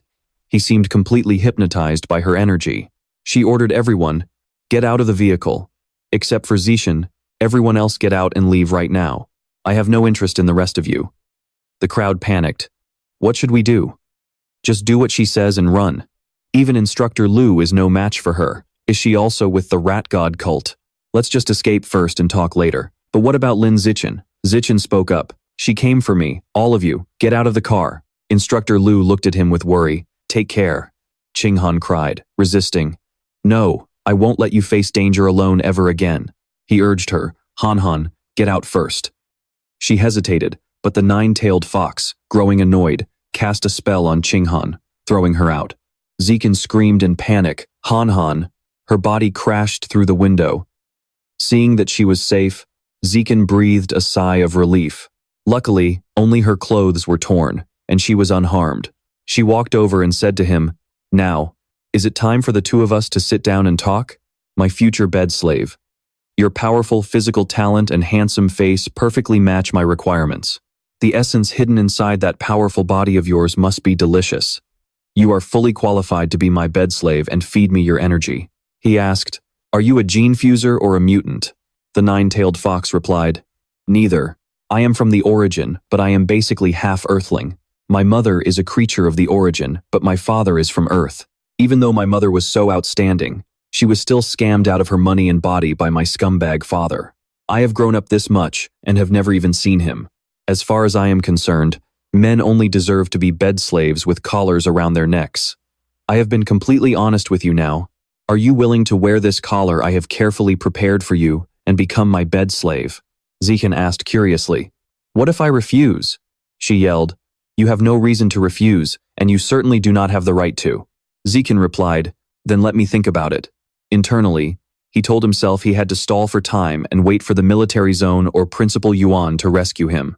She emphasized, "Take a close look at my gorgeous face and graceful figure. Do you know how many men out there are begging for my body? Are you sure you do not want to be my bed slave?" Zikin spoke up, "I really need to think about it." The nine-tailed fox grew suspicious. "Is the reason you are refusing because of that little girl standing outside the vehicle?" She immediately wrapped her tail around Qinghan. "In that case, I will kill her first." The nine-tailed fox wrapped her tail around Qinghan and threatened, "Then I will kill her." Zikin immediately lunged forward and threw a punch. But he quickly realized it was just an illusion. Something was wrong. Qinghan asked in confusion, "Xiao Chen, what is wrong with you? Why did you punch me?" "You are asking me what is wrong. I am trying to save you." Zhang Kai wondered, why did he suddenly jump out of the car like that? And then, as if possessed, he threw a punch right next to Qinghan. Qinghan was bewildered. "Save me?" Suddenly, her voice echoed, making Zikin look around. "That was a brutal strike. My physical body is only at normal rank 9. It could not take a punch like that from you." He realized that what he just hit indeed was not fake. But all of this is an illusion. Just by releasing a little mental power, she can toy with everyone in the palm of her hand. This is extremely tricky. The nine-tailed fox stepped down and said, "I was just playing with you earlier, but now I am really going to kill your beautiful sweetheart." Zikin stood frozen on the spot, falling into deep thought. If my mental power is weaker than hers, then no matter how hard I try, it will be useless. I can only try this move. I hope it works. Just then, the system notified him of advanced mental power. He realized that, indeed, these were all illusions. He tried to use his skill to locate her. Just then, Zikin spotted her sitting in a corner, with her legs crossed. Is her real body right there? Zikin immediately charged forward and threw a punch at the nine-tailed fox. But it turned out to be another illusion. Frustrated, he thought. Another illusion. She wants to kill Han, so I have to protect Han first. She spoke in an amused tone. You actually managed to boost your mental power in the blink of an eye? Using your mental strength to break through my illusion. You really continue to amaze me. Looking at that scene, Zishan fell into a state of panic. Han had taken on that guy's appearance. Could this be another illusion? Just as Qinghan walked over and called out to him, Xiao Chen, Zichen felt a warmth. This feeling, it was definitely Han Han. She asked in concern, "What's wrong?" He immediately scooped Qing Han up in his arms. With his advanced mental power active, he could significantly shorten the duration of her mental control.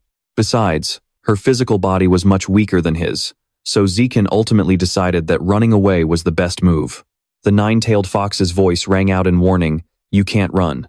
Let's see how you're going to break through my illusion this time." A massive explosion erupted in the sky above the forest, and crystals began raining down from the heavens. On the other side, Crow Mask was conjuring vines to sweep through the area. He mocked, "As long as the water source dries up, your strength will be severely weakened. On top of that, this is my home turf. You stand no chance of winning." The backing of the divine plant sect in the primordial grounds holds massive sway in the southern region, controlling an endless supply of spiritual plant resources. With your talent, as long as you are willing to join the divine plant sect, you will receive an endless supply of resources, with more exotic flowers and rare fruits than you could ever use. Dongji retorted, "Unlike you heartless monsters, I will never join a cult that actively persecutes humanity." "Heartless?" he sneered. "The true nature of humanity is survival of the fittest. It is every man for himself, or the world will crush you. But in today's society, there are far too many rules and regulations holding people back, and that is what truly strips away our humanity." Dongji snapped back while defending herself. "Nothing but twisted lies." Crow Mask declared, "You really won't give up until you are staring at your own grave. My vines can absorb the water you are using to defend yourself. You cannot hold them off. Go ahead and have fun playing with my vines. I'll be taking that human genius now." Assessing the situation, Dongji realized that even if she had to risk mutation, she could not let him take Lin Zishan. Right at that moment, he heard a strange noise. "What is going on?" As Crow Mask looked up, he saw a massive wall of rushing water. "A tsunami," Dongji declared. "If this forest is your home turf, then I will turn this place into a vast ocean, making it mine."